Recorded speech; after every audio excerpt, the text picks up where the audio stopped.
I have no idea if this is working properly or not.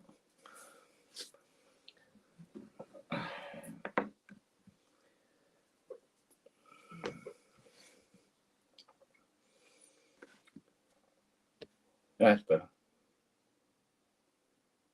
It's more like it. So it looks like it's just the two of us. Oh, hang on. Clean the camera. So it's been one of those days.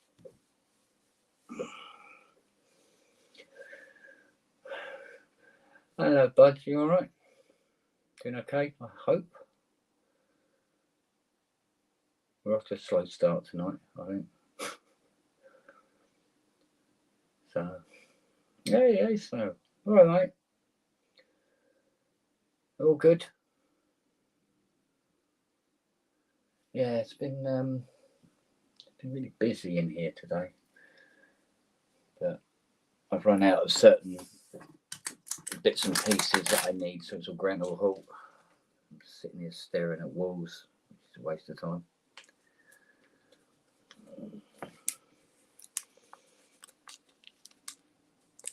Yeah, I know. I wasn't going to do one. I was just be nice to,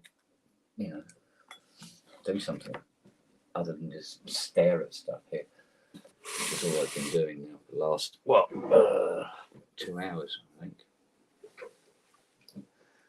So, oh god, so I've been messing with acoustic lenses today and other bits and pieces like that, and I got more acoustic lenses than would be deemed safe. I think far too many. I think I could do the whole room now and the ceiling, being my own little sponge cocoon.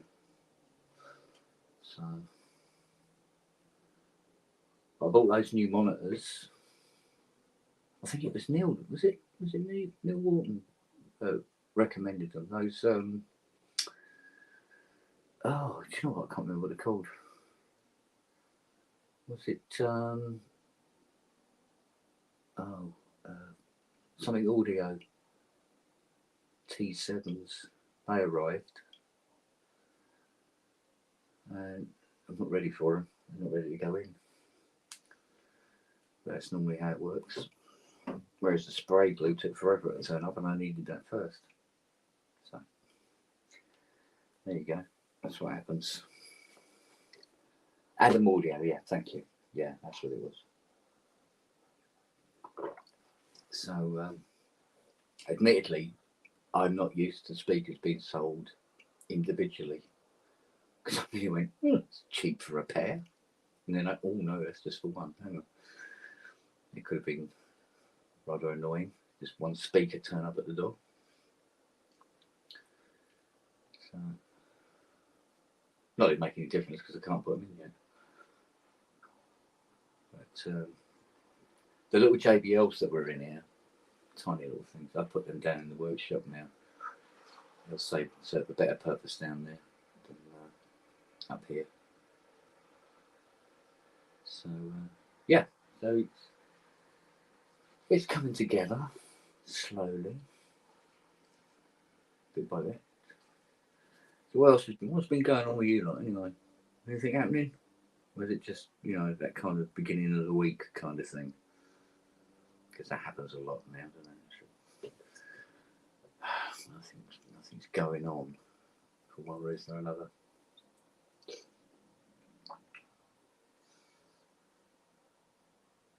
So yeah, it's just one of those things where I don't know. Maybe it's just the subscriptions I've got, but Mondays and Tuesdays seem to be devoid of anything, Got Sonic State on the Wednesday, PSN on the Friday, obviously. Rans on the Saturday, Jamie on the Sunday, well, when he's got it all back up and kicking again, which will probably be next Sunday. Yeah, but Monday, Tuesdays always seem to be a bit, on the starters. So.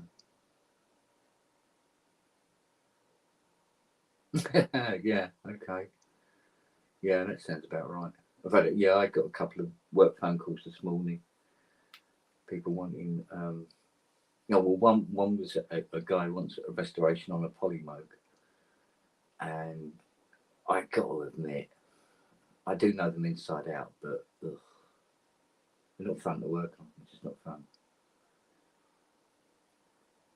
But the other one was I've got to do a PS3300, having a bit of a refit, putting new edge connector sockets in it. That's a lot, an awful lot of solder to do, billions of wires. So I thought I might give that job to Fiona. Actually, she actually enjoys that kind of thing. So do it card at a time, then test each card, rather than do them all and then go, let's see if this works. So I don't think much else has happened today. I haven't really felt that, what's the word, motivated to do much. Mostly because we're sitting around waiting for stuff to be delivered. So, yeah, I like the sound of the PolyMog as long as I don't have to work on them. Do you know what I mean? I've still got my own PolyMog, signed by Bob, even though he had absolutely nothing to do with it whatsoever. But hey, got Bob's signature on it. So, yeah, they're all right. They're heavy, they're cumbersome, noisy, prone to bursting into flames. But yeah, I like them. I still like them. So that's good enough, isn't it, really? Here comes board 2. Hopefully I can add him.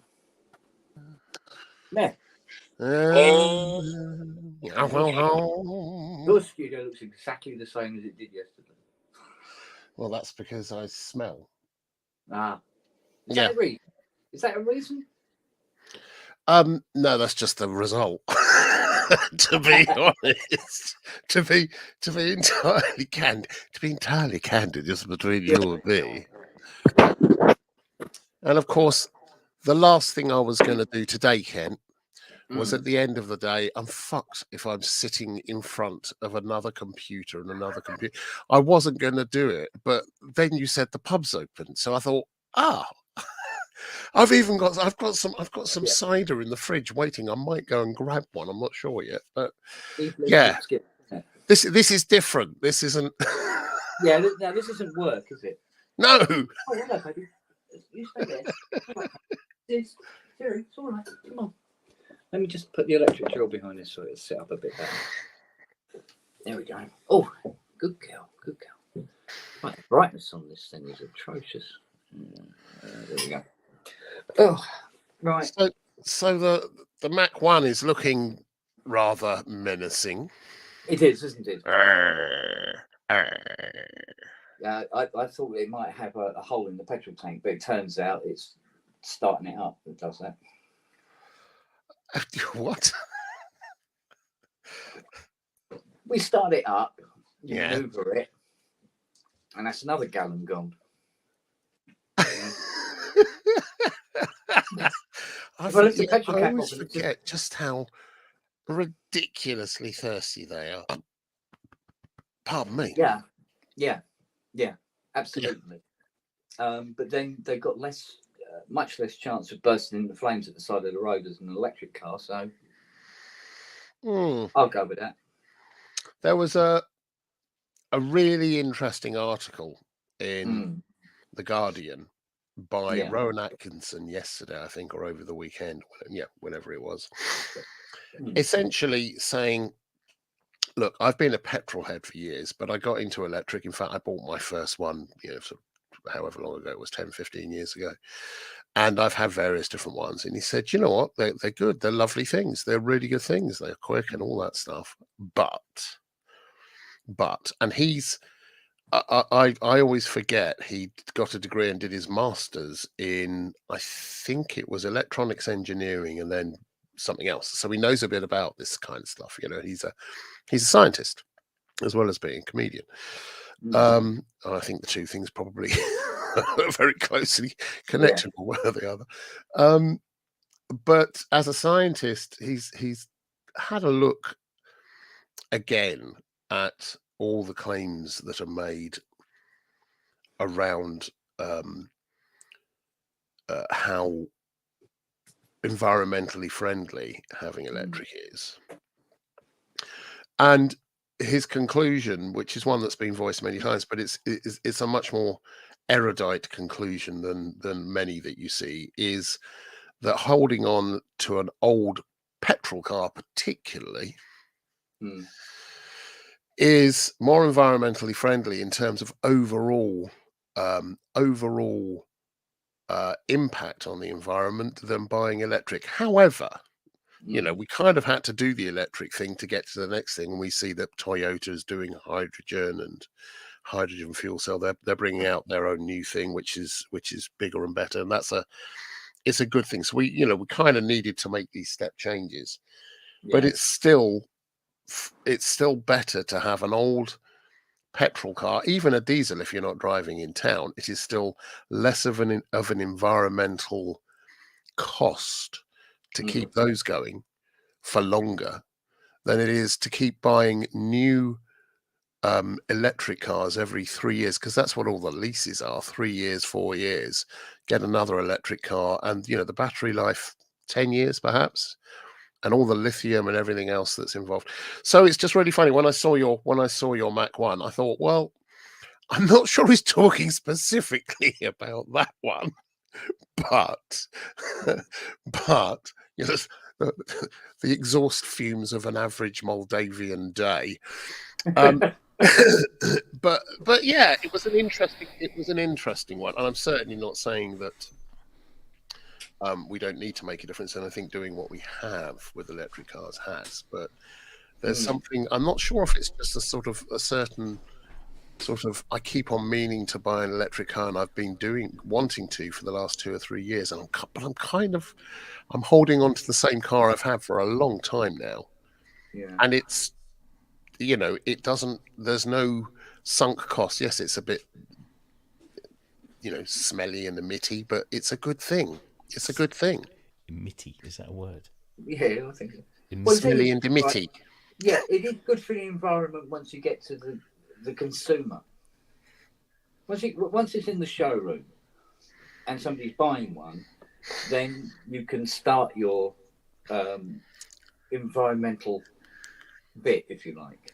But to the point that car is built, particularly around the environmental damage that's done by producing the battery,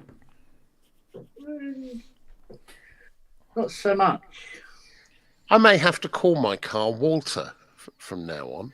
Walter Emitty. Walter Emitty, yes. Emitty. There we go. In fact, there Does we it go go. to pucker, to pucker, to pucker? To pocket, to pocket, to pocket, to pocket, to pocket. Or as either the engines go.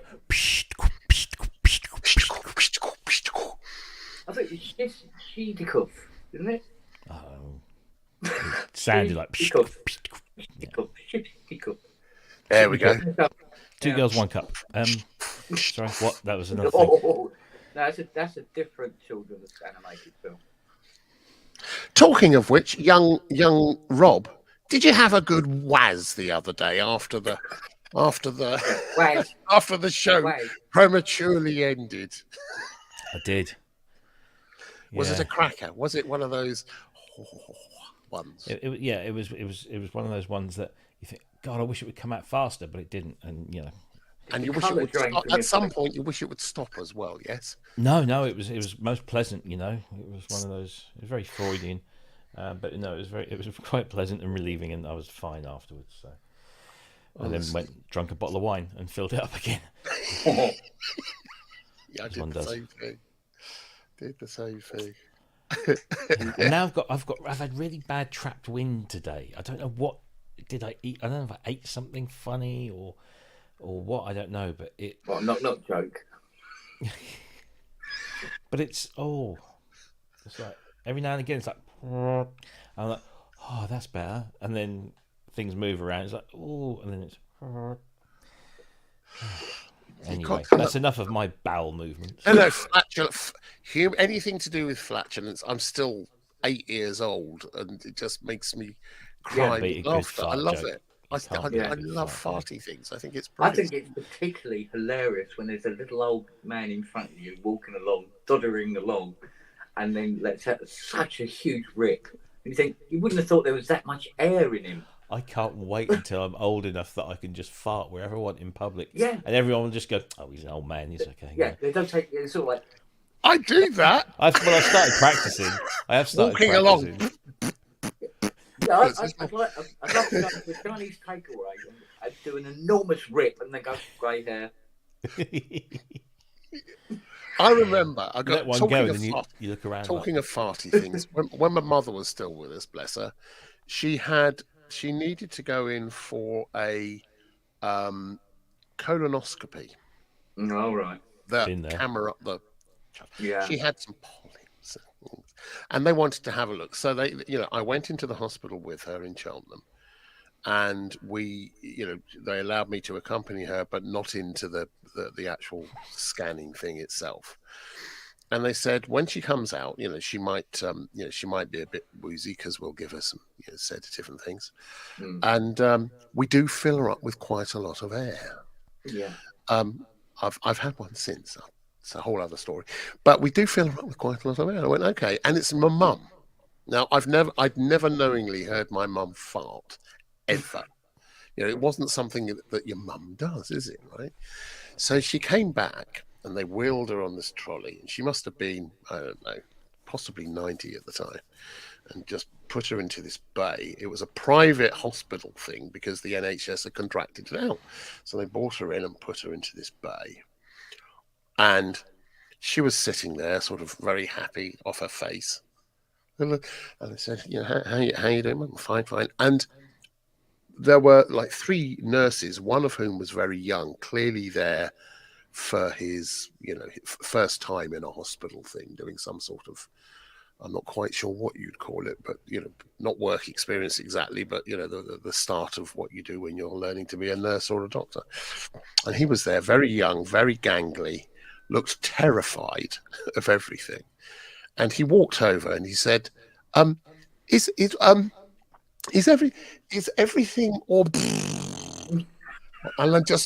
And I was looking at him going, because I'm very personal. Yeah, everything's very kind. And I started laughing. Right? I started laughing. And I turned around and I looked at Mum, who was desperately trying not to laugh as well. But she was off her tits. So she started laughing, and with every laugh, there was another little escape. Yeah. It's all flatulent. And they weren't so little. And she eventually... He disappeared off, and we managed to calm down a bit. He disappeared off. But then, when it had all stopped, he came back over and said, now, do you need anything? And she just let the biggest one rip.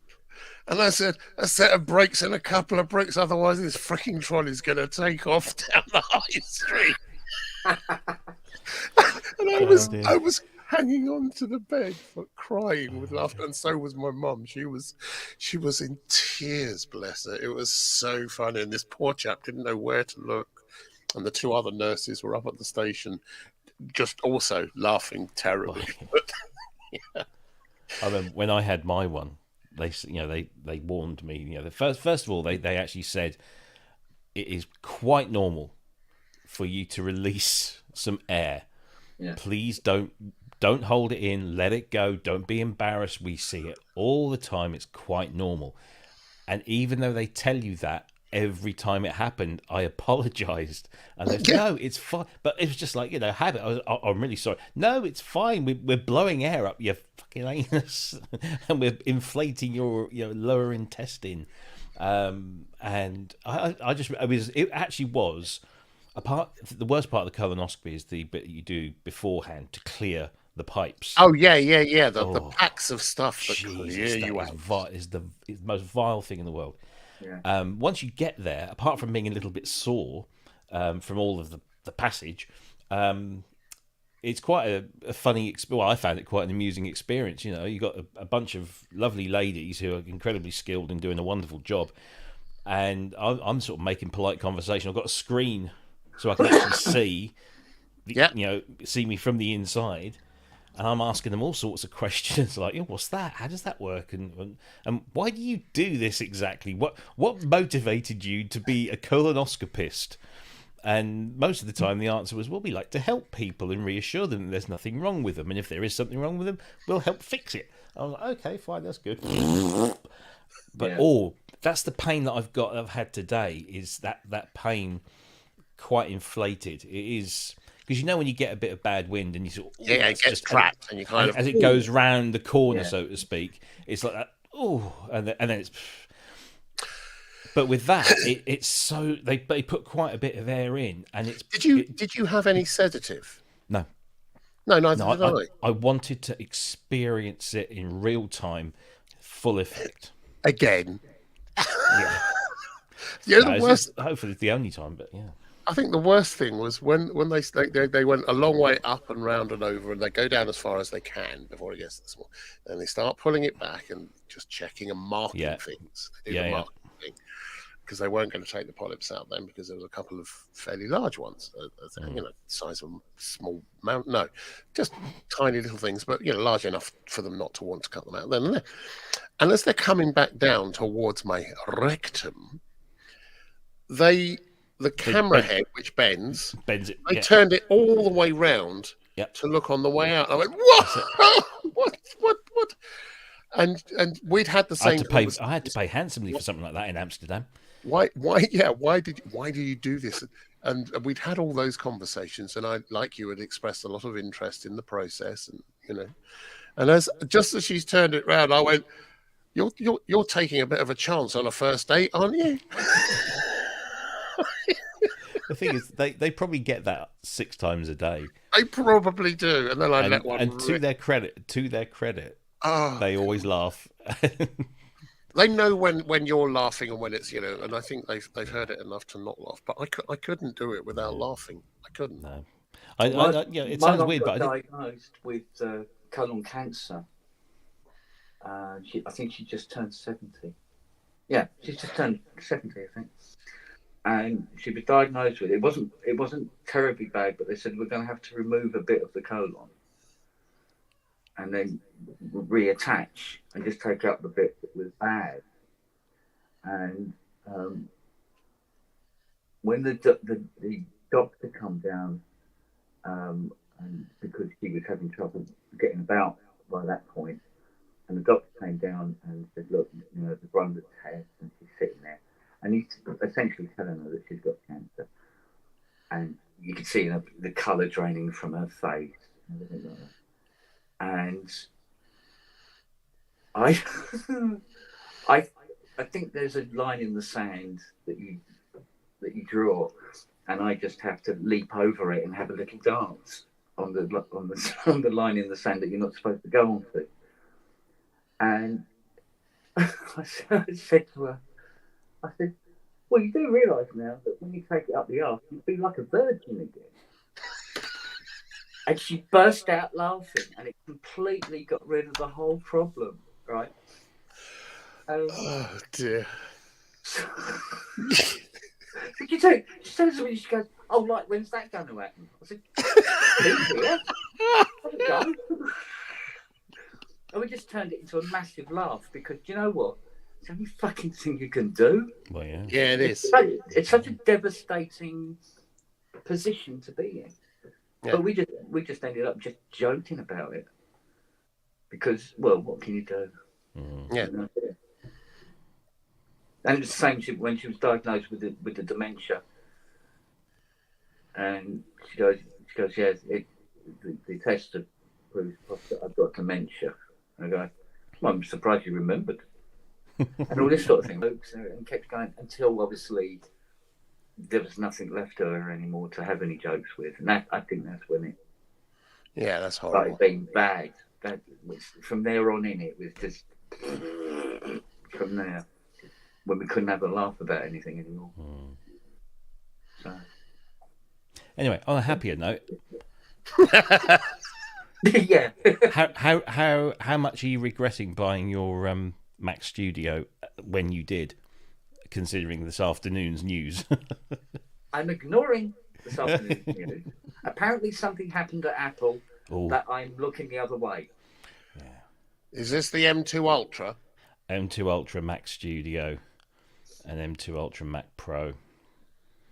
I mean, the specs are fucking insane on the Pro, and it has a suitably inflated price of $7,000 starting price on the Mac Pro. I wasn't going to go there anyway. No. But I mean, the one I've got is. But the M2 Mac Studio. What have you? Is yours M1 Max? It's twice the size of a Mac Studio. So instead of being, was it 12 core, 20 core GPU, it's 24 core, 40 core GPU. But it was only another 800 quid to do that.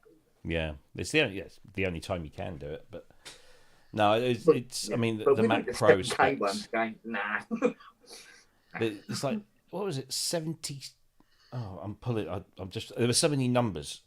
It's like the maximum memory you can have in the Mac Pro is 196 gigabytes. Yeah, sounds about right. 72 graphic cores. They've got these. They were talking about. I'm really not into it, but there's this kind of card. It's like an accelerator, graphic accelerator thing, for rendering and stuff. And most sort of systems come with one of these. The equivalent in the Mac is like having 7 of them. I mean, they were just outputting. Oh god, how many 8K? It can be configured with up to a 76-core GPU and 192 gigs of memory. And it's kind of, what does that actually mean? 76 core. Well, it means if you're processing multiple 8K ProRes streams. I know what it means. I know what it actually. It's not for the likes of us. It's probably not not even for the likes of me. Well, it's probably not. It's probably more than you would probably ever need. Not me.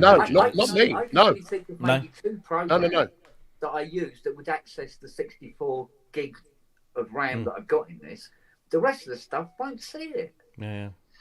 I mean, these are pro machines for people in the industries that Andrew is in. Yeah. They're not for the likes of us. It's an interesting one, and I would, I am completely agnostic. I'm completely platform agnostic. I really am. I switch between them whenever I have to and whenever it seems appropriate. I'll see what this one's like because I've tried. I bought 2 M1s, and they're kind of doorstops, to be honest. They just don't do the job I need them to. And we're using Threadrippers with 4090 RTX cards. Everything's NVMe. Everything's super slick. Either DDR5 or DDR4 or DDR6. And it runs as slick as, and the other thing is it's got, with the Threadrippers, you've got 128 PCIe lanes, which means all the stuff, each individual component is fast, right? That's the same for all of these things. But the ability to really zip through and share this stuff in real time amongst all the different things, you need lots of PCIe channels. So does the, that's what the unified memory architecture is in the M1, M2. I seem to remember one bit them saying that it could process 24 streams of 4K coming in and then spitting out, processing and spitting it out in real time. And I mean, it's just wow. But the thing is that's not. I mean, I hate to. It sounds deeply impressive. That's not that hard to process, to actually bring through gazillions of. It's about data. It's about how much data you can get in and out. What it does have is a lot of Thunderbolt ports. Yeah, it has 8, and that's we use Thunderbolt as well now. Yeah. And it's got 6 empty PCI slots so that you can customize everything. It was deeply impressive. It is what I think is impressive most about it is it's one, that's the base machine, which is what, 6.5? No, 7,000. Yeah, 6,999. 7,000. So, I mean, it looks like a really good, and I love the way they've taken this. It's got 2 higher bandwidth HDMI ports that support 8K Yeah. resolution up to 240 hertz frame rates. Yeah. 2 10 gigabit Ethernet ports. Yeah. But the fact that it does it all in its own environment is both a blessing, because it does mean you can get fast, right? Yeah. But it does it all in its own environment, and then you're sort of held hostage to that. Yeah. Exactly. Which is the other side. But I might be tempted to get one of these. I'm going to wait and see how the reports come back from others. Well, I like the fact tell that me, young Andrew, is network rendering still a thing? Kind of. I mean, we've got 10 gigabit networking in the studio, so we can connect PCs together, and so we can use all the cores of all the PCs to do a render when it's really graphic intensive. Yeah.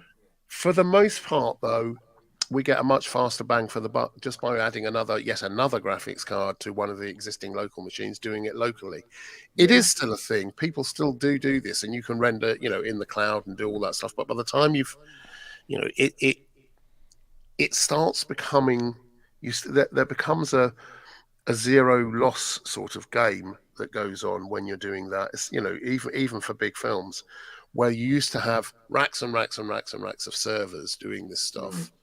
Especially with things like where you're scanning a 3D space and you've got multiple gazillions of cameras, and you're trying to render that in real time. You can't, but you can sort of, then it becomes higher. Then it becomes an important thing.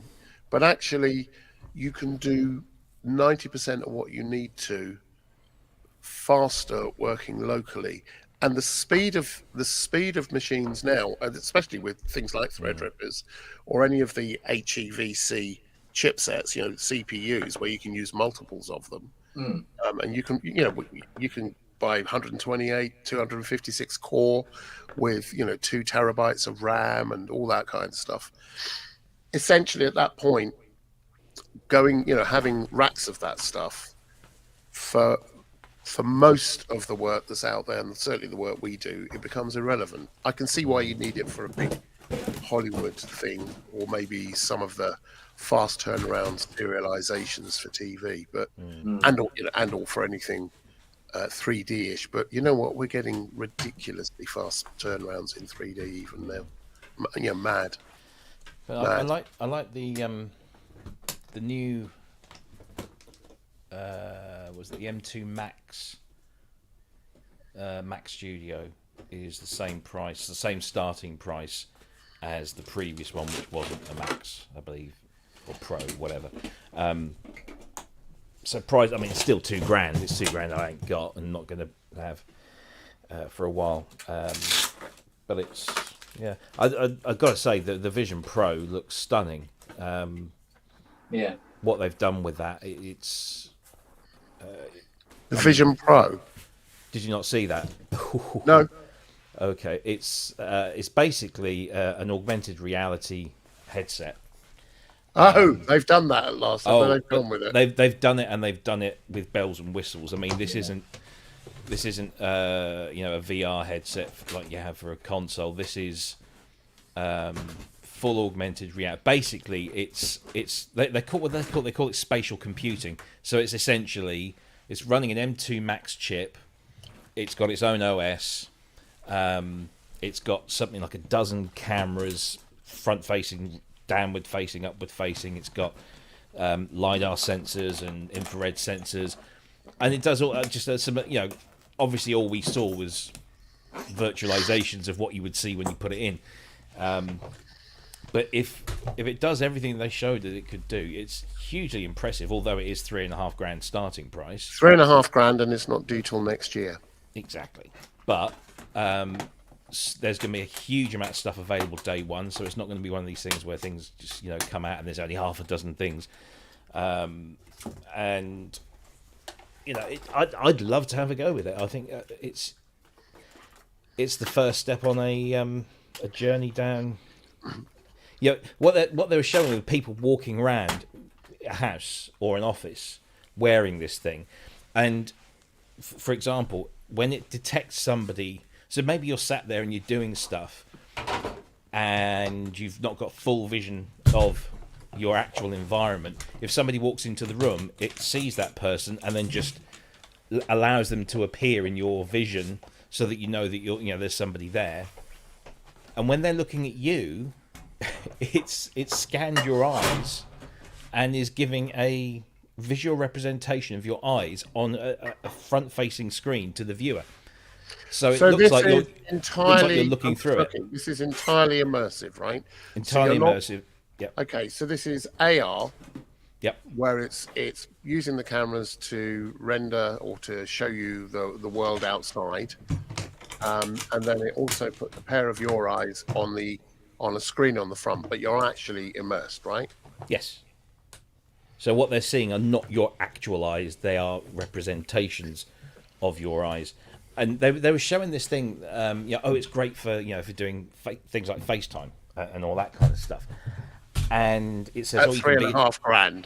Well, no, it said, no, but it said you could be in your room and you could be sharing a screen that to you is floating in midair, and is it is rendered in a 3-dimensional way, so it looks like it's actually in that part of the room. And then you have your screens for your different other FaceTimers that are involved. So they're suggesting a business meeting or something like that. And I'm sat there thinking, yeah, but what are those fuckers seeing? Because you're there with these bloody goggles on. And a little later in the presentation, they tell you that part of the setup process is you hold the goggles in front of you, and it does a face scan like it does with Face ID, and then creates an avatar essentially that looks incredibly like you. And so that's what they see. So there's you know that already exists and is running. Yeah. But I mean, they're delivering it in this package. We have cameras. No. A headset that does AR. There is already the Meta Pro, which came out at $1,500 and is now under $1,000. That's what we've been delivering a lot of that. We're delivering to one of our clients in the next few days. It does AR, does the whole thing. And does it in almost exactly the same way. It's probably, in fact, it's not going to be as fast as this, but what I'm finding difficult to get hold of at the moment is, where are we? Custom OLED display system featuring 23 million pixels. Yeah, in 2 postage stamp sized screens, so it's better. It's got more pixels in each screen than a regular 4K massive widescreen TV in each eyeball. I mean, what do they say? 7 nanometers across each pixel. I mean, it's ridiculous. One of the issues with this, and it's something we've been looking at a lot because people are, asking for learning. We're setting up our own separate thing to do with learning, which we've been doing for a long while anyway, and we're just doing some partnering with some significant pods. One of the issues is how you use this and make it affordable so that people can use it wherever, so that it's charged, it carries the stuff, it does, and therefore, in this case, you've got to adopt the entire Apple system, I would imagine, ecosystem, but that may not be the case. No. Okay. The second thing is that even with that, with that much pixel density, so you're seeing greater than 4K in each eye, I would imagine probably up to 5K or 6K, something like that. The problem is the depth of field. Yeah, it's not a problem with this, apparently. If you're looking at a screen, even if it's simulating depth of field, which is further and closer, your eye is still looking at one fixed point in space. Doesn't matter what it simulates, you're not focusing in the same way. I'd be really interested to see if they have addressed that. If they have, that's a big leap forward. If they haven't... Yeah, I mean, everything suggests that they were saying, you can move things, in the depth of field, so you can put things, further away or closer to you. You can move them in basically in a 360 degree space. You can just put as you can with the Meta. Yeah, but it's just mind blowing. quality. I mean, it looks. I think what's really interesting is the number of cameras, the fact that they've got their own R1 chip. That's interesting. Yeah, I'll have a look at that. I think something like over 5,000 patents that they've filed on this thing alone. Alison Cassidy has been working on this for the last 5 years, and they've been working on it a lot longer than that. She's super excited about it, mainly because she can talk about it now. Yeah, she wasn't able to do before. No, it's a good thing. I mean, anything which takes it further forward. $3,500 is going to be out of the reach of a lot of people. But I was sat here waiting. I was waiting. Come on, tell me how much this is going to cost. And I was expecting Mac Pro prices because it's serious kit. I mean, it's the typical Apple build quality and everything, as well as the customized operating system, the customized chips, the amount of cameras and scanners and whatever. And there's something like a dozen. There's 2 cameras per eye, 2 infrared cameras per eye, and then 12 LED lights that track your eye. It's invisible light. It tracks your eye movements with a latency of 12 milliseconds. So it's near instantaneous as far as we can perceive. 12 milliseconds.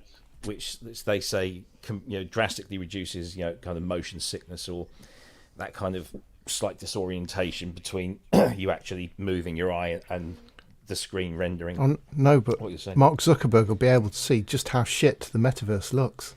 Well, quite. Exactly. No, look, $3,500 starting price is too rich for most. So it's the same kind of price then as the HoloLens. I don't know. But and this was the thing that I was a little bit, not surprised at, and still I don't know how much it's going to affect the price. But I'm sat here as a spectacles wearer, and hang on, it's wired. It's not wireless. No, it's wireless. It is wireless. The wire you see coming down is for the optional battery pack. So if you want to move around, you can have a battery pack attached to it, and it'll give you something like 2 hours of use on the battery alone.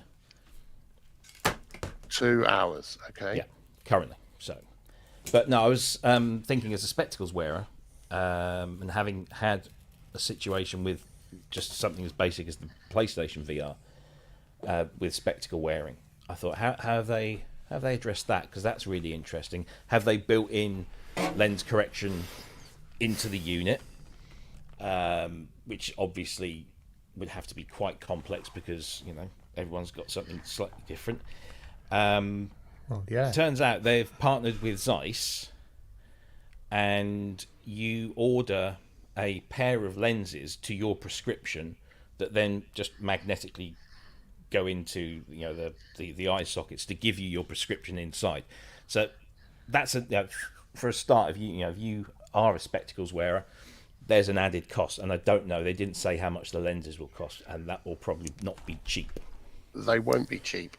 But okay, I mean, even they've catered for wearer, it's going to be. I mean, they've catered for it, and they've done it in an elegant way because the issue I had with the PlayStation VR was that wearing spectacles. It says in the instructions you can wear spectacles while using this. It's fine, but it wasn't, because if you get the positioning slightly wrong and you start rubbing the lenses of the VR against your lenses of the spectacles, you get mild abrasions, and they eventually turn into less mild abrasions. And they didn't put in these little spacers that some bright spark, bless him, on eBay was selling for $9.99, a pair of 3D printed spacers that you put either side that your spectacles butted against and wouldn't allow them to go any closer. So, but I don't seem to have had any problem with the VR2. I was going to ask, has the VR2 got anything built in, or are the screens set suitably? There's something done to it, because wearing glasses didn't make any difference. Yeah, it seemed to work fine. But the Apple solution is obviously going to be the most elegant and most expensive solution. Drop-in lenses. Can you imagine? You've got Well, I suppose you're actually looking at I suppose they're looking at Vision Pro as not something you share around the house. This is your own. Like your iPhone, you wouldn't share your iPhone with everyone else. So I'm imagining you're not going to be sharing it, because it's like any Apple device. You'll be tied into your Apple account or Apple ID. Well, plus 9 times out of 10, the lenses, when you get your prescription, the lenses are relatively cheap. It's the bloody frames that Oh yeah, sting you. but what happens, like for myself, I have an eye test every year because I've got glaucoma, and my prescription, because I'm getting older, is always changing. Do I, like, every year have to factor in? Oh, I need my Vision Pro lenses doing as well as my 2 sets of glasses or whatever it is. So No, just don't live in the real world anymore. Be fine. oh yeah. Or do the 2-for-1 deal. 2 for 1. Well, it makes you wonder if at some point in the future, when you go to Specsavers or Vision Express or any other optician, many others are available, when you do your, right. So, would you like to choose your frames, and would you like some Vision Pro lenses to go with that as well? Yeah. Why not? Although Apple probably say no, you can't do that. Only we can sell those, and you can buy them at a standard. And they're only prices. £1,000 a lens. Yes. But no, it was actually one of the more exciting, entertaining WWDCs. So it's an interesting thought, right? And I get where that's going, and they'll do a version 2 and it'll get better battery life and all this. We know that AR is coming.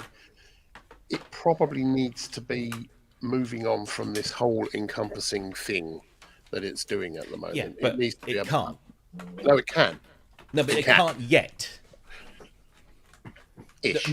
Yeah. No, This is it's like, to go back to your electric car thing. What we have now isn't it.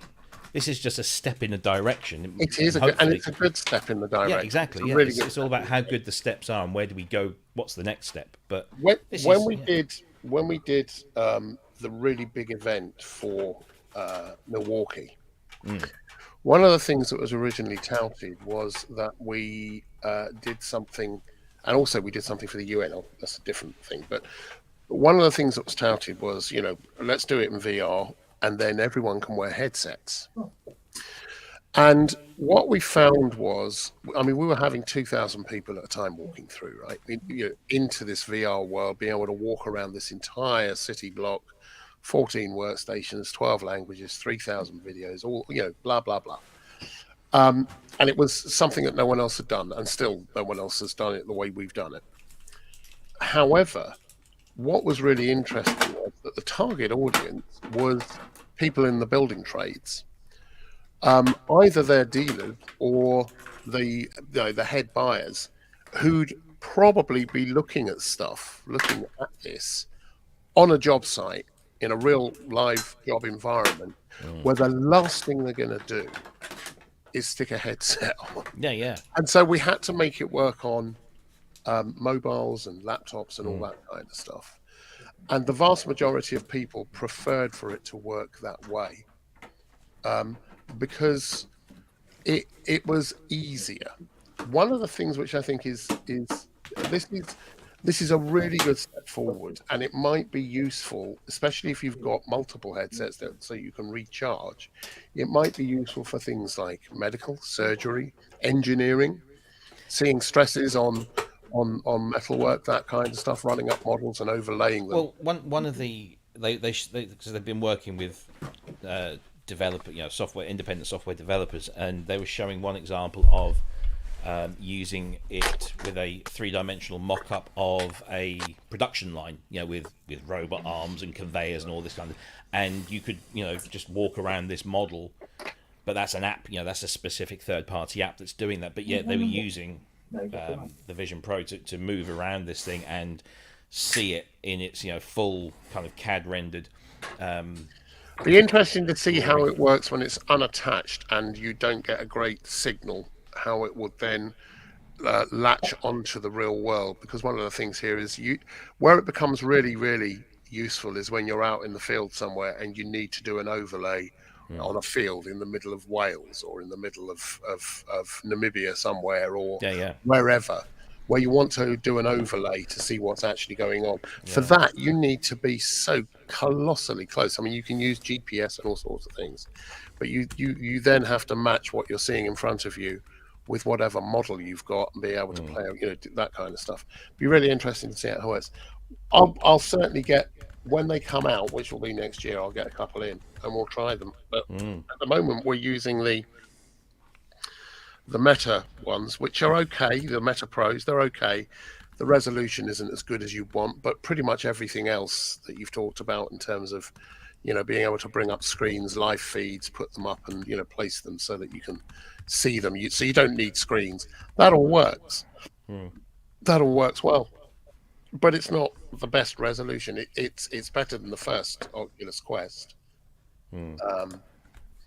But this if they've gone up to sort of 5-6K per lens per eye, that's a good thing. Be interested to see whether or not they've actually got a layered sensor display so that you're actually looking through it to get the depth of field, to see whether or not they've got. They were showing that allow you you could to bring up real airplane.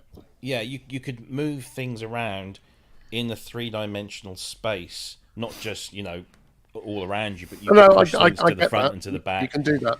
You can expand things. The objects that were being projected even cast shadows on your environment. I mean, it was just little things like that. It's very clever. But they were saying that when you want to watch a film, you just, and because it's the control system is quite ingenious, because it's gesture control. Just your fingers down firing cameras are checking your hand movements, and also eye movements. So as you look around, it's doing eye tracking and highlighting things that you look at. But you can just you can go like this to zoom, and so it's like leap motion, that kind of stuff, but it's downward. But there's literally that. It's just one headset, and that's all you need. You don't need any special doodads. You don't even need earphones, although you can use it in conjunction with your AirPods or whatever. But they've actually got these spatial audio speakers built into the head things, so just like in front of the ear, so they're firing sort of towards your ears. And they said it sounded very good, but of course the proof is in the pudding. Yeah, I'm going to be really interested to see what they're like, because honestly, I don't care what we use as long as it does the job. Yeah. We've got one client who spent a lot of money on HoloLens, and it looks like HoloLens, when HoloLens 2 came out, they invested a lot in that, and they've not used it. The gains they were expecting from it haven't materialized at all. Not at all. I think that the goal with Vision Pro at the moment is that this is a single user device. This is not something that you can, because of its nature of being a computer with an operating system that's tied to your personal account. I think that they're aiming this fair and square at individual purchasers rather than organizations that want 10 headsets so that they can move people in and out and have them all using it at the same time. Although I'm sure that will come. There might be Vision Pro Lite that doesn't have is more of a delivery rather than an all-encompassing computer, because that's what they're basically claiming it is. It's a computing device, but one that you look through. Yeah, I mean, and that's the goal, isn't it? I mean, or rather, that was the goal that everyone set themselves. The next goal is the interesting one, where you start making that smaller and smaller, and just firing straight into the eye, or overlays on the eye, contact lens almost. Yeah. That's when it starts getting really interesting. But it's so it's another year or next year before we actually see it. But it's I'll drop them a line. Get in touch and just say what you about. Very much looking forward to having. Apparently, they say that there's going to be setups in Apple stores where you can go in and test it and what have you. So don't care. Just give me a set. Give me a headset. Let me play with it. We'll tell you what's good about it and what's otherwise. But I mean, it's a good thing. 3,500 at the moment, and if you've got glasses. The glasses thing is an odd one as well, in that for a personal headset, it makes it works. If you're going to use it in a work environment, then you have to swap it out or do something for people who do. I'm pretty sure that's not at the moment there. But the thing is, that's the ground that HoloLens and Microsoft have occupied, right? However, we're not sure that Microsoft are going to be bringing out a HoloLens 3, probably because they know what's going on here. They still Microsoft were touted as one of the developers whose apps from launch will be, or will have, Vision Pro versions. They will work. So Teams, Excel, Word, whole bunch of other stuff. So they're clearly partnering with them. Yeah, I was envisaging this being used for like sort of remote surgery and things like that, and I was just kind of thanking that Microsoft weren't doing the operating system, because you just imagine you just made an incision, it's like updating, you're like, Blue screen of death. yeah, Literally. yeah. Yeah. It would be an operating system. Oh, sorry, the puns are just flowing there. Yeah, it's coming. But no, it's like your electric car thing. It's not perfect for some things, and it's perfect for others. But it's a step in the right bleeding direction. It's a huge. I think it's a huge leap. Yeah, that should be very interesting. Electric cars are good for cutting down local pollution, but that's kind of where it stops. Yeah. They're really good for getting the mindset of everyone focused on replacing. You won't get to the next step if you don't have electric cars. And having a clean transport. That's what it's exactly. Yeah. So the next step is having clean transport and having clean manufacture, and then the next step will be something else. But you've got to have the steps. Yeah, but I mean, it's like I could run my diesel car till the end of its life, and it will not create as much CO2 as a new electric car. That's right. Doesn't matter. Even Kent's bloody Mustang is going to be more eco-friendly to keep that going. If he was using that as a daily driver, then there goes the Arctic. Who needs penguins? Yeah, I think that's the Antarctic, but I know what you mean. Yeah, That's true. Yeah. As your head's right, we need to have Flintstone cars, really, don't we? Yeah. Yabba dabba doo. Yabba dabba Yeah. doo. Yeah, it's a good thing. Let's go. Interesting. Yes. Yeah. So that New MacBook Airs look nice. Coming back down to real world stuff, the 15-inch MacBook Air with an M2 processor, 18-hour battery life. Just 15-inch screen. To be honest, I'm fine with the 13. I always thought I'd amazing. not like a 13, but the last two MacBooks have been 13s, and I can't really say that But that said, if somebody said you've got a 13 or a 15, you can have one, I'd have the 15, because bigger is always better, isn't it? Well, it is with some things. It will come to you. It will come to you, Jim. It will come to you. But bigger is better. It will come to you at a time when you go, oh, fuck, what's that? You're suddenly finding that all your reading material is getting further and further away. Yeah. I'm already at that stage. I mean, the weak point really is my eyesight, and this screen is absolutely beautiful when I've got my glasses on. I just need to make sure I've got my glasses with me, which brings me back to the whole thing about wearing glasses. Headphones ruins the headphone experience. You lose like so much bass, and it's not comfortable. Yeah, that's why I actually specifically chose these ones. I generally wear in-ears. It's only for doing this thing. When I'm doing this, they're very thin. Yeah, and very flat, and there's no bit that goes round the ear. It's just and actually it's a better experience than wearing the wraparound bits. But these are the Lindbergh titanium Airs. They're the only thing I wear anymore. Can't say. They're just they are there apparently. Yeah, apparently. Yeah, they're matte. they're very focal, light as anything, and you can put anything over them. So because this is what I do for a living. Yeah. I don't mind spending money on that, and I claim it. Pay me items and everything else. Yeah, you need to do those things sometimes. Why are you licking the bag? I'm not. Fiona, stop licking the bag. Stop licking his bags. Go for the shelf. Leave the bags. Bag alone. Have you stopped being bored yet, or have we made it worse, Kent? Well, now you stop talking about fucking Apple. Yeah. Well, how's your Apple experience going? Have you actually unboxed it yet? No. Oh, for fuck's sake, Kent. Get a move on. The fucking studio first. Come on. If I were you, I'd put it back in the box and ask for a refund and get the next one. I got a keyboard rack now. Oh yeah. Oh yeah. Have you got the tiniest, thinnest arms to be able to play backwards like Mozart? No, I'll just pull out the one I want to use at the time. So I've got these lovely padded brackets. Cell.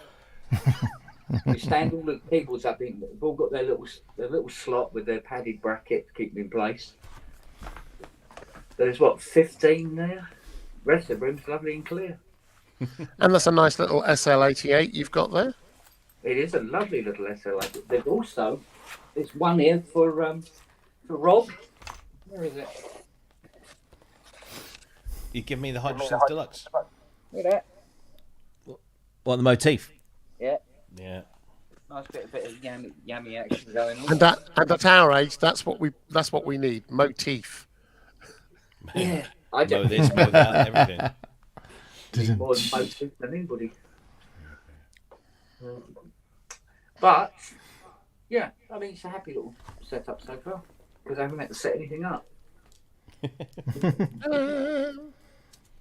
So what are we doing next, Nelly? Oh, acoustic lenses.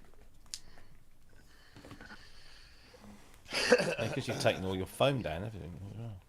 Yeah, well I've gone for this gear instead. Much thinner. Oh yeah. What have I got this studio on? Hang on a minute. Red and black. Let's get rid of the studio background because that's nonsense. It is when I half have your a head green keeps screen, disappearing. yes, but not here. Does that count? Oh, there we go. There we go. Mayhem, madness. Yeah. Yeah, like here. Yeah. A little bit of calm with your Buddha over the right hand side there. Yeah, the Buddha's there, and there's that little rattle. This moo down here, look. Hello, Nelly. All those Right, yeah. sensors I was talking about. Mm. So, Good girl. 2 lots of 16 and a 24. Okay, you've got plenty of diffusion in there. Nice. Thank goodness I don't do critical listening. No. I bet it'd be really good with all them books. Well, this is more That's better than Kent's foam, you know. Oh yeah. library upstairs. Yeah, that diffused beautiful. Yeah, see, that's what I need to put up as some shelves. Gotta have books. Yeah, gotta have the books. Oh yeah. Indeed. And my little XL7. I love this baby so much. I can't tell you. I was dicking around with it the other night. Is that how much you love it? After I got off the call to you, I just decided to put it away. But I thought I'll just switch it on for a minute with me for another 2 hours. Whee! My baby over here. Oh, that's your finger. Yeah. Well, What's your baby? I can't see it from here. it's the subsequent 37 mode. Oh, nice. Oh, it's so good. Played this gig yesterday in Colwyn Bay, North Wales, and that thing just sings. It's amazing. So good. What does it sing? What does it sing? It sings beautiful arias. Land of my fathers. It just sings lovely, screaming, beautiful musical filter notes. It's amazing. Love it. There are we were talking yesterday, whenever it was, about the about reverb and about the reverb thing thingy that I bought and you bought or whatever. Yeah. And it's that quality about an analog, a digital recreation of an analog reverb. It's that quality of singing. It's that quality of just having a musicality about it. It's just utterly gorgeous. I mean that reverb. It's like you can try loads of different settings and it all sounds good. So far, yeah, I've really not touched it much since, in fact, at all, because I've been doing other stuff. But I've just done a vocal record and I've got a whole bunch of stuff to do with that. But yeah, I'm going to get onto it. I've bought in a bunch of old tracks, multi-tracks from Sonar, and transferred them into Cubase for the moment, and I may put them into the Harrison. I'm not sure yet because it sounds good for mixing. Yeah, I had a bit of a play around with the that Poly 6 and just a bit of reverb.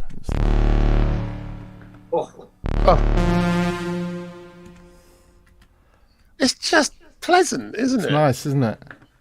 I couldn't even hear that my end because I've not got it monitored, but Well, I knew don't it was want to playing. hear your end, really. You know, we had that talk about We your had end that Yeah. discussion, earlier. But no, Do you want to chuff yet, Rob? Sorry, Do you want to chuff yet? chuff. Chuff. Oh no, it's it's a little bit. Yeah, I'm feeling a little better, but not. Have you got any chocolate raisins? I've got raisins. Oh, raisins will do it.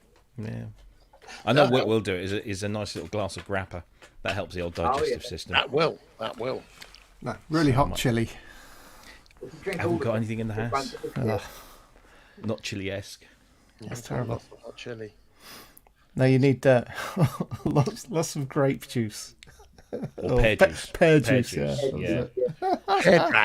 Pear with chili. There's a new thing. You see, we've come up with a new idea. Let's get it on the shelves.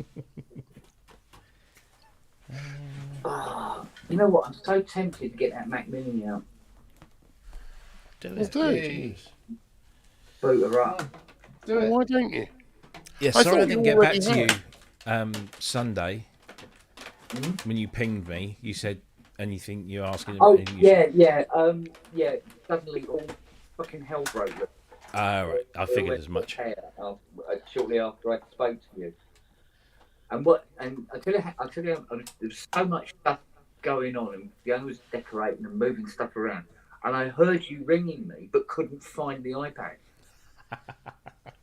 Could not find it. I only found it later that night. Is it the same place as the Volca? Yeah. Now, she put it under the stairs on the shelf. In fact, I would never look in there for an iPad. What the hell, woman, were you thinking? No, so I had a call arranged with Mr. Vogel. Yeah. And he said, can we make it 8 p.m. his time, which is 11 a.m. here. Yeah. And so, I'm sat here, 11 o'clock, I'm just waiting, waiting. So I gave it 5 minutes. I thought, well, I'll just try and ring him. Maybe he's waiting for me. Maybe we're both sat here just waiting. So I rang him, and then he pressed the no button, and then sent me I'm on another call. And the only reason he wanted me to do it at that time was because they put the kids to bed at 9 o'clock or something. So, Okay. But then he proceeded to chat away for the next 2 hours, and it was all incredibly interesting stuff. Yeah. Which I can't talk about because it's really interesting. But yeah, Talking Peter or Christian? Peter. Peter. It's there's some very interesting stuff coming down the pipeline. Not necessarily for Mr. Vogel, but related to Mr. Vogel. Yeah, okay. Right, I suppose the first thing I should do is get some power over there. It would help. It would, wouldn't it? Yeah. Come on, Kent. I've managed to set my whole rig up in the time that I've been on here. Yeah, it's a little confusing here at the moment. I think it's the nicest way I can put it. Oh, dear me. Now, I believe... Was it... I can't remember now. No, it's not the Mac Studio. It's one of the others. It came with a mains cable. I'm not kidding you. It was that long. Plug. I think that's it. That long. How can you call that? Right, let's move the acoustic lenses out of the way. Put them over there. We got here. Right. There's a bit of, let's bring this with me. Bend it here. Back.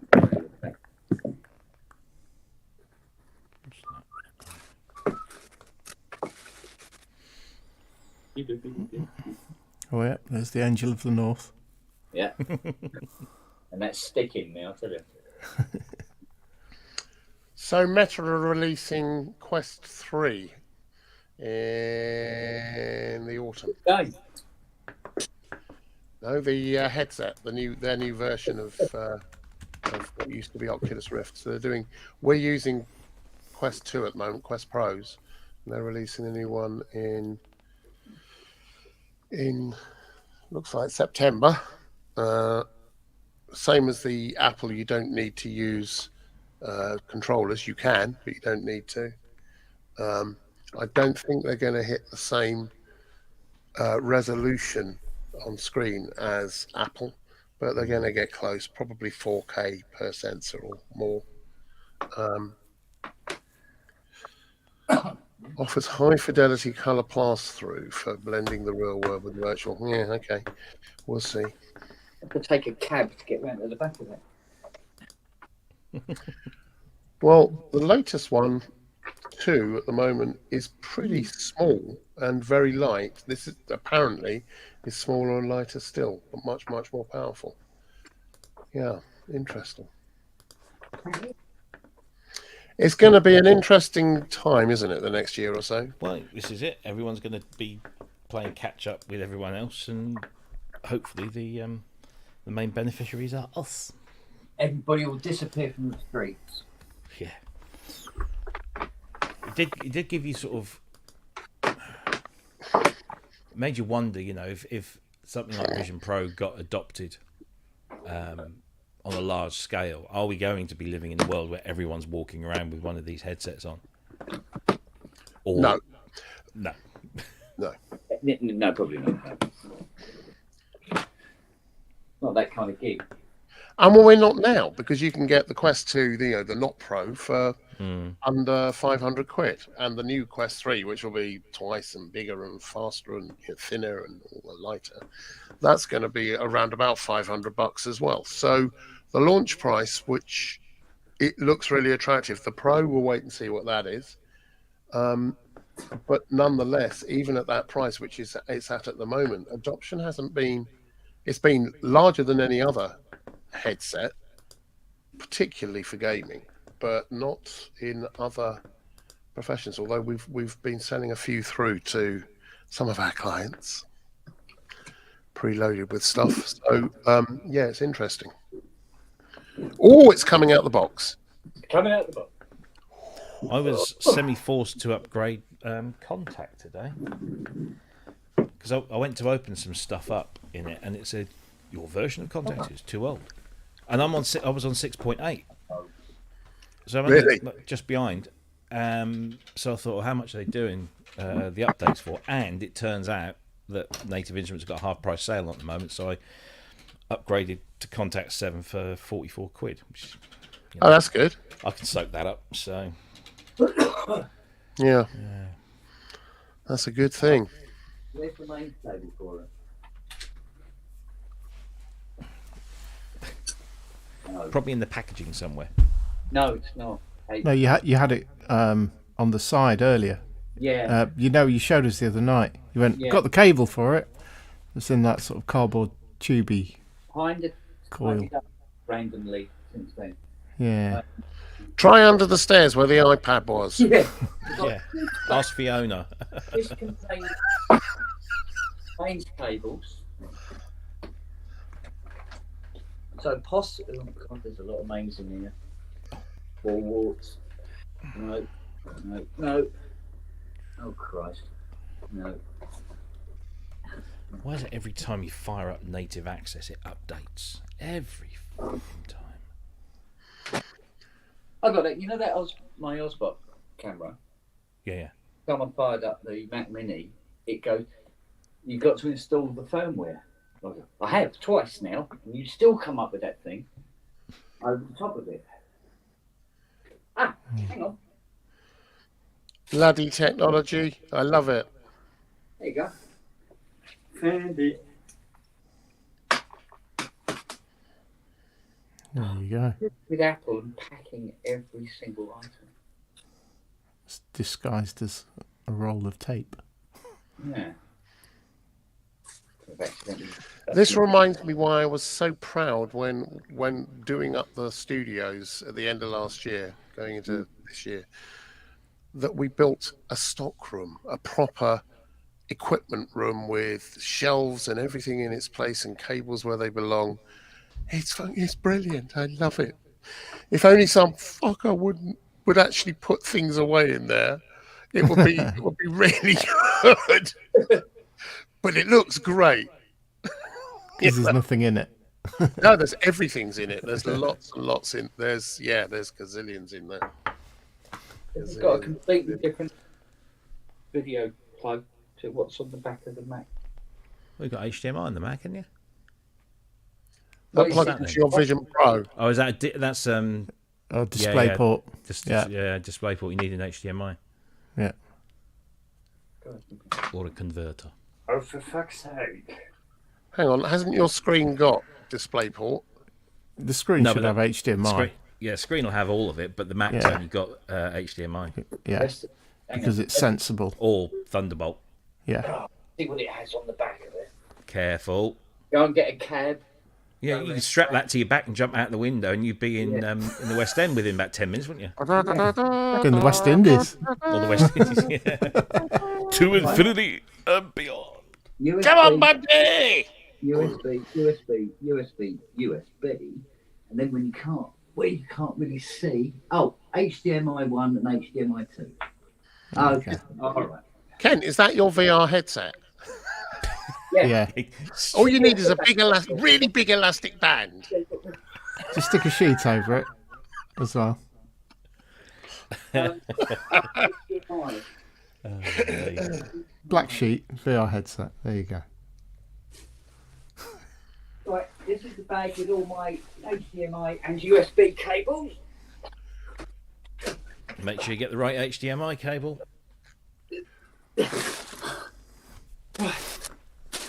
HDMI. Let me see. I don't need one that's 30 feet long, do I? No. Yeah. I know it seems like a long way around the back of that thing. Well, it is, isn't it?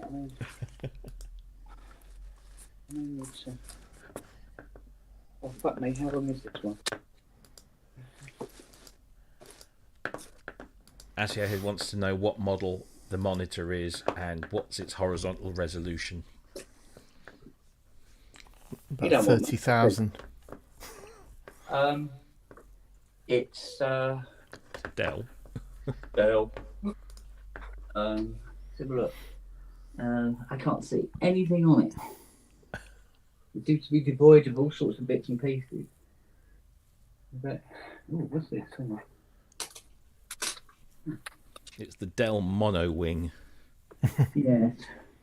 I'm sure if we fire it up, we'll find out. Yeah, I'll tell you. We said macOS. laughingly.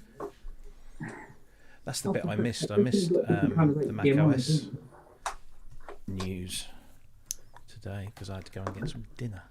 I didn't watch any of it. macOS Sonoma. Oh, Sonoma is the new one. Sonoma. Yeah. Sonoma to remember. Oh, Oh, wow. Thank you very much. Yeah, hang on. I've been a week. Right. Oh, hang on. Oh, Sonoma.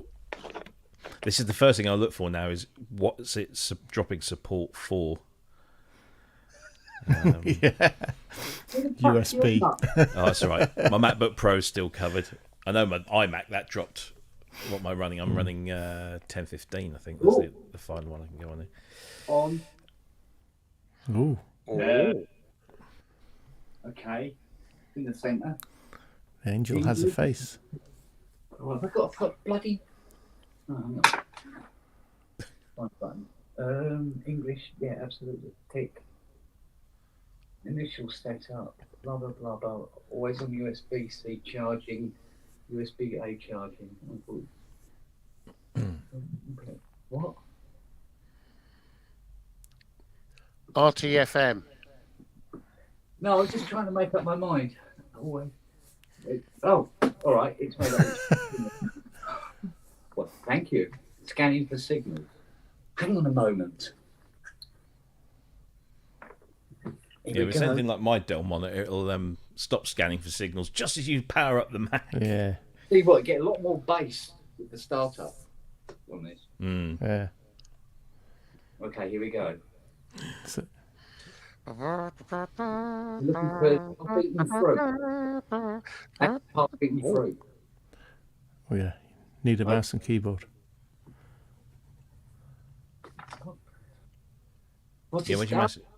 Mouse and keyboard. You need your mouse and keyboard. It won't boot up without it. God. No. I got some mouse. Don't they even give you a bloody magic mouse with that? Jeez. It's that magic. It's invisible. Oh, fuck you! Don't walk on that. It's saying hello in some strange language. Keyboard. I saw. Oh, and same to you, madam.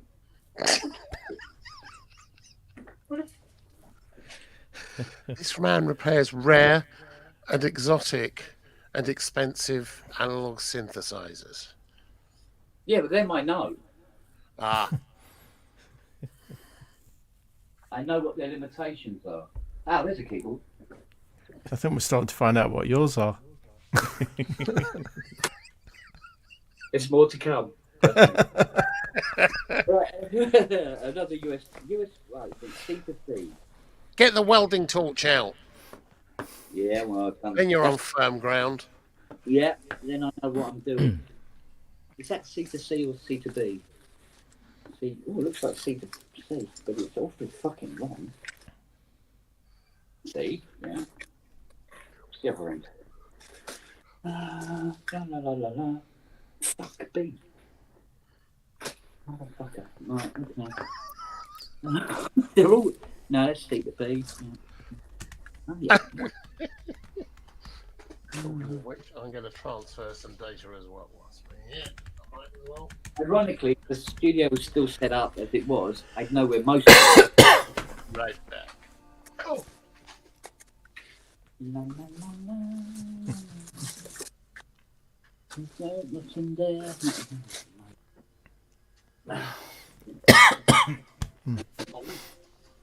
oh, that made a noise.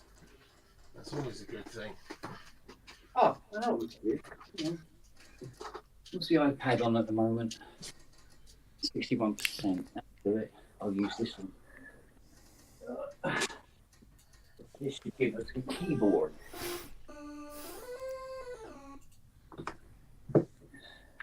USB-C.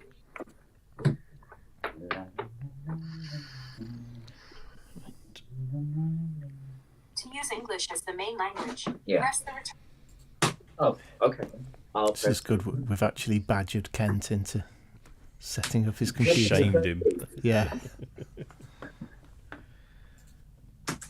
I'm pressing the return keys. Should be plainly said.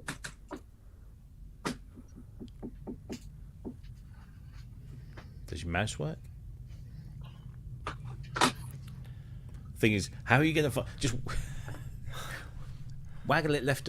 Seriously, this is the thing. Waggle your mouse left and right very quickly. No. No. It could be about 2 miles that way looking at that Well, this screen. is the thing. You know, you got what part of the screen do I look at? The other end. No, it's not here either. All right, where's the receiver? It's different See if you can postcode see your over there. cursor on the lawn. Pardon? See if you can see your cursor on the lawn. Hang on a minute. I think I've got a season ticket. Hang on. No. There's nothing in there either. Oh, man. What the fuck is that? It should be a USB hub. Nothing around.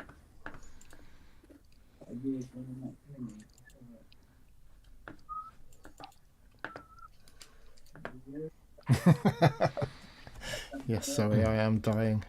This is painful. Well, that seems to be about as far as I can get.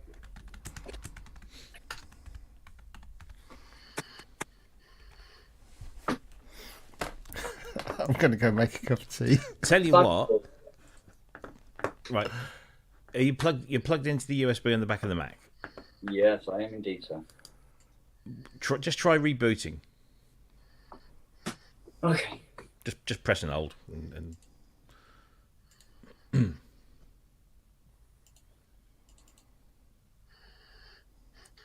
Have you turned it off and turned it on again? Just on that now. How bad will you feel if this breaks it completely, Rory? No HDMI 1 signal from your device. yeah, have you powered it back up? No, it was on. Oh, right. Oh, now it's found Okay, it. yeah. The Dells are pretty slow in picking up signals. I've always noticed that. Yeah. But once it's there, it's there. The reservoir.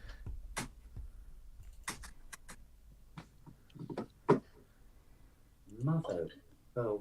Might I wonder if it. No. I wouldn't want to be plugged into the monitor. Well, the monitor's just a USB hub, isn't it? So Yeah. it shouldn't make any difference. The mouse and the keyboard should just work. You know what? I'll try plugging the keyboard into one of the front USBs.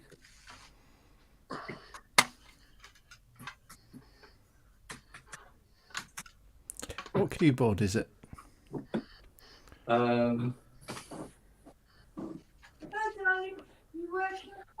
Yes, darling. I'm working so very, very hard. Are you working very hard? Yeah, like you wouldn't believe. The sweat is pouring off me, as you can see. All on your own up here. Working hard. Well, I'm not exactly on my own. Not gassing to your mates. No. Hello, Fiona. Hey, Fiona. Hi, Fifi Latouche. How are you? The douche, thank you. Oh, You're going to put the acoustic lenses up? Yeah. Not if you're going to do it like that. What's wrong with that? What's wrong with that? Where would you like me to start? That's bullshit. Exactly. I'm really Press here doing blue, this. not spit on the back of them. No, I don't like this. Robbie. Yeah, yeah. Does the keyboard have non-off switch, Kent? Yeah, it doesn't. Turned it off and turned it on again, just in case Right. it was a Windows keyboard. Try a different that the cable. You is might that the you might have an HDMI cable that's the wrong version, as it were. It might only be your 1.0 or 1.1. You probably need a 1.4. It's green. No, that, Switch them off again. it's plugged in directly into the Mac, though. There you go. But the way they're wired changes Um, the speed and all that kind of stuff. What does it say under the grey box? What does it just say under the grey box? Language. So it's bollocks, basically. Using the software free to return software licenses. Have you got a woman up here with you? Yeah. I heard her voice. Is that the keyboard that you were using with the Mac Mini? Yeah. Okay. So it's Mac friendly then. It is Mac. It was bought specifically to work And with the Mac Mini's turned off. It's not like Bluetooth to that still. Or Oh, is it a Bluetooth keyboard? Oh, fuck Nope. that shit. You know you need a wired one or an Apple one. Oh, fuck you. But if you got the key, so the keyboard's not no, connected to. Bluetooth ones do work as well. You can pair Yeah, them they up. do, but I think There's a wired Apple one around here somewhere. I know there is. Because I hit Fiona with it a couple of days. That's what I go for. yeah, I use one of these little things. I've got a wired one, but I needed the space. So, Where the heck is the wire? although actually I could probably put it back in now because I've made a bit more room. Oh, where did that be then? This could be any Right, I'm going to go make a cup of tea. Yes, I'm going to go get a drink. Hit somewhere. I'm going to master some audio. Well, no, it's an Apple keyboard, babe. neglect. I'm going to look in your At office. the same time,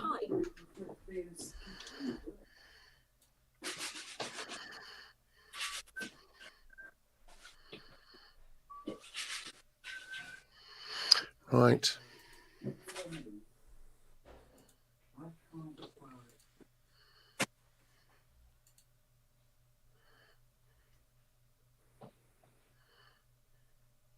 Oh, that could be quite a problem. I've got a wireless. It's got to be USB stick there. No, apparently it has to be a wired speaker. Oh, man. That's not good. That is not good at all. So the wire key, right, is USB. USB. USB-B. It's a B type. On the back of that? I thought No, it was a USB-C. Do you not have a multi-port on the back of that? Yeah, but the wired keyboard I've got goes to a B. Ah. If I could find it. But there is a, you know what? I'm going to use a PC one. Good. Gents, I'm going to leave you because I've got a load of cutting to do now. So You got a load of what? a load of cutting audio Oh, to cut up. So I'm gonna bugger off and get on with some work. all right, darling. Yeah, someone's got a proper job, Ken. And I need a cup of tea or a bottle of cider. It's one or the other. I think it's a cup of tea. I'll I've just chuffed and it's a bad one. Chew that. Ugh. There's flies fighting to get out. What's going on? Oh, Right. Gentlemen, you've got the grapper or something. yeah. Good for you. Well, to that now. Digestivo. Right. I'm going to bugger off. I may see you later, but I doubt it. I'm going to Okay. crack on and do some audio editing. Good to see you all. You too. Both. All right, take care. Yeah, good luck with the Mac. Over to set up your Mac, press the escape key. Press the escape key. The VoiceOver Quick Start. VoiceOver speaks descriptions of items on the screen and can be used to control the computer using only your keyboard. In this quick start, you'll learn the location of important keys on your keyboard and important VoiceOver commands. To advance through the quick start panels now, use the arrow keys located to the right of the main keyboard keys. On a portable computer... Can't you just turn that off? Siri, show us your baps. Position one of the other, with the She's a left baker. I know she's a baker. She's a baker. practice Without a function, shadow of a doubt. On that note, keyboard held. Ta-ta. Screen. ta-ta, you Hey, mate. The VoiceOver poor, cursor. poor people. Press the VoiceOver modifier See you button. later. Bye. Left, Good luck, right, Mum. Bye. Cursor moves. You hear a description of the item it moves to. On screen, the VoiceOver cursor appears as a rectangle. Yeah, even the dogs are telling you to escape out of that. Use VoiceOver now to navigate around the practice area below. Keep the VoiceOver mod practice what you No. learn. Many quick start panels include an area you can use VoiceOver to Fucking practice the skip command. it, your mother. Thank you. Oh dear, dear, dear, dear. Right. Too funny. Mate. It's...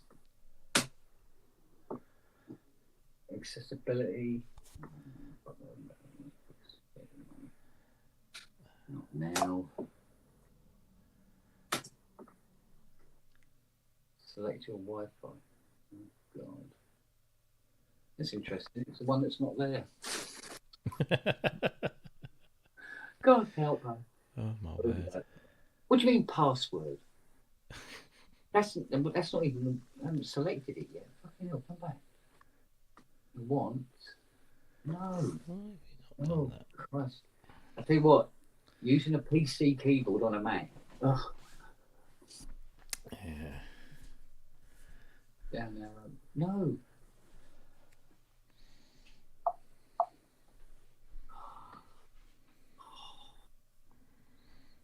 Why isn't that showing up? Well, why does my one have to be so far down the fucking list? Right, here we go. Not that one either. Oh. No, I might do actually at this juncture.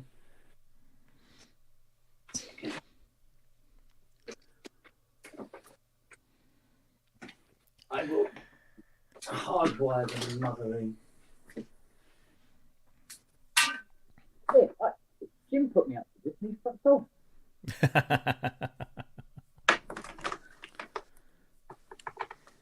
Right. Right, hard it in. Interesting. I'm not doing this wireless bullshit.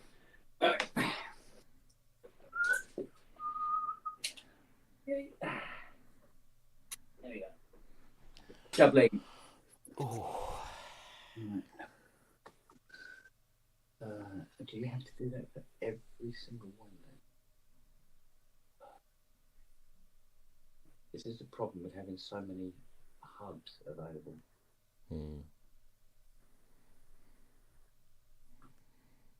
Not that one either.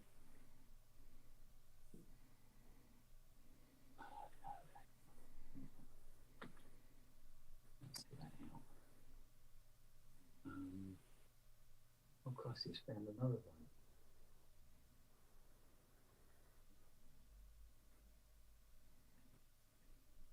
Wish I could have whatchamacallit, a mouse working on this. That'd be nice. Around about now. Doesn't the one you got work? Plugged in, but it's not. I'm not seeing it. Think we're in.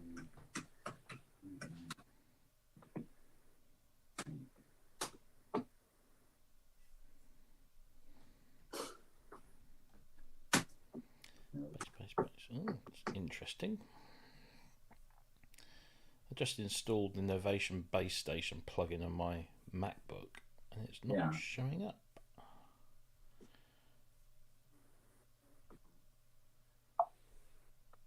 I've got the Mac version, unless it's fully deprecated.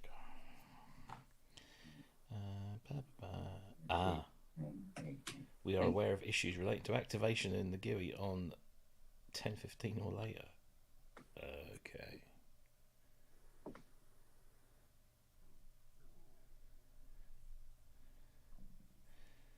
I see. This package was signed with a certificate that's expired. Are you trying to tell me there are 34 people here watching you set up your monitor? Yeah. What is wrong with the world? Oh dear. Well, Mac kind of thing backup startup from Windows PC. No, I'm not going to do any migration. I'm going to build this from scratch. Thank you. Right. Move the install to bin. Gone. Right.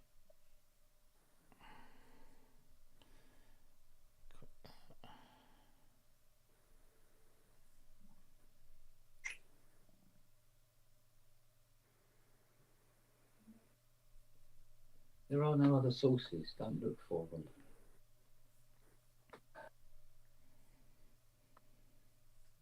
Mate, I'm going to get on my knees at this rate. No, seriously, it's standing up's killing me. Is it on my knees? Thing. God, must have about 20 kilos of USB cables. What the hell's that all about? I've got a box of cables that basically connects all of this stuff, and I'm not connecting it all at the moment, but I need to get rid of the box, so I don't know where to put them. All my drawers are full. Need more drawers. Right, so it's stuck in some sort of thing. Stuck in some sort of thing. Yeah, it's looking for transfer information for this Mac.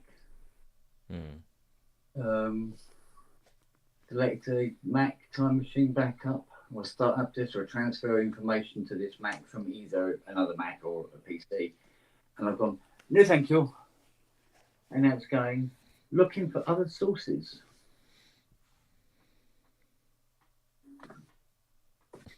I'm sure Richard Hilton didn't have all this problem. In fact, I watched him do it and he didn't have any of this problem. That's because his Mac is scared of going him. from a Mac to a Mac. Yeah.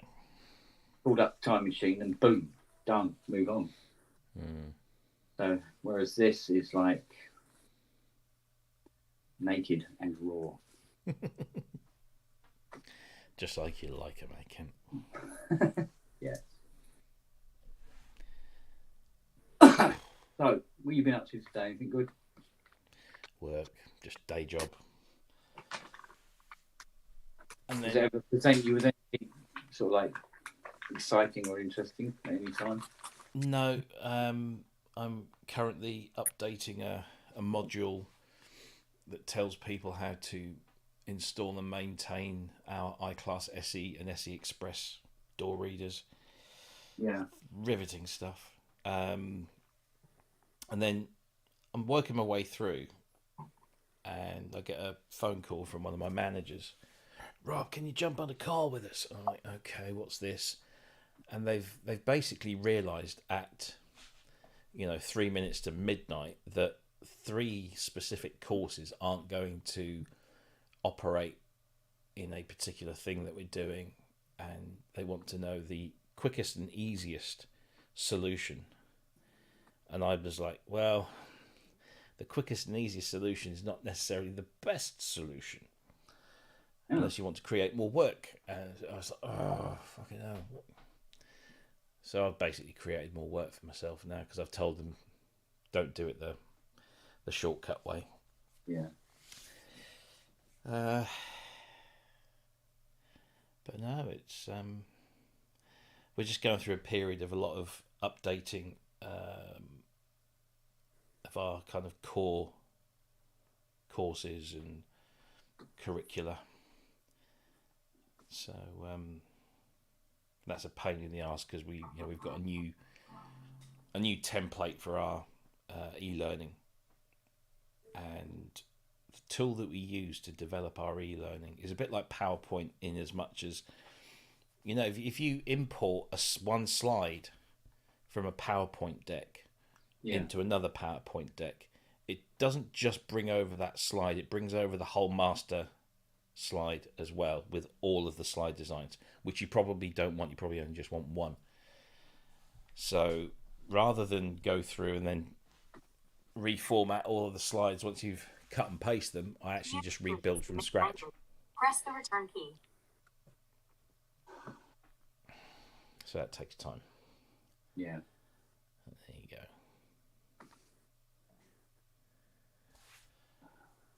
That's nice. United Kingdom's at the top. Okay. It knows where you are. Which makes all of this completely irrelevant, isn't it, really? Yes, but you might be, a foreign national. Well, I'm not. But no, but he doesn't know that much. It should He knows know stuff. Well, it probably does, just doesn't want to scare you. Look, I wish the mouse would work. Yeah, that's odd. Maybe try connecting the monitor to the Mac, and then your mouse to the monitor. Oh God, what is my Apple ID? Oh no! Don't say it out loud. I can't even remember what it I can't is. remember it. Oh dear.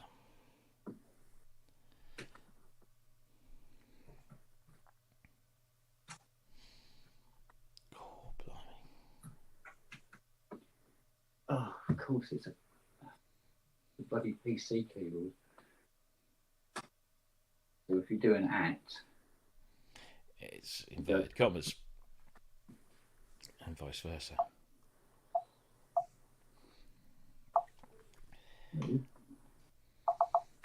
Why are you stuck there? Don't stick there. Oh Christ! Why are you stuck there?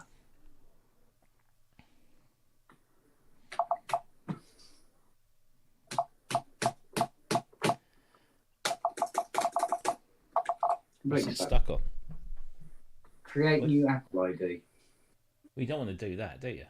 No. So I've got to fucking piss around with it now and tuck it down and start again because it's completely locked.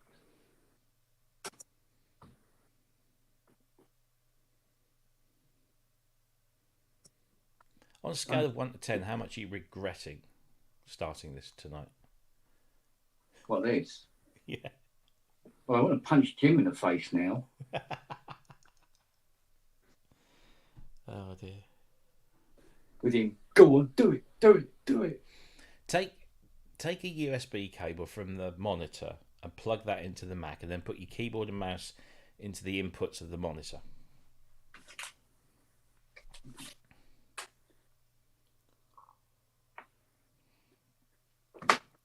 Find the bloody ports, that is.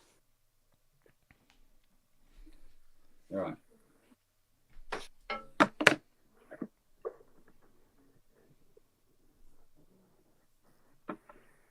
Oh, Christ. I don't know if I can. It's so far away. You're a different postcode now. Yeah.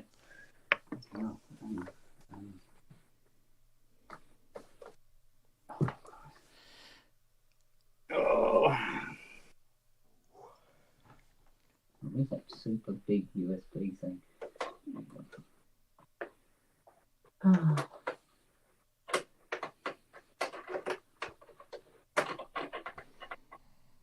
Oh, for fuck's sake, don't you know?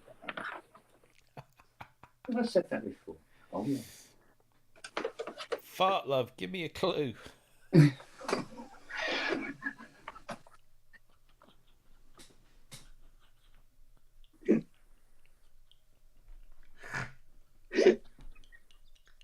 You're not fucking helping. Oh dear. It's not helping. Oh dear. No, this doesn't work either. Oh, fucking hell.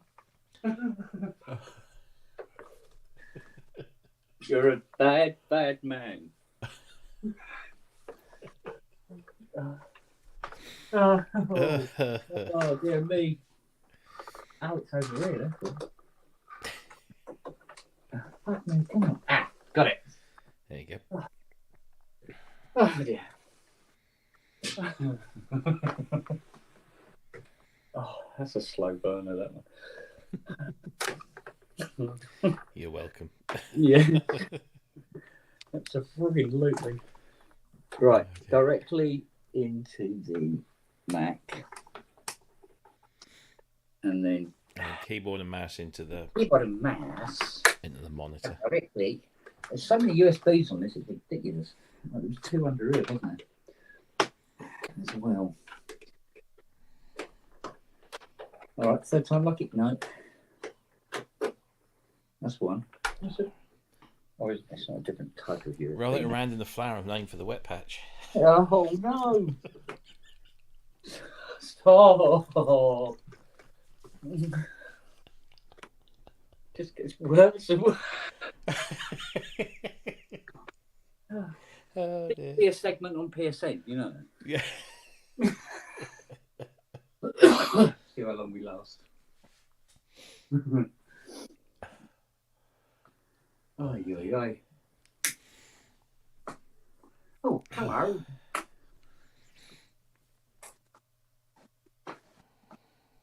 No mouse. No mouse at all. Okay. We do this the hard way. This again.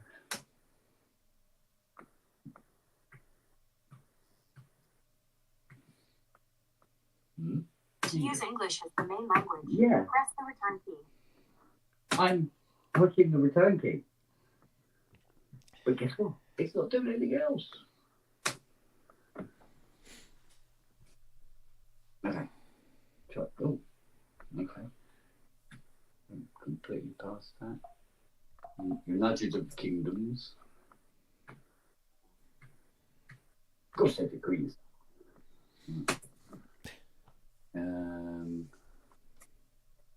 Let's just go on from that. Okay. Don't really want to do these either. Thank you.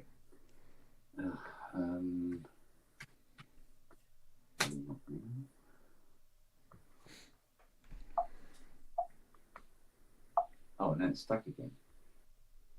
That could be stuck. It goes to create ID, and it won't come off it. But you shouldn't need to create an ID if you've No. got one. Actually, I was aiming for set up later. But Mickey the Mouse is not doing anything.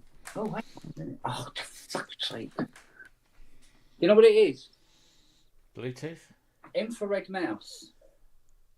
Red desk. The mouse is right over in this corner over here, about as far away as it could possibly be. Oh dear. For fuck's sake. And this, ladies and gentlemen, is Picnic. Problem in chair, not in computer. No fucking shit, Sherlock. Oh, man. Oh. Well, I'm glad I'm exposing my computer skills to the rest of the world. I'm just good at repairing them and building them, not using the fuckers. Right. There we go. There I say. Right. Do we have a mouse now? Yes, we do.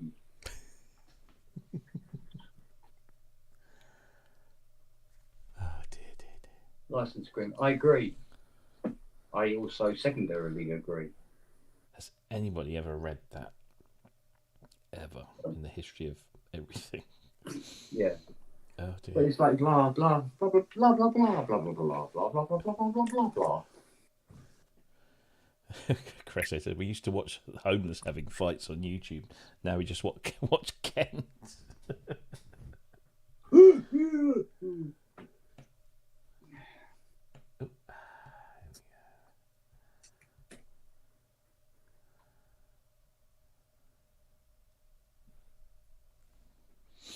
Okay.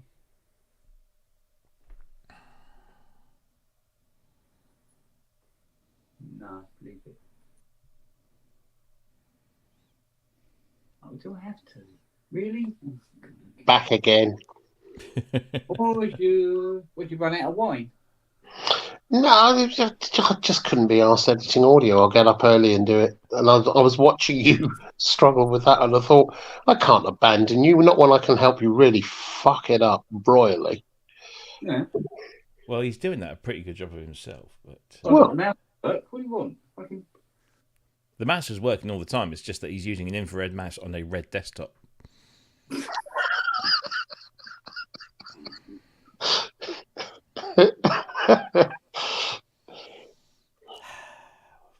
can you say? Is the keyboard working at all? Yeah, it's all working now that he's plugged it in and got the fucking shit right. Okay. So now it's just the install process, which is a colossal, lengthy, torrid No, pain there's in no the ass. install. It's all pre-installed. Yeah, but you've got to go through the registration and everything else. Oh, he's doing that now, yeah. Yeah. Yeah. Well, jazz.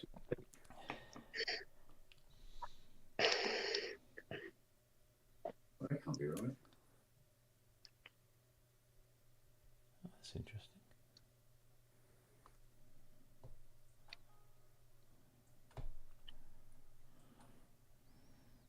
Oh, here I am. There you are. Yeah. Why won't it find? Oh, of course. Yeah, that one. Ooh. Nice. Yeah, I'm not doing enough of that just at the moment. Well, I don't want to identify the keyboard because this isn't the one I'm going to be using. What does your keyboard identify as? A mouse. Transaxi. Right, I think that's it. Heard that before somewhere. Yeah, there we go. Okay, I didn't take long, did it? There you go. Welcome to, what are you running there? Oh, you're on Ventura, aren't you? Yeah. Ages ago. Yeah, fucking system preferences on Ventura is very iOS-y. I don't like it. Where's Fari Siri? There she is.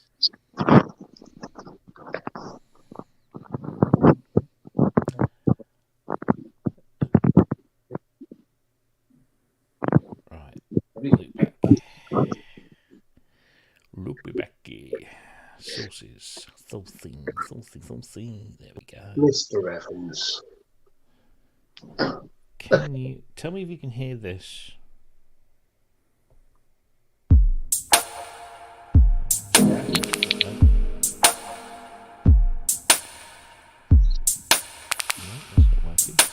Or is it? Why? Oh God, what have I done there? Oh, it's over there. Right. Let's see what you do. What have I done? I've bust it. Oh, we heard it. Oh, you heard it, did you? Oh, yeah. Why don't I hear it? Oh, I know, because I'm as stupid as a stupid thing. There we go. In a stupid place.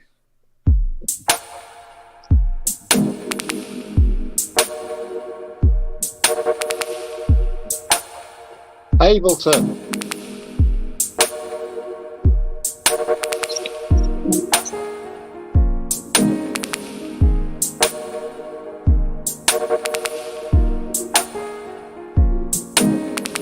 Do you know what?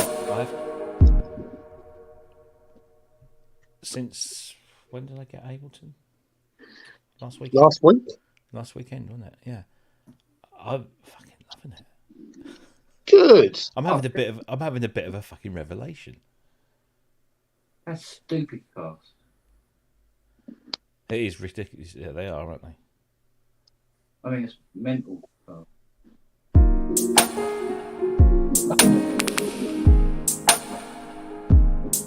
I have to get my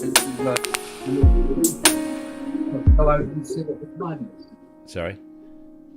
I have to get my little scooter, come over here to see what the time is. And then when it's time to shut it down, I've got to scoot back over here and click on it over here. But that is booted up. Well done. Very faint breath.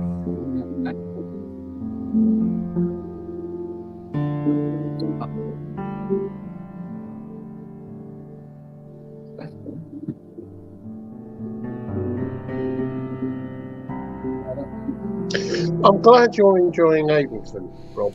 I am.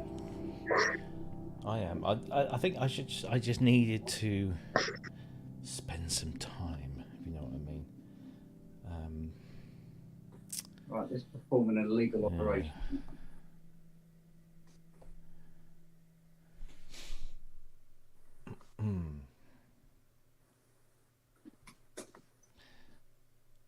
So why?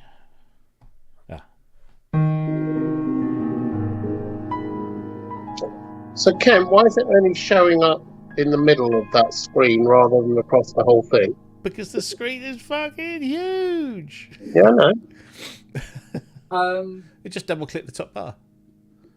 Well, Double click the top bar of the window. yeah. Or just stretch it manually. Ooh, misses. That's nothing you can stretch it on. Or tell it that it's a big, Or, big. yeah, just click on the display. green. Click on the green. No, it should know that, shouldn't it? There you go. There you go.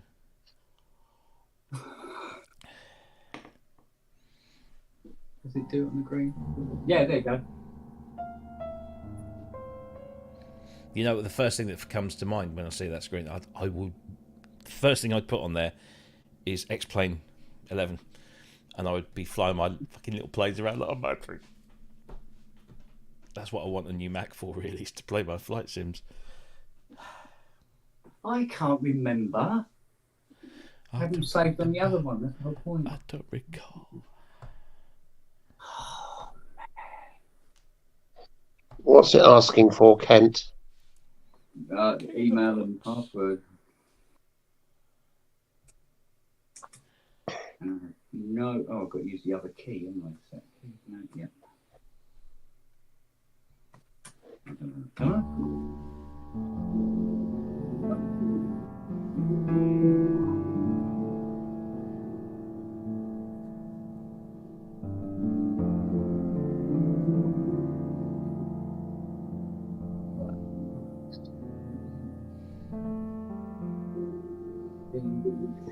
Which piano's that, young Rob?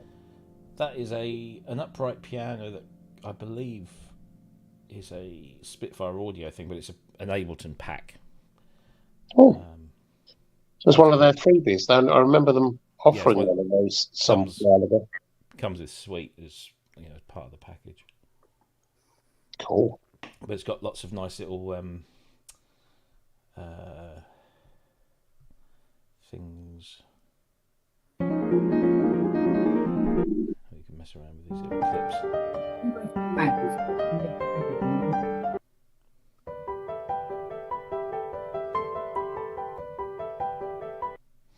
Yes. There's a lot of stuff. Jesus, I downloaded all of the Live Suite stuff. A lot of stuff. Oh, come on. That took what, 8 seconds? What, Cubase? Yeah, to download.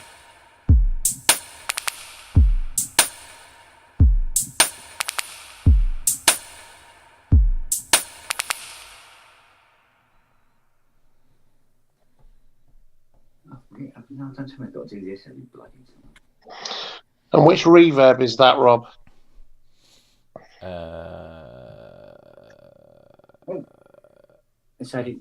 It's just a standard. It's a standard one within Ableton. I've got the. Hey, I thought you forgot about me. I was in limbo for a while. I wasn't even looking. No worries, it's fine. I'm just listening anyway. So, how you guys doing? Yeah, good. All good, thanks. How are you, Andrew? Doing all right. Just working stiff, Uh-huh. and not the fun kind. Yeah. Well, Bob. I see Kent is Maverick in his cockpit, right? So, Talk to me, squirrel. yeah. Just don't hit the eject button too soon. Break your neck. This is what I've always had this problem with Max. You install stuff and then go, so where the fuck is it? Where did it install it? It will be on the bottom somewhere, Kent. Applications. Yeah, the applications menu will put all your shit right there. Yeah. Applications menu. Well, if it's not on the dock, just go up to the top on your top bar. Unless it's an extension or control panel of some kind, then there's that little offshoot of the application menu. Just go applications or go to your hard drive. Oh, okay. I see. Yeah. You're shown. And unless it's a plugin, it's also easy to find on the hard drive. It's pretty much in order, so they don't make it that difficult. It's not like Windows where they try to put shit wherever they want to. Yeah. That's interesting. Where the fuck is it?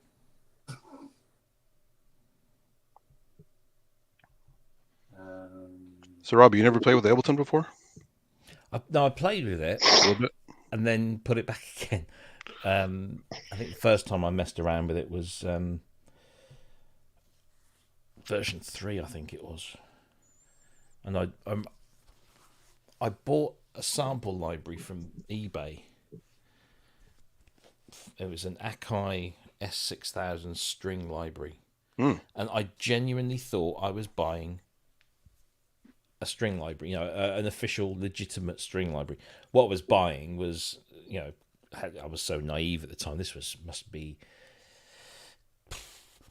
2001, 2002. No, it could have been 2001, 2002. So naive at the time that I bought this thing when it turned up in a DVD-R case with handwritten stuff. Oh wow! I thought, okay. Some guy didn't have it in his coat in an alleyway or something. So I popped the DVD into the drive, and there was the sample library that I was expecting to find, along with a folder and the folder was actually called "Try Before You Buy." Yeah. And I thought, oh really? So I double clicked on that folder, and inside that folder were cracked versions. That's all the wear sites say. Try before you buy, basically. Yeah. So there was cracked versions of pretty much every. There was Cubase, Reason, Ableton, a few software instruments, a whole bunch of stuff.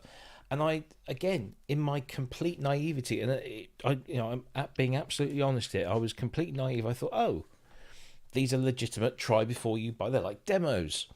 And then I would put them in. You know, I'd install them, and I'd get the little Whereas splash screen that said with the cool music, right? You got the yeah, little yeah. chip And tunes. yeah, and then saying, you know, if you enjoy this software, please go out and buy it. And I'm like, okay, well, maybe I will. And then realised that it was the full blown thing, and I Sure. didn't have to buy. So yeah, that was the first time I tried Ableton, and I thought, no.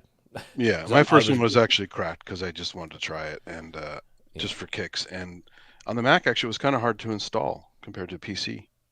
Well, I was on PC at the time, so it was just yeah. And I tried it, and I was so ingrained in the linear sequencing world, having come, you know, I was at the time I was a Cubase individual, and had been on Cubase for years, and so it made absolutely no sense. I thought, what's all this clip business? I didn't fucking get it.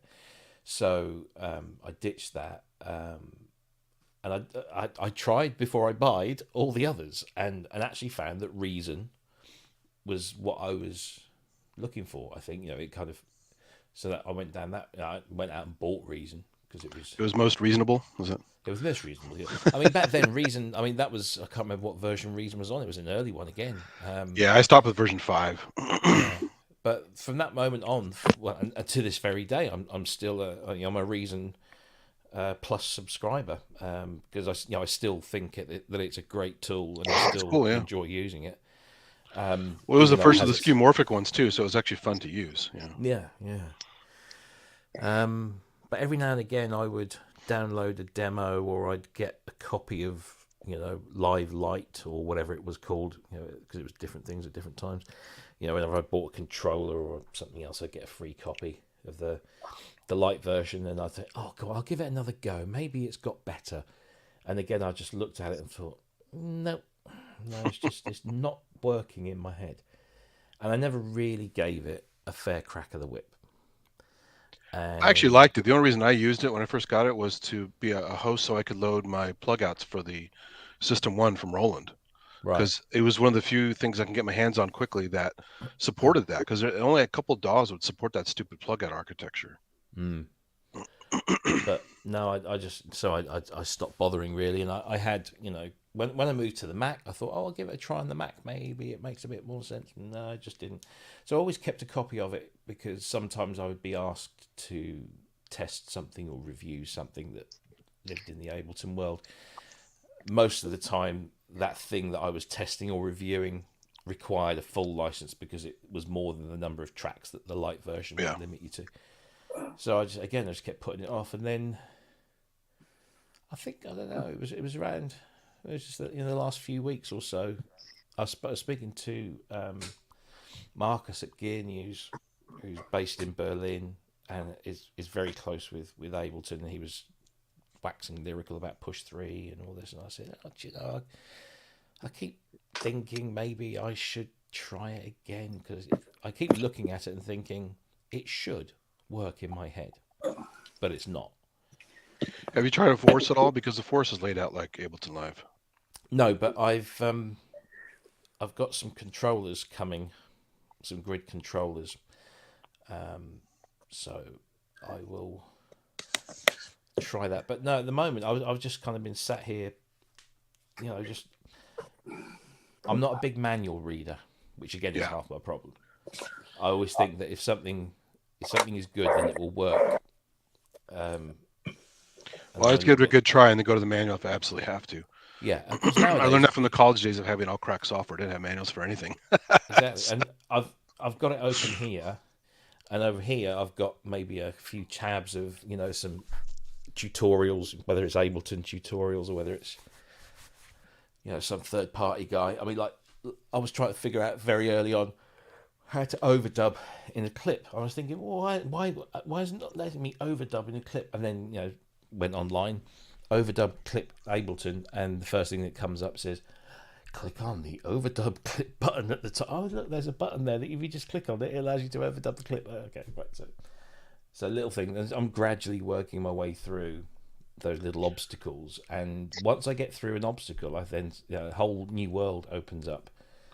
Oh, that's cool. Oh, I like that. And It seems to be pretty common dawn now, but when I first started seeing it a lot was all the beatboxers using it with foot loopers. Yeah. And I mean, it was primarily designed to be a live performance thing. Yeah.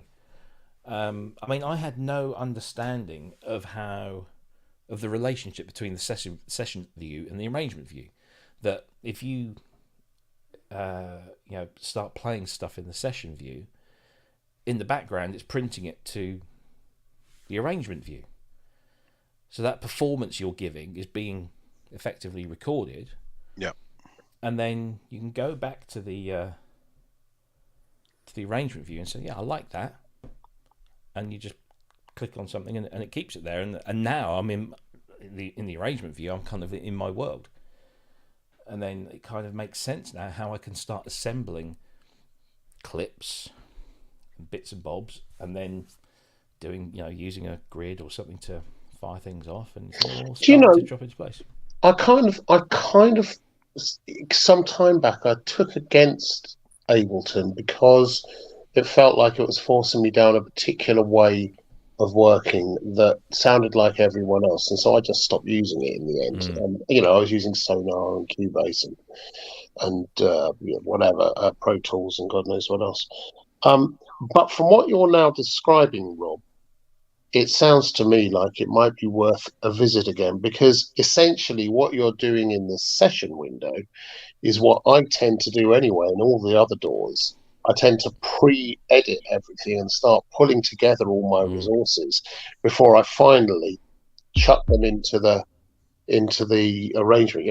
I'll play around with samples. I'll do a lot of 2-track stuff, or I'll do stuff in Cubase, not Cubase, in Wavelab or whatever, pre-assembling or doing stuff with samples on one of the samplers. And it sounds like the way you're now using it is you're using the session window to build up all the pre-assets and try out different things, and then dump it into the arrangement window and take it from there. Is that right? You don't even have to dump it. You just start playing around and firing off all the clips in the order that you think might work. And in the background, it's doing it all for you. Then you just go to the arrangement view and you see it all there, and you say, "Yeah, I'll keep that. Thank you very much." So yeah, it's and the content. I mean, the content that comes with Live Suite is huge, and there's a lot of good stuff in there. Maybe I should take another look at it. Maybe I should. Yeah.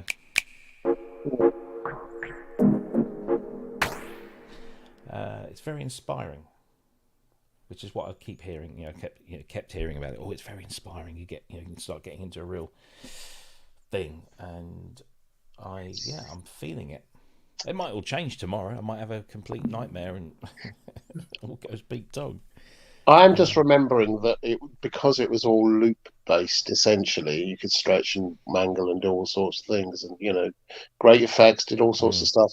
But the fact that it was loop based didn't lend itself to orchestral, composition. And I like having that as well. But maybe I don't know. Maybe I was just being antsy about the whole thing. I subscribe to a guy on Patreon called Reverb Machine, and I thoroughly recommend anyone that's got a spare $4 a month or something to go and subscribe, because he produces a huge amount of content.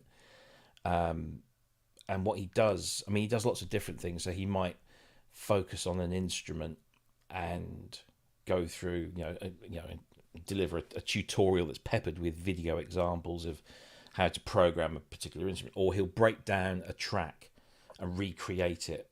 And he uses Ableton as his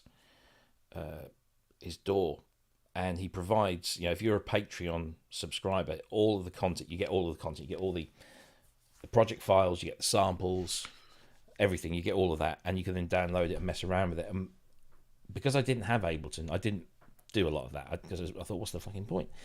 Although he does do a lot of stuff in MIDI files, which I did download. But he did. He's done a recreation of "Everybody Wants to Rule the World" and "Shout" by Tears for Fears, running up that hill, and he really gets into the sound design of the patches.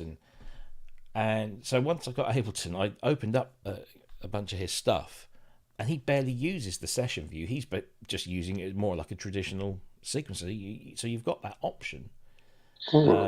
if you want to. But the added thing is that with the clips and stuff, you can just work, focus on a little bit. And that's how I always used to do stuff. Was I'd come up with maybe 8 or 16 bars of something. Maybe it would be a chord progression or something, and then I'd put some drums to it. Then I'd put a bass line to it, and then maybe a little arpeggio or a little melody.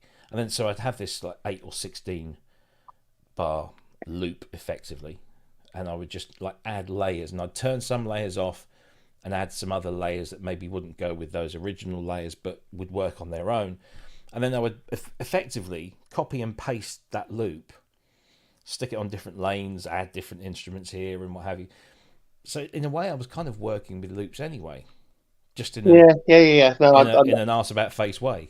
No, lots of people work that way. It's that's I understand that methodology. I understand, I understand that completely. And it's $5.99 in the App Store, but you've got Ableton Note, which is like a miniature version of Ableton, but a very simplified version of Ableton Live on your phone. So you can record, so you record clips and arrange them just like you would. It's not got a huge amount of. Well, it's got like 500 meg of samples. So have you exported that to the Live suite to play with it further? So all you do is when you save it to the Ableton cloud. As long as your desktop is signed into the cloud as well, it will then appear, and then you bring it into Live on your desktop, and then you can further expand on it, which is something I wish Reason would have done. Yeah. Years ago, they sort of dithered around with it. They came up with what was that first one? Figure? Was it Figure? Figure, that's it. Yeah, Figure, which was okay as a mobile app. It was fun. Really, yeah. It was just kind of a throwaway thing. But they did actually come out with Reason. They didn't call it. They called it Reason Compact, but it didn't behave like Reason. And when you exported it, it exported it as an audio file, not as MIDI files with instruments. So whereas Ableton, it exports the MIDI data and it's got the corresponding instruments. I think Reason did sort of start bringing in some matched instruments between the mobile and the desktop version, but it didn't really. That sounds like Premiere Rush. That's what Adobe have that with Premiere Pro. You get the mobile app, which is Premiere Rush, which allows you to do a bunch of capture and editing and do whatever.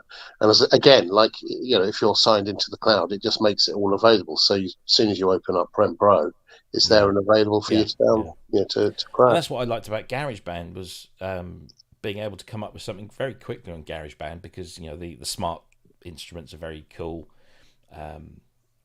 And you can either play something in, or you can choose a key and then have it the different chords, and with the strings, for example, you can do lots of different things, different progressions and different intonations, and you could build something really, really quickly and then export that into Logic, and there it is. It's all there. All the instruments are there. That's the bit. That's the bit I used to use lots of that kind of stuff all the time, and I've moved away from that now. I can't use someone else's string arrangement or piano piece because I want to know that I can play it live, right? Yeah, I was always about authenticity, but it's not authentic. It's not about that. I don't mind nicking stuff that's a sample and using it, and and it's in the background, but for the vast majority, it's kind of the character of what I do anyway. It has a character because of the way that I put stuff together and the way I sort of labour over each chord progression and change and whatever. I just like the fact that you could sit there and come up with something that sounded well formed, even if it wasn't you coming up with those particular chord, you were coming up with the chord progressions, but you might not be coming up with the bowing techniques or the whatever. It was just enough to get that idea out into something, then spit it into Logic, and then just crack on. And with Logic, you can then, because it's spitting out both the MIDI data and the MIDI data contains everything. So all of the articulation that GarageBand does automatically in the app, when you spit that MIDI data out into Logic, all of that articulation, so, you know, velocity, aftertouch, whatever, is also sent over. So you can then say, right, well, I don't particularly like the stock GarageBand strings. I want Spitfire, or I want, VSL or whatever. And you retain all the articulation, and maybe you've got to maybe tweak one or two things because, you know, certain CCs don't correspond. But your idea is in there, and it's workable sort of very, very quickly. Yeah, I get that completely. I get it completely. I think most everyone, or sorry, the vast majority, not most everyone, the vast majority of people work that way. And it's it's a good thing. Lots of people turn out some really, really good stuff. But I think what I found was, I'm still going to give it a go. But what I found was it was losing the character of my tonality and playing and whatever. Yeah, the different chord shapes and it just didn't quite. It didn't do what I would do. So it lost the character. And that was kind of, and for better or for worse. And, you know, let's just put that one to bed as well, because I'm not saying that I do anything particularly wonderful, but what I do is what I do. And I think I was always, I found it a bit, I found like it was like employing a bunch of session musicians to do it for me. Yeah, you want to work with you, not against you. So. Yeah. And that was okay, but I just so much prefer doing that bit of it, that crafting of it myself. Yeah. But it means I don't do as much. That's the corollary. And I guess for you and for many, it's the fact that you can turn out a gazillion different things in the same time I probably turn out one. Yeah. I mean, I would only ever use GarageBand on the iPhone or the iPad just to come up with, you know, if I'm, you know, sat in an airport terminal lounge or on a plane or whatever, and I think, and you start noodling around, and, you know, the smart instruments in GarageBand are very clever, you know, it's in the name. You know, the actual kind of performances that you can get out of it and the variety of performances. So you can get something that gives you a rough approximation of what might be going on in your head. And then you can work with that and just build an idea. But I wouldn't ever think that I mean, there probably are lots of people who build entire tracks in GarageBand using smart instruments and drum loops and stuff. And I'm sure a lot of it sounds very good. But if you want to, you know, stamp your own identity onto it, then you can, to a degree. You know, you can play, you know, again with the smart instruments, you can either have it play chords for you, or you can play individual notes on a violin. You can bend notes, you know, you can do all sorts of different things. It's quite inspiring. But if it's not what you think, you know, if it's not quite what you have in mind, but it's ballpark, then you can then do that in there very easily, and then just save it to iCloud when you get home, fire up Logic. There it is, and you bring it in, it brings down all the MIDI data, and then you can start digging in and making it your own, or just, you know, reworking the bits that you didn't like. So I just think as an ideas pad, it's really cool, and I like, and that's what I've really liked about Ableton Note, is that as an ideas thing, I was coming up with stuff. I've not come up with half a dozen different 16 bar loops in so many days as I have done in the last 2 or 3. You know, it's that's what's great about the Groovebox app by Novation and Amplify. It only gives you 8 tracks, but it has proper synths like a bass synth, a mono synth, a poly, a sample drum thingy, and it has massive amounts of presets you can either use or buy extras. What's cool is it training wheels. If you're a beginner, it will actually, as you hit different presets, it will cycle through different demos of suggestions of what to play. And if you don't want to use any of that, you turn that off. And when you just go through the things to hear it, it doesn't import it into your little mini DAW. And you totally do stuff from scratch. But you heard something that might actually inspire you. Go, oh, that's a cool idea. Yeah. And then you play your own version of it totally from scratch. Or if you're a beginner, you import that and build on that. It's very clever. I suppose, Rob, with what you're thinking of doing, and I am as well, which is the whole, opening up something that encourages people to come through the doors and play with this kit. I suppose actually, now I think about it, I need to get back into Ableton and a few more of these tools again, because even though it's not my preferred way of working, it's definitely a preferred way of working and an easy access way for people who aren't familiar with this stuff. Yeah. So yeah, that suddenly makes a lot more sense. Yeah. Sample that man quickly. Well, they even had a guitar thing like that on the Nintendo DS where you could strum the screen. It was really cool. Yeah. You know what's really good for that? A guitar. Yeah, but if you can't play. Yeah, but you got to build the calluses and But you do. On this thing, I'm sure you play with it. But if you want to play individual notes, you can, and then you can do. You can put your own little stamp on it. Yeah, I can do that on one of those. Yeah. Yeah, but I don't have one of those. Really well. I can't play one of those. And it takes hours of practice, right, to get anywhere near what you want to do. Nah. Well, I've heard beginner guitars.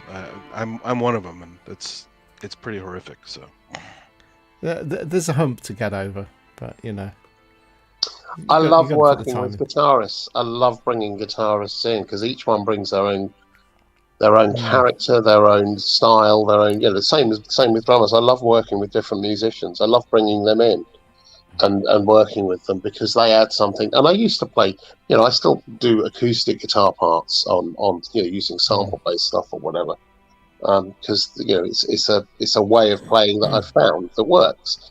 But I much prefer bringing a guitarist in to do it. It's a bit like with horns and things. Yeah, I can do a horn arrangement, but there's nothing quite like having a. Guitars are, I think, are particularly individual. I mean, it's like, remember Rich Hilton saying about, he's had to go on Niall's setup, he's had to go on like Stevie Ray Vaughan's setup, and same equipment sounds completely different depending on who's playing it.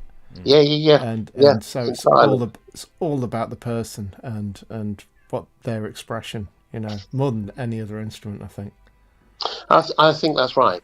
It's the thing of I think I've told the story far too many times now about my dad's chisel when we first moved in here, and I had to, I was a novice at DIY, and I was being terribly anal and doing spreadsheets and shit like that.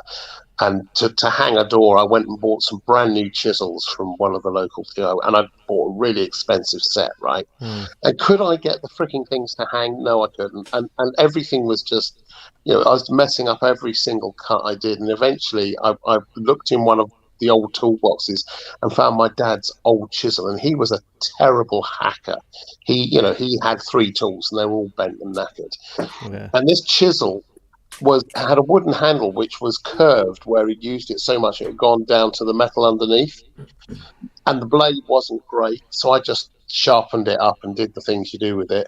And when I started using it, all of a sudden all of the doors they chipped away, and it all just felt completely right, because it had been, not because it had been in his hands, but it was a tool that someone had loved and used and great, and suddenly it all felt entirely natural. Right, that's what it's like with music. Once you get to know a tool well enough, you can use it in so many different ways, and perform. It's all about the performance, right? Yeah, totally. And stamping your mark on it. It's your thing. So yeah, bit like owning music business. Sorry. That probably explains why there's so many tools in the music business. Dun, dun, dun, dun. Yeah. Hello. I have friends. Yes, I have a piece of chocolate. There you go then. Come on. Okay.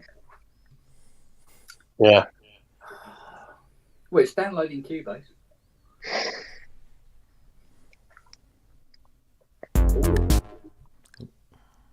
Oh. So Kent, no regrets with that screen yet? Nope. Until there's a strong wind. You need to take a pad to the other side to see what the time is. Good thing you don't have earthquakes over there. Oh, I see. That's because God's British.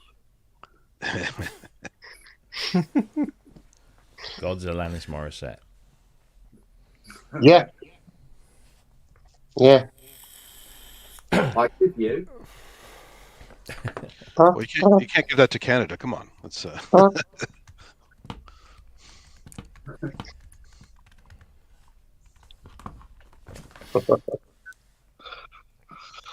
I'm actually going to do some music.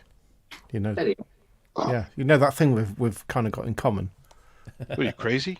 Yeah, No, the thing we have in common is procrastination. Mad? I don't like to procrastinate. Life's too short. Death is always looming. It's there. It's just there, just over the horizon. Cheerful fucker. Thanks a fucking bundle. I'm a bit closer to it than you bastard. Oh, I don't know about that. What makes you say Maybe that? it's to remind us of these things. Oh, well, carpe fucking diem. That's why you should, get your fucking Mac Studio plugged in and working. Cause It's running. I know. It took some badgering though, didn't it? And babooning. Claws like shovels, mate.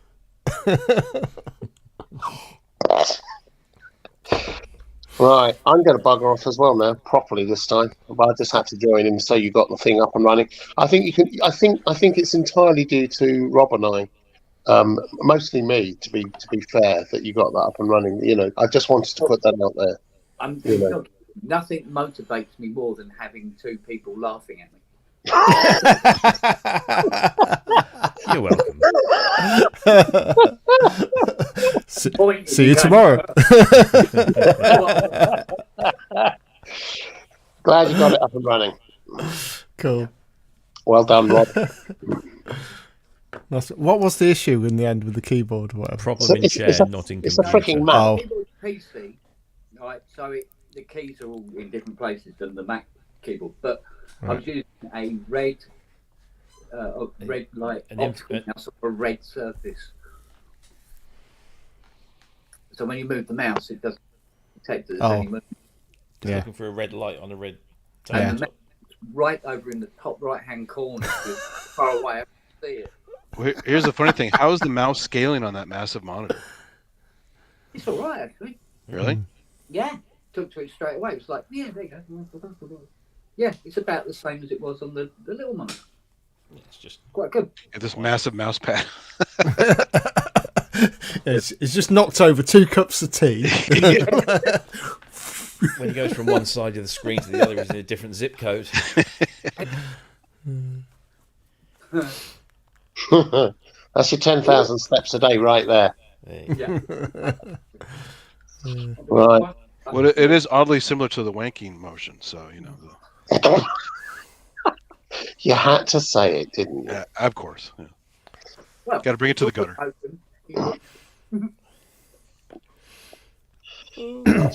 All it says you must be pointing off to the right then. Anyway, cheers, guys. Go make some music. Strum and thrang. See you later. Have fun, Jim. Take care. Cheers. What a wanker. Oh, yeah. Yeah, come on. What a wanker. Oh, dear. I should be going to bed soon because I've had so many late nights. Oh, yeah. Yeah, just dicking around with Ableton. Thinking, I can't stop now. I'm actually getting. Well, you're really getting stuck into this, aren't you? Yeah, He starts blasting Queen's "Don't Stop Me Now." Yeah.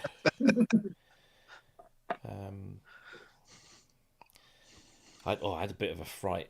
So I was late to bed last night, and I think I was sat on the edge of my bed about 2:30 this morning, just about to turn in, and I do I look at my phone, and I thought, I haven't seen my council tax come out. I don't know why I thought of that. There was no prompt or anything. I just thought, I didn't see the council tax come out of the bank at the beginning of the month. So I went to my bank account and I looked, and there's a direct debit set up, but the last one was taken at the beginning of April. I thought, what the fuck's going on here? So then I logged on to the council tax website, and there's a reminder for one month unpaid. I'm like, what? I pay by direct debit. I've always paid by direct debit. What the fuck? So I checked again. It's definitely not been, and it's not come out of my bank, and it's not. So, oh shit. And then I looked down the bottom of the bill, and it says method of payment, cash. I'm like, what? And then it dawned on me that when I moved house, I'm in the same district council, but you didn't change the address, right? No, I changed everything. I did the whole. I went on their website and it said, if you're moving house, fill in all this, and I filled in all that. At no point on the website did it say you will need to set up a new direct debit because the existing one will get cancelled. So I set up a direct debit last night at 2:30 in the morning, and then I woke up this morning and I was like, I better give them a call. And I phoned them up and they said, oh yes, we can see you've got a direct debit set up. You're absolutely fine. You missed a month's payment, but we take that month and we divide it by whatever, and we add it on to the next set of monthly payments. So I'm like, okay. And then I just cover in the post this morning. First reminder: unpaid council tax. I'm like, whew, that was a bit prescient. So all sorted. But yeah, a little bit of a concern. But you don't want to be worrying about that sort of thing at 2:30 in the morning. No, you don't. So, but it was all good. Well, it's nice that they're reasonable and don't give you some huge penalty or whatever. Oh, they do if you don't pay properly. If you ignore the reminders. But I mean, initially, some places have no leniency whatsoever. So they have to be careful with the council tax, though, because council tax is. How does it work in America? Who pays for your public services? We all do. Yeah, but how do you pay it? Taxes, income tax, sales tax. Local taxes, so you have local sales tax as well as, whatever. Taxes upon taxes. Yeah. So what used to happen here, we used to have a rates system. And so you used to pay a water rate and an electricity rate and, this, whatever. And that would go into the local public purse and pay for all that. And then Margaret Thatcher, in her wonderful infinite wisdom, came up with this idea called the poll tax.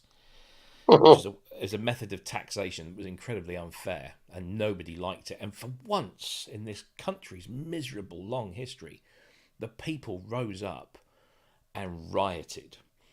I mean, there were riots, proper. The second time. Yeah, burning shit to the ground riots. So the government had to backtrack and they came up with a new system called the council tax. So it's a form of tax that is based on the value of your property at a particular time, which used to be 1990 something, but I think it's since been updated. So it's what your property was worth, and your property's worth is judged on not just where your property is, but also like how many bedrooms you've got. Yeah. Or how many rooms are in the house. So it's kind of judged. And where you've put your dungeon. Yeah, exactly. Your special room. And you get discounts if you're a single person. Yeah, if you're living on your own, then you get a discount because obviously you're not using as many services as say, And it's difficult to undo the straps in the dungeon. That's exactly. That's why. Yeah. So so they have to be. Well, they're generally quite. I don't want to say lenient, but they're quite measured in their. The way they manage defaults and stuff, and you can get all sorts of help if you want it. But so I hate not being on time and not paying my bills. So I was a little bit concerned, but it's all okay. And then I had a bit of a touch as I booked my Channel crossing for my holiday in August. Which, because I'm travelling in the last week of August and coming home in the first week of September, the Channel Tunnel crossing fees are fucking astronomical because it's peak season, everyone's coming back. And because we collect club card points with Tesco, all my phones are on Tesco Mobile. We shop at Tesco, we get all our fuel at Tesco. And I'd got £50 worth of club card vouchers that translated to £150 off my channel tunnel crossing. Hurrah! Which was not to be sniffed at. Do you guys equally pay that with France, or is it mostly a UK thing? Oh, it's a private venture. It's not a. It's a private company that. It is okay. So you pay what they tell you to pay, but they generally charge about the same as you would pay a ferry crossing, but except the ferry crossing takes 90 minutes and the channel tunnel is 35. Oh wow! Well, it's 90 minutes for the ferry crossing if you get onto the ferry and if you queue beforehand, which is a few hours think a couple of days sometimes just to get to the So I went on a ferry in 2017, I think it was, and it wasn't too bad. It was a good couple of hours queuing, and then once you're in, you have to go through passport control, and then you park up at your ready to board. So it's probably 2 or 3 hours in total. Whereas the Channel Tunnel, you just turn up at your allotted or around your allotted time, and if you're early and there's space, they'll just throw you on the next train. At no extra cost a lot of the time. Sometimes you have to pay a little extra, but most of the time there's no extra cost. And if something really bad happens, you only owe 2 coins to Charon, but it's a one-way ticket. No, they're very stringent on safety there because they did have a fire, didn't they? I remember I did a crossing from I had to travel back from Italy from where was I, on the border of Umbria and Tuscany. Was saying I was there for about 3 weeks. Stopped off in Switzerland to see an uncle, and then we drove first thing in the morning from Switzerland right the way through to Calais to get a normal ferry back before the Channel Tunnel was open, and they just introduced the hydrofoils. And when we arrived, because I was expecting to queue, we literally drove straight onto this thing, parked up, it started leaving, and I went and stood out on the back deck of this thing, and when it took off, the plumes of water flying up into the air behind it were just monstrous, and there was nothing to stop me just sort of jumping over the rail and getting blown to bits by the thing. And I think it took 30 minutes or something, 30 or 40 minutes. That was it to cross. It was astonishing. Yeah. And then I raced a Ferrari all the way back from Dover to Gloucestershire, where I lived. Yeah. And it was just brilliant. He was playing with me the whole time. I had a Jaguar at the time. Jaguar. Now, the great thing about the tunnel is it really is on, roll off. There's generally, unless they have a problem with the trains or something, it's generally a pretty quick process. And so where do you get on? Sorry? Where do you get on? Oh, with the cars, I get on at Folkestone. Okay. I've never done it as a foot passenger. I'd like to one day, because you can get a train from St Pancras, and I think you change at Paris, and then you get another train all the way through to Milan, stopping off at Turin on the way. Which I might do one day. But, yeah, that sounds like fun. I need to get to Genoa sometime later on this year, so I might see if there's a way of doing that journey as well. That's always good fun. I love driving, especially over in Europe. Yeah. So, and especially through the tunnels, the border, France and Italy. Yeah. So that's wonderful. The Mont Blanc thing is just great. Right, I'm going to bugger off and again look at a Screwfix catalogue, which is my form of porn. Wow. Okie dokie. That was the one thing I wanted to know. Screw all together. you know who is going to sort out the Apple Vision Pro market? Oh, porn. It's the main driver on any new delivery format, whether it's VHS, DVD, Blu-ray. So the internet got good too. It's the porn industry will that has always been the case, and there is VR porn, and it did. Yeah. Do you know what? It was the driver. It was the driver for video. It really was the driver for video and compression. They did a lot to get that all happening very, very early on. They've been less so with VR because there just isn't the audience for it as much. It's just not. They've not needed to. I'm told. But gaming has. Yeah, but I'm told that you can go onto certain pornography websites where you can search for VR or Google Cardboard content. So you get your little Google Cardboard device to stick your phone in there, and away you go. Apparently, allegedly. I wouldn't know. I don't do that stuff.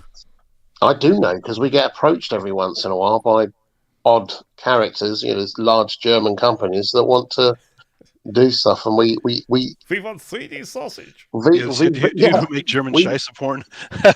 We very diplomatically decline, but yeah. 2 girls, 1 cup. Yeah. So basically, every technological innovation really just comes down to wanking. Yeah, it's true. Yeah. Well, the big uptake when DVD came out, the first industry that jumped all over that, high quality images, instant skipping, was porn. I mean, when guys are in charge, that's what happens, right? It's all about the wank. Indeed. Yeah. All about eyes on screens. I'm going to take mine off of this. Kent, see you later, mate. See you later, Fruitbat. All right, bye, Poppets. Cheerio, Andrew. Cheerio. Yeah. See you later. God bless. Bye. What a wanker. I'll tell you what. I actually caught a few of those kind of adult game things that are online, just little clips of them, and the graphics are so much better than games now. They look real. It's scary. Did you ever play strip poker on the Commodore 64? On the Apple II, I think it was. Yeah, probably much the same then. Same idea, yeah. Well, the really sad one was the one called Soft Porn. It was a text adventure, and you had to talk to some girls and get them to do stuff, and really rudimentary, kind of dance around the issue level. And a friend showed it to me. I said, "Really? This is..." Even back then, I thought that was sad. I'm like, I'm it's just not. It's not good. No. But the incels love it. Indeed. Oh, I'm in trouble. Why? Well, Nelly's here, and I gave her a couple of chocolate buttons. Didn't notice that Noah was over here watching me hand her chocolate buttons, and I've eaten them all, and he's down here again. He's saying, "What a wanker." Yeah, he's sat there looking at you going, "What a wanker." I'm really, really sorry, Noah. Honestly, I'll make it up to you. I will, honest. Wait until Nelly leaves and I'll give you a sausage. Yeah? And his default look is that plaintive look, so you got to feel bad now. So yeah, he'll do the whole thing with the front leg as well. Yeah. I'm a cripple. You denied me chocolate, and I just a lowly cripple. It's like this. There was a very clever coyote at this one road in Yosemite one year. And he learned by hanging out by the road and acting. Look. He looked disheveled. He acted kind of like sad, moved around a little bit difficult, and people felt pity for him, throw him food. And but as soon as you don't play the game and kind of stare at him a little bit, he goes, "Whoa!" and he just runs off. Right.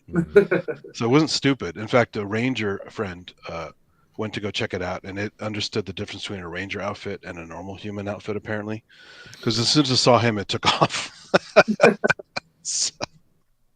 Yeah, the guy in khaki. No. Yeah. What's up, David? Yeah. So is everybody secretly going in the box and won't admit it? Nope. Oh, fuck, David's here. Sorry, I didn't see you there. Well, that's because Cleo was obviously. No, I'm actually. Let's try it again. I'm actually. Oh, hi, Dave. Hey, had a nice trill at the same time.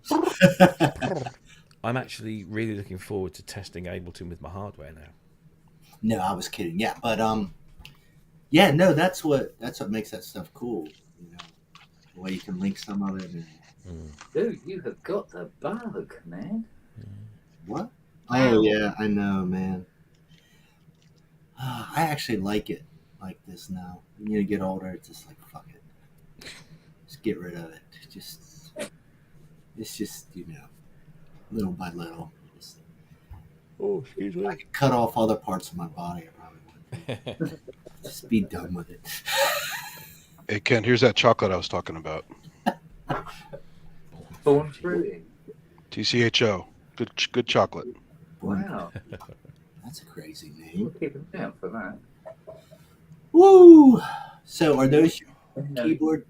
Ken, are those your keyboards? Is that what's coming back in no, this is where they will reside. on the wall?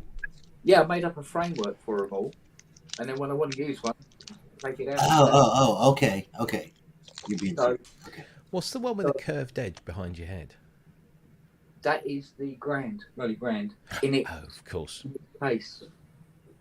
That's actually, believe it or not, Ken, that's a good idea. That's what I'm I'm hoping. surprised yourself, but Yeah, that's what. no, it is cool because you can't get rid of some of those, man. I mean, Yeah. you've invested too much time. If I assign each one to its own Wiggy Bud, Wiggy Pro rather, brilliant. So it's just literally set it up, plug in, do on it what I have to do, and because it'll be the only keyboard that I'll be working on at the time, I can actually focus on the keyboard I'm playing. That's a good idea. Nah, who needs that? Around all See? We'll see how it works out. Yeah, there you go. Cautious optimism. Could be open-ended. We don't know. So yeah, so I've got. If we 15 could just boards flash here. forward a year from now. Yes, so there's 15 boards here. Yeah. Going by height. I think All it's the a way good down, opportunity. mod wave on the end, I think you and should. this round the room. Lovely. Have you thought about painting those walls? I've got the acoustic lenses. Oh yeah. Oh sweet. Did you put Hans away too? Where's Hans? Oh, I like that red. Oh, Hans is just on sabbatical in the Oh. He's in the bedroom for Fiona. If you're going to get something, make him do it. Yeah. Oh. Yeah, Cleo. Even Cleo likes that. Yeah, Cleo's like that. Well, yeah, that was good. Oh, I want to fuss Cleo. She looks such a fussable cat. Well, this is her time, man. This is the cute. Exactly when she comes When out. she looks up at him. I know she loves it. Just loves it. So if you sit at that desk, it goes crazy, or is it just only when you're on something? It's usually when I'm on Zoom like this. Yeah. Yeah. Or if I'm on the other side, because the IMAX over there, my TV.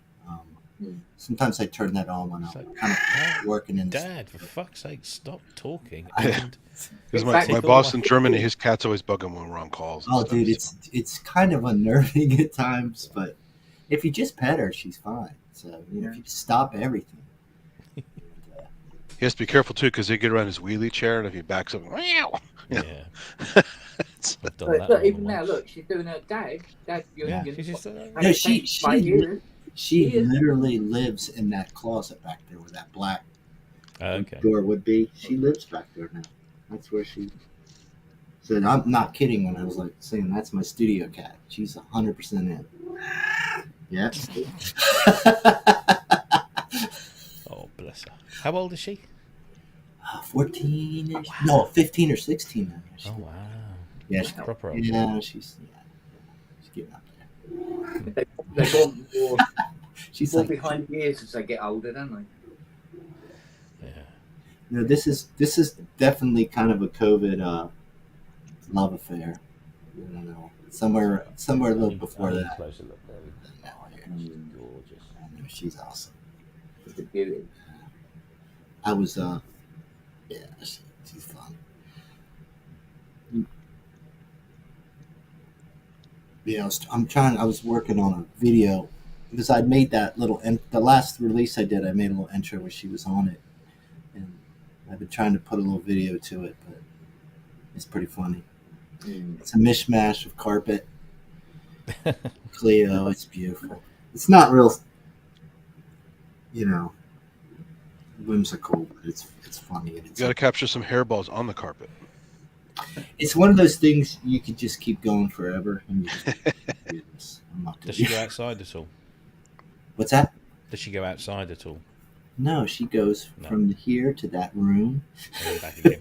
to the cat box, and over Yeah. to the food. Yeah. No, she doesn't. No, in all seriousness, she doesn't. because we have other cats and stuff upstairs, so she doesn't want. This is her floor now. So she will come up every once in a while, blue moon at nighttime, if she's looking for food or something, but very rarely. Yeah, she does. They get territorial like that.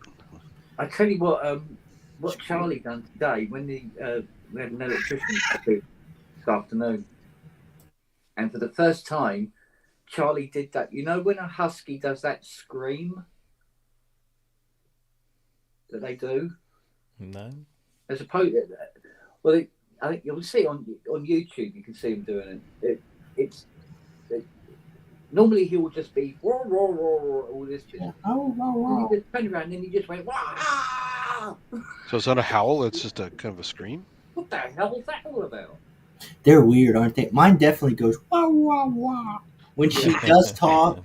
And my, we got her on video. My little boy went like, "Dad, she just said hello," and right after he said it, I've got the video clip. She goes, "Hello," and then you hear us all just bust out laughing. And it's just but she doesn't do that in the house or too much. It's only when she's like going somewhere when she's really happy or excited, and then she all of a sudden like, I got to speak up.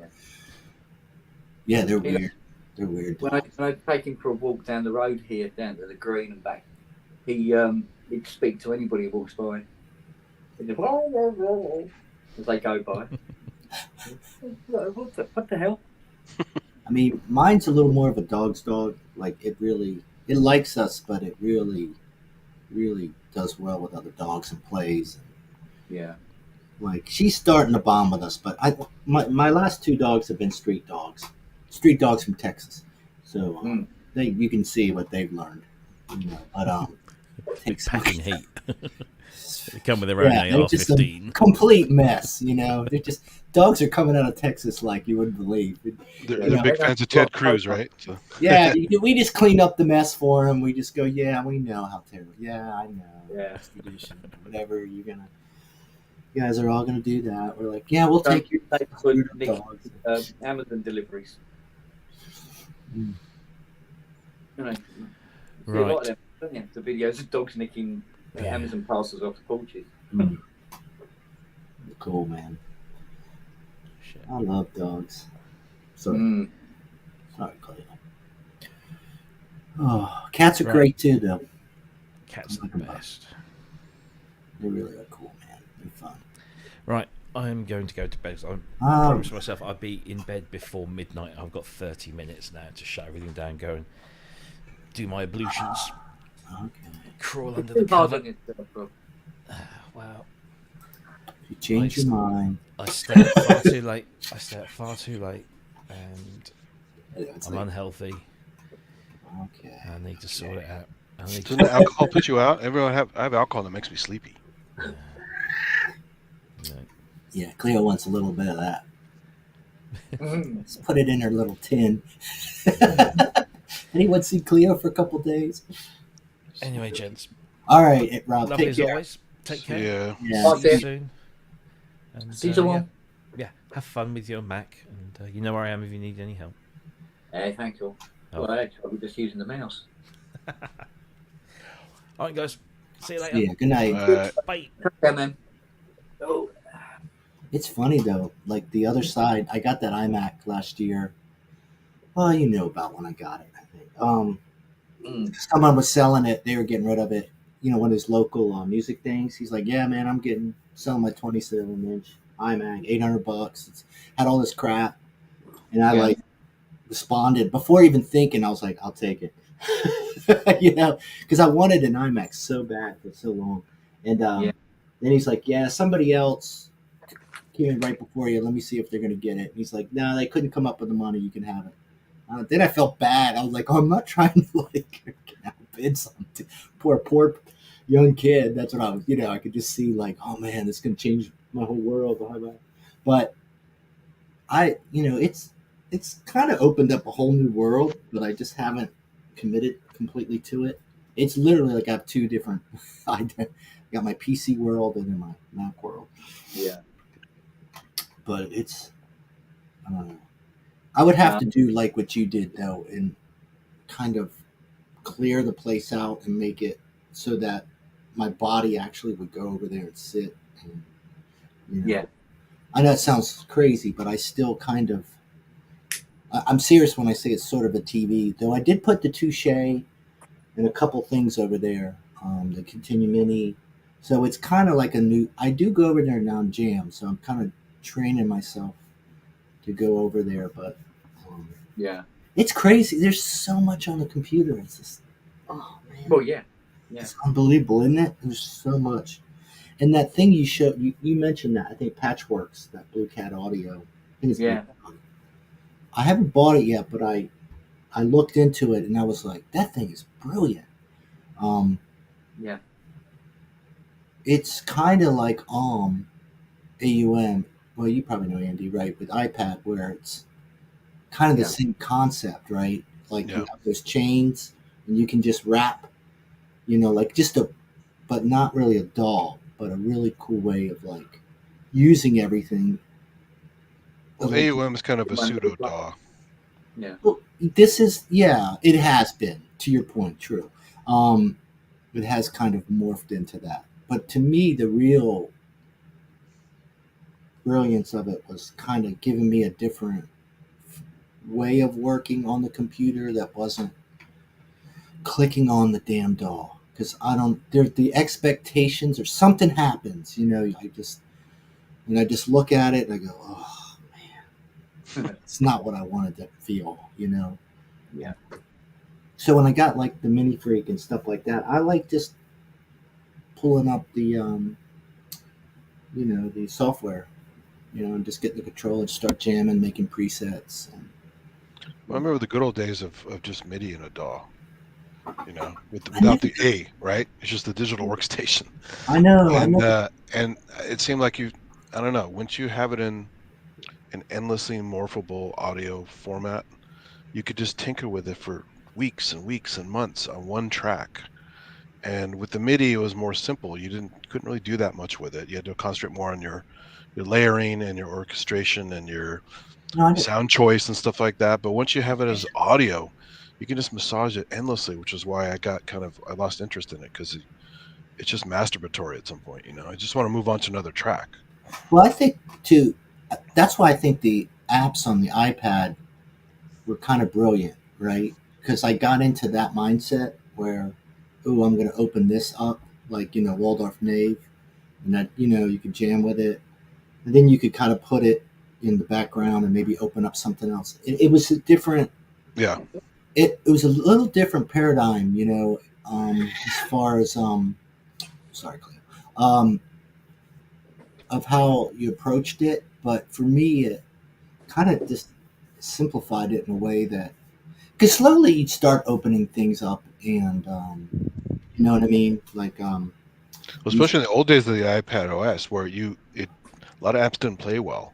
You could hack it into different audio streams, but I had to make a list of what played well together and what didn't. It was do hybrid stuff, and I think around the iPad 2, whatever, M1, that a lot of people jumped in then and got really like turned off. But if you waited another generation or two of the iPad and the apps, it started to turn around, right? And but a lot of people had already bailed on the concept. They're like, this sucks. Yeah. Well, I think I've been talking about LumaFusion because I got that for video stuff, and man. So yesterday I didn't even realize I was using it, and you can do a couple of audio layers and 3 or 4 visual layers. It's a lot, right? There's actually a lot in there. You just don't know where to find it at that. But what I found yesterday, I was doing that hardware jam because I just did it on the phone, and I don't want to put it in Cubasis or anything.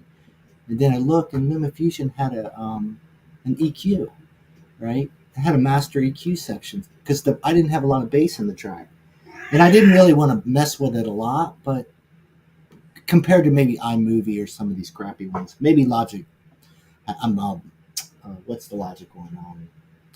Final Cut. I'm sure it has some of this, but for me, it was like, Jesus, it's got an EQ, and I just kind of bumped the bass up and cut some of the highs, rolled it off. It sounded so much better, and I was like, God, these apps are so Now, of course, people will say you can do that in a DAW, but the point was I was working in a video program. I just thrown it in there, and I was still able to work the audio. That's how good they're getting, on an iPad. And and for sketching or just doing those kind of hardware jams, it's great because you kind of want to be. You don't want to be too slick, right? You don't want to put that pressure on yourself because you don't have the time. But there are times because you're kind of rushing things that there's flaws that you normally, if you were making an album, you'd be like, no way, But so those kind of editing programs, just on iPad, it's crazy. Yeah.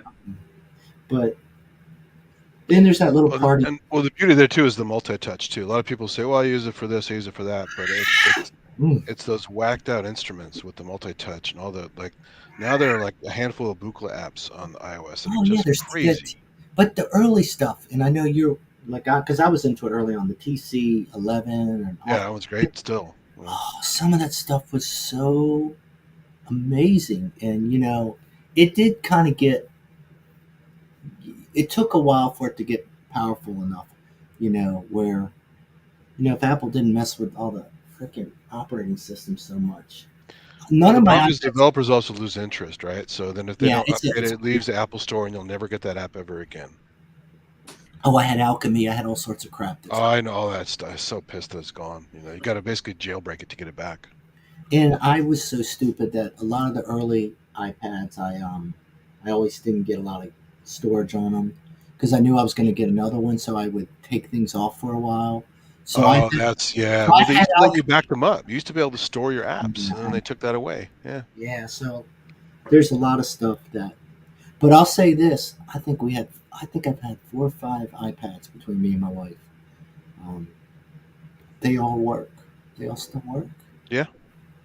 It's so they're it's not my iPad 1 is still cranking if I want to use it. It's just so limited because it's OS 4.3. So yeah, I tried to use my iPad 2 for just for Anamog, and it was kind of crashing and glitching a little bit. I was kind of disappointed, but I still got it somewhere. Sometimes the apps get worse too. Like, do you use the Sample Wiz at all? It was Jordan Rudis's App Wiz. Oh yeah, I know what you're Wisdom apps or whatever, and then they it was good. Yeah, he mixed with Blease or Bless, however you say it. Yeah, and made a new Sample Wiz, but they took out the fucking modern sampling mode, which does the beautiful time stretching. So if I want the time stretching, when I do one sample across the whole keyboard, in a good way, you have to use the old app. You can't use the new app, and there's no way I found anywhere in the new app to do it. It does granular, it does all this other cool stuff, but they took a really good feature out of the original app with the upgrade. I mean, I do almost always when I use my iPad, it's never in the studio. I have used it like that, and I've set it all up and said this is where I'm going to keep it, but then I invariably pull it out, go upstairs, and say, oh, I'm just going to sit upstairs and kind of work on this track. So it's sort of like a laptop, but I don't know. It's, to me, I still think it's always kind of taken the place of a computer. It's why I could be DAW-less, but not really DAW-less. And also, long before I discovered all the cool music stuff on it, I was, it was my standard like Netflix box and Amazon Prime. Oh yeah. Oh god, me and my wife. Email and yeah, everything. So then, does music too? Holy shit! Look at all this music stuff. Yeah, when they first came out, it was our TV for years. Because remember, all that stuff was so expensive. And I was like, we are not buying, these TVs. So we'd watch on the iPad, and then, I still. And with the AirPlay, you can beam it to your TV, and so it's really cool. Yeah, it's one of the best. And Inky and Chris had some of them. Paul Rotolo were talking about Ableton Link. I think I've been mentioning it, but the Ableton Link on the iPad is absolutely phenomenal, man. And they all have it. All the modern apps have Ableton Link. Sure. And the Force has it. A bunch of devices have it. Yeah, but my point is the iPad has it. So you can pull that iPad up with any of those, and it'll lock just like that. It's super. So I think it's kind of coming back around, but we'll see. Oh, I really want that MPC one, but I'm just so not ready to buy it. That sucks. Did you have interest in the original one? Never. Really? No, I never was a groove box. No, I mean the original MPC one from a couple years ago. No. So no, what makes you like this one so much? It was red, and then exactly. Yeah. no, the shirt. It just kind of, like all of us, I've gone through a lot of different iterations of setups and what. But was there a feature though? Because connectivity is almost identical. The connectivity, well, it was the link in the Wi-Fi, and how Wi-Fi, yeah, right. Yeah, it was that. Yeah, because I get spoiled with the not Ableton, the Machina Plus with the Wi-Fi. It's so great. So it never touches a computer. So for me, that's like, so when people were like, "Yeah, but it doesn't have a battery," I'm like, I would take the Wi-Fi. That's more important to me. I'm not saying that. Yeah, power banks are cheap. You can add. Yeah, I don't. That does not bother me personally, but at all. In fact, sometimes batteries annoy me because I throw batteries in there and then I forget, and then like a year or two later, I got leaking batteries, and then I get really annoyed. But that's my own problem. I know there's the lithium stuff, but yeah. So I looked at that. It was kind of like, and this always usually happens with me. After a while, I have to finally hit a point where I'm hitting some limitations with maybe certain creating certain ways, Yeah. And, did you try the pads though? I don't really like the MPC pads. Did you like the pads? I haven't tried. I haven't tried their MPC pads. I imagine I'll be pretty. Are they? You get used to them, but they clicky or hard, or they more like I've got a Launchpad Pro. Well, they travel less than the Command Station ones, and they're less expressive than the Machina Plus ones, and they're more expressive than the SP44 ones. Except maybe the new one, they may have changed a little bit. I haven't tried Mark II yet, because I would say this, because I haven't used all those things. I tend to come at it pretty. I'm like, okay, well, this would make a kind of a cool looper, it's kind of like, I don't put high expectations on it. I just go, wow, I could see this maybe dropping this in the studio, and it might be pretty cool to work with. If I don't like ask too much of it, just find a feature that I like. And that's kind of what I tried to do with the sample chart, but it's so tiny. Sample track. If the new updates, it makes it more fun. I have to update it. It is. I will tell you that I do enjoy it, and when I actually sit with it, it's really cool. But it's another piece. I don't like it down in my studio. It's just too tiny. But small is fine. I'm used to OP1, OPZ, so small is okay. I'm not. As long as it's usable, I'm okay with the small. Yeah, it's just you try to start putting chords in it and everything, and it's kind of like what happens with pedals. I need something that has a little. There is a point for me where it gets a little bit a little frustrating, but the screen's small. I have some of those problems with the Digitakt Digitone. All right, they're small and they also don't have expression, so I have to hook up a keyboard to those. Yeah. So. I don't. It's I think, but it's weird. I can't the larger push grid, and I had a circuit monostation and stuff, and I've tried to. I just don't like. I don't like this idea of 1/4 of the thing is lit up, and see that's this. This is your tracks, and it just looks really. It just doesn't. It seems weird to me. You know what I mean? I know that people finally get it, and I guess that's the way you'd feel if you looked at a piano the first time. You're like, holy cow, what the hell? But it's funky, yeah.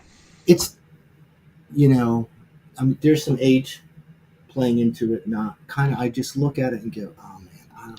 That's one of the reasons Command Stations are cool, because it was pads, but it was also laid out like black and white keys, so it's more approachable from a key player versus just a drummer, right? So when I look at the MPC, it feels more linear to me, simpler. The pads are performance pads, but they're not set up so I can, it's not really completely set up like that to give me a lot of other features. I'm sure it can do it, but it feels like a more old school groove box than It's even like on a circuit where you have to get used to that, and as the chords change and like, okay, what is that doing now? Oh, that's how they did it. Okay. Like remember the really old Roland had some groove boxes, and to me it feels more like that, where it was kind of a sampler, but it was much more stripped down, the buttons and everything. I don't know. Yeah, so I just have a weird feeling it would work how I do things, because I'm not getting rid of my modulars stuff by any means. Oh but yeah. I've got there. I mean, you can see like I've got those little boats. I'm making smaller cases, and I'm finding that's way more fun for me to just definitely, yeah. Because you can do so. I mean, that little case. I think it's got the magneto. It's got a Platts clone and a couple of drum modules, and you can take a really simple. You could have kind of something going, but then you start patching a little bit, and it gets wild really quick. Well, it's fun to mix and match too. Like, some people go, "Oh, I'm just going to stick with modular only." Well, you can use modular and then hook like a model samples to it, and that's your drum brain. Yeah. And then you don't have to put the drum brain in the modular. Yeah. Well, I love my drum machine. To me, it's my master clock most of the time, and to me, I can in that flow. I mean, the main thing I had to do with the Drum Brute Impact was get a submixer, which I already had, and that was a really massively affordable way to kind of do what some of those really big drum machines are doing. Even though I really want to try that Perkins so bad. Perkins sounds nice. It's just another thing to learn, right? It's also pretty big too. I know it's like a lyra or something. It comes in. Yeah, but my point is, like, I'm getting to the point now with the submixer. Now, if I did anything, I would get a bigger submixer so I could have more returns. Yeah. Because I can. So that's weird. Like a mixer like flow is really easy for me to grab my head around. All the returns and stuff that doesn't bother me at all. But I think I need it. I got to have those returns because I used to buy all these rack effects, and it's like, well, I can't use many of them because I don't have goddamn returns. So that Mackie board I bought a while back, it's got 5 returns on it. My 1604 has, I don't know how many it has on it, and I keep wanting to bring it back in. Until I do a whole studio redo, until I pull. Eventually, my office, this side of is going away. Actually, it might go away soon if I get a real office. I really want to get rid of this side of the room because then I could have a proper area for some of that. I still work mixer. That flow works really good for me. Yep. But I am at a little bit of a disadvantage sometimes with, shifting gears like someone with an MPC or Force or Machine can do, But it doesn't matter, But some of the tricks I see being done, I go, God, I can't do that. You know what I mean? Like, I wish I could do that. Yeah, I mean, I really wanted to like the Force a lot, and I still do enjoy it, but it's so many divey and so many things to remember and pages of stuff and hotkeys, and it's so powerful and sounds great because it has proper synths in it, right? But it's like, it's just a chore to use. If you don't use it for a while, you forget all this stuff in it. Yeah, I can't. See, I know. I've almost bought one a few times used because the value is it almost disturbs me. It's like, God, and it's portable enough. I put a battery bank on it, and it's in a nice semi-hard case, and I've actually taken it on trips and just pulled it out and started playing with it in the middle of nowhere. It was great, Yeah, but to me, the iPad is super cool for that, and I've always done that on trips. Just brought the iPad and just start popping open apps, and I've always done that on trips. Oh, uh-oh. Nothing. All right. Cool. Nothing to see here. Move along. It's kind of brilliant, isn't it? Yeah. Oh, I'm sorry.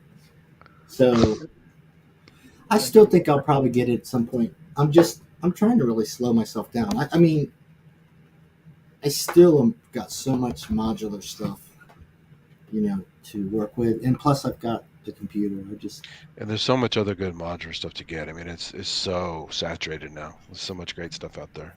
Oh, it's weird. I think you can see though kind of the tipping point. This cycle of people, I guess, that have been at it for a while. You can feel the saturation, like, oh man,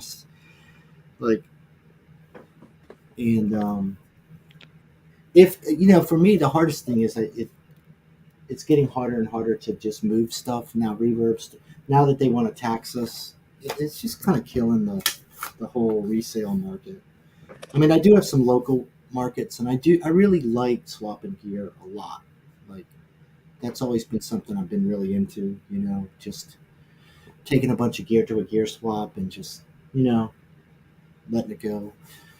Especially like keyboards and stuff like that. I mean, the last one I did, I literally gave away the DJ table, everything that I had. I was like, I want all this gone. They don't understand. Wow. And at the very end, I was like, does anybody need a nice table? And this one young couple that had kids, they weren't that young actually, but they had kids, and they were like, man, they could really use that. It was real nice, like one of those heavy duty ones. But I know what you're doing. You're saving it for the teenage engineering table. It's inevitable, isn't it? Yeah, the field table. Like, Dave, Dave, we know the problem. It's like, look, it's right here. Go to IKEA. See the little setup? Yeah. Every once in a while, like I said at the last Facebook, when I'm feeling naughty, except I was talking about wearing clothes that I haven't washed yet. But I look at that little mixer and I go, maybe I should get that little mixer. Could it be the answer? And then I go, God, it's just can't be true. If I use more of their stuff exclusively in like a batch, then I would probably consider it. But I pretty much use their stuff independently. I use the OPZ. I actually got a second OPZ recently, so I can sync them and get double the voices. I mean, I get the whole paradigm. It's an Apple vision, right? It's the same thing, but in a music performance, like these small, uber powerful. Well, that's the thing, because you are, and they get laughed at a lot, but you are getting features on there that even Electron has and other companies have that most people overlook. It really, even though it's fun to goof on them and stuff, and they do nice things. Fucking sequencers on there are goddamn amazing. I do. I have no doubt that little mixer kicks ass. Even the OP1 had this silly one, the Etch-a-Sketch sequencer, which you'll go, you just draw little shapes, right? No, if you're in Etch-a-Sketch mode and you hold a button down and you play into it, it will MIDI learn from any external MIDI source. So it's a quick way to get a MIDI sequence into it without it hooking to a computer. Yeah. That's a secret. Nobody knows that unless you read the videos or delve, deep diving into it. So, and they have a lot of power, but it's usually the quickest thing is to goof on them first, right? Which I understand. No, and I do it all. Yeah.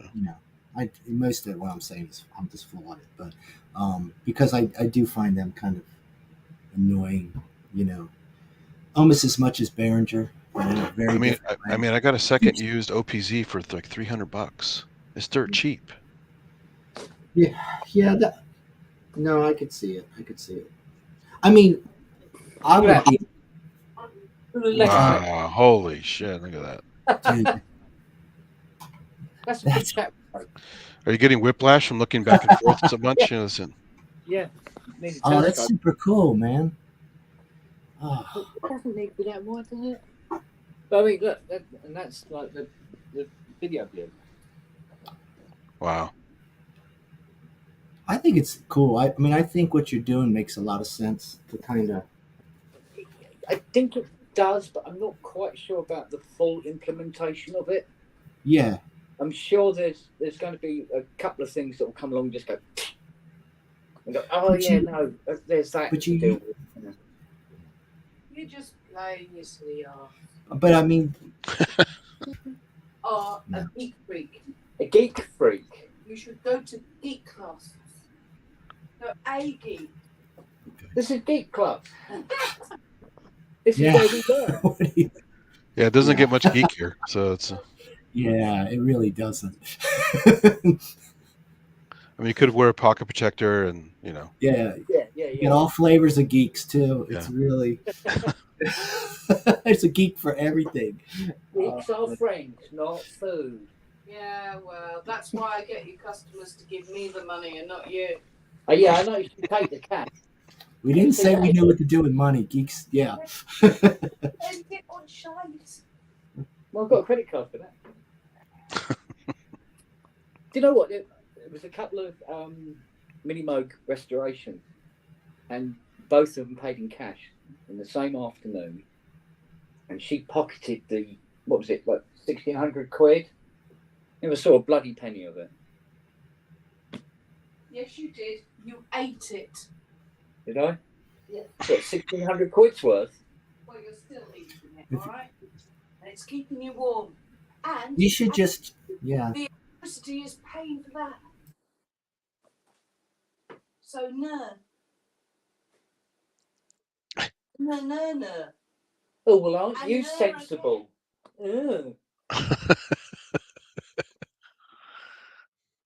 Stick in the mud. Yeah, whatever. We're talking about music and technology. You can't be sensible. Yeah, kind of. I mean, when what's the point, right? So, I mean, really? Look at guys in their cars, their fancy cars that are super nerdy, right? You pay $5,000 for a cool workstation. It'll be fine. It'll still be relevant in 10 years' time. I mean, kind of. Some of the sound sets will be dated, but everything old is new again. So yeah, but all you have to do is hang on to them long enough until it becomes vintage, and then it's like.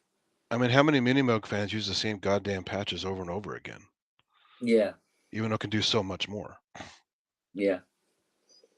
Yeah, I must admit, I've got the PolyMog out now. She's got her own little spot instead of being buried in the cupboard. So she can come out from time to time.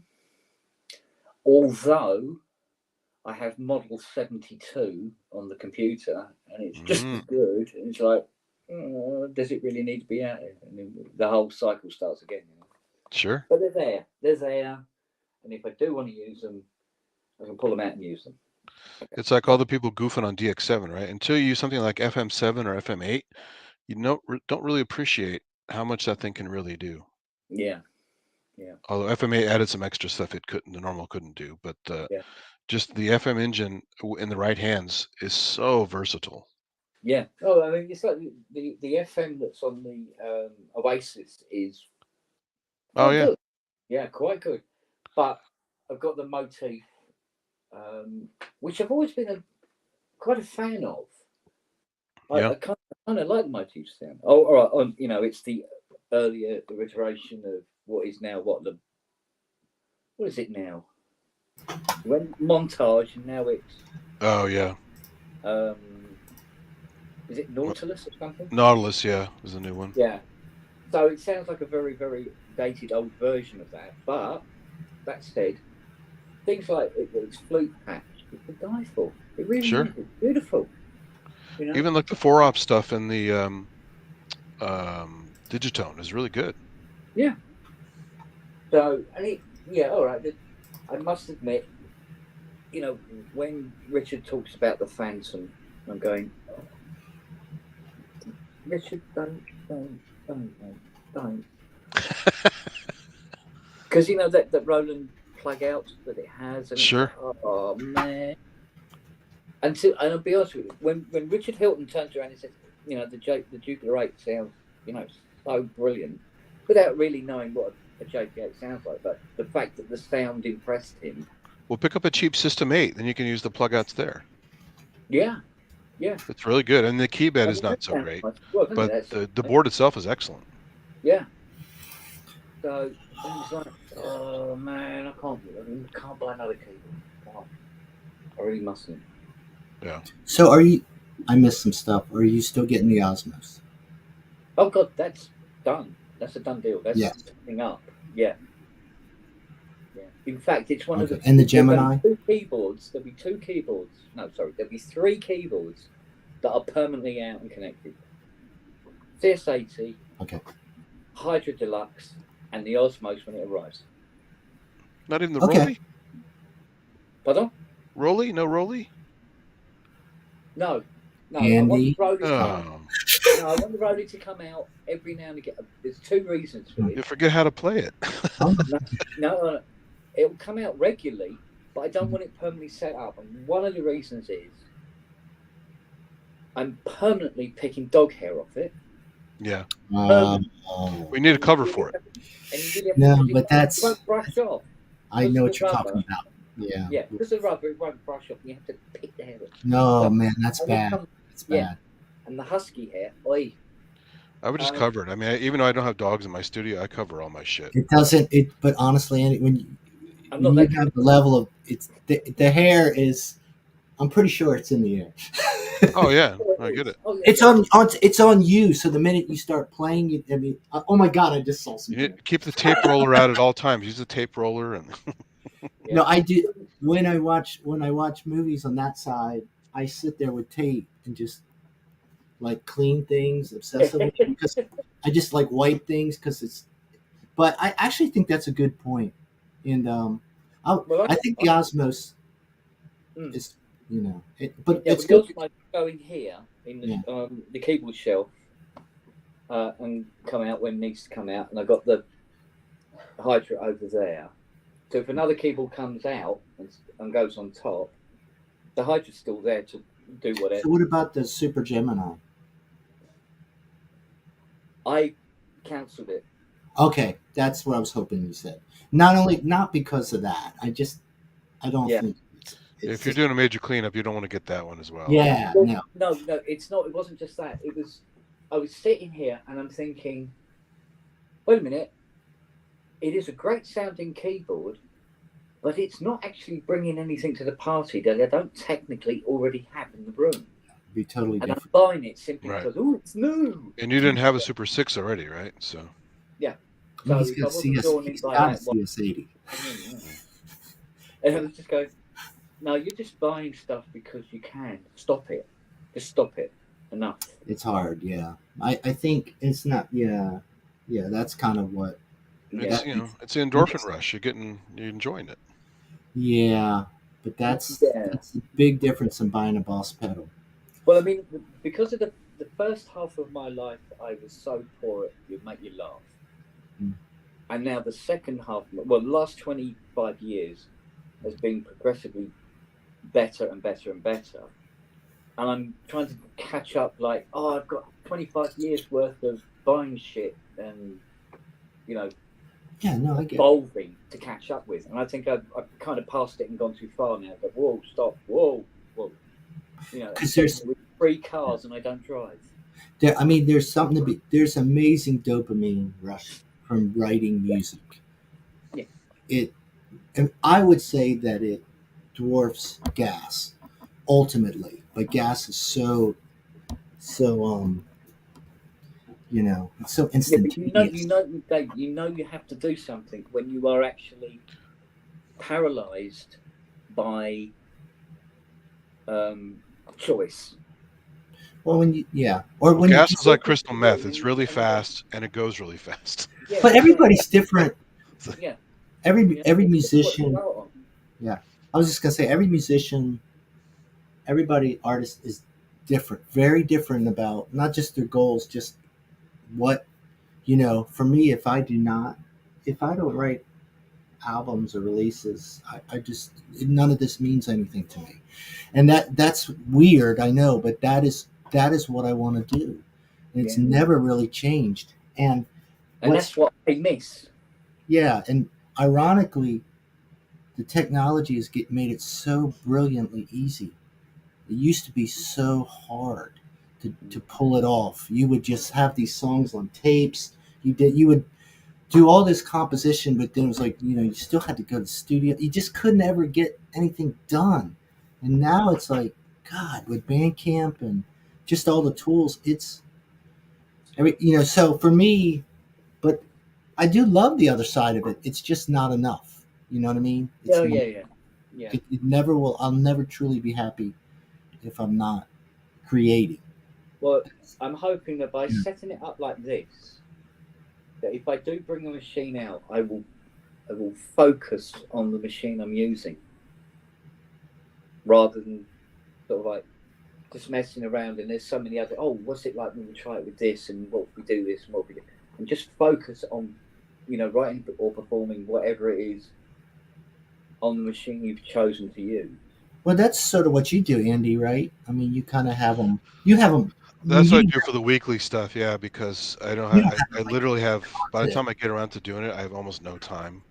No, but I'm saying you don't have a cockpit of like synths around you, right? Oh, I do. Oh, yeah. I mean, it's a 747 of stuff. So. Yeah, I mean, like I see some people when they build this thing where they go in it, and I look at it and I just go, oh my god. I have several like rings of stuff, so you move around the room and you have different. Yeah, because it's the most efficient way to lay out the space that I have is to build a little enclave here and a little enclave there. Well, that's okay. Yeah. So, but you are breaking it up. I mean, I have to because the way the space works. Yeah. This is my table right here. This is where it all. Ultimately, that is the brain. Whatever I'm gonna do, I design it. The mixer always stays, but I had to go up everywhere. I had to. I have a table with racks on it. I have racks all over the place. Yeah, that's right. Nothing is flat. I start flat. Everything goes up.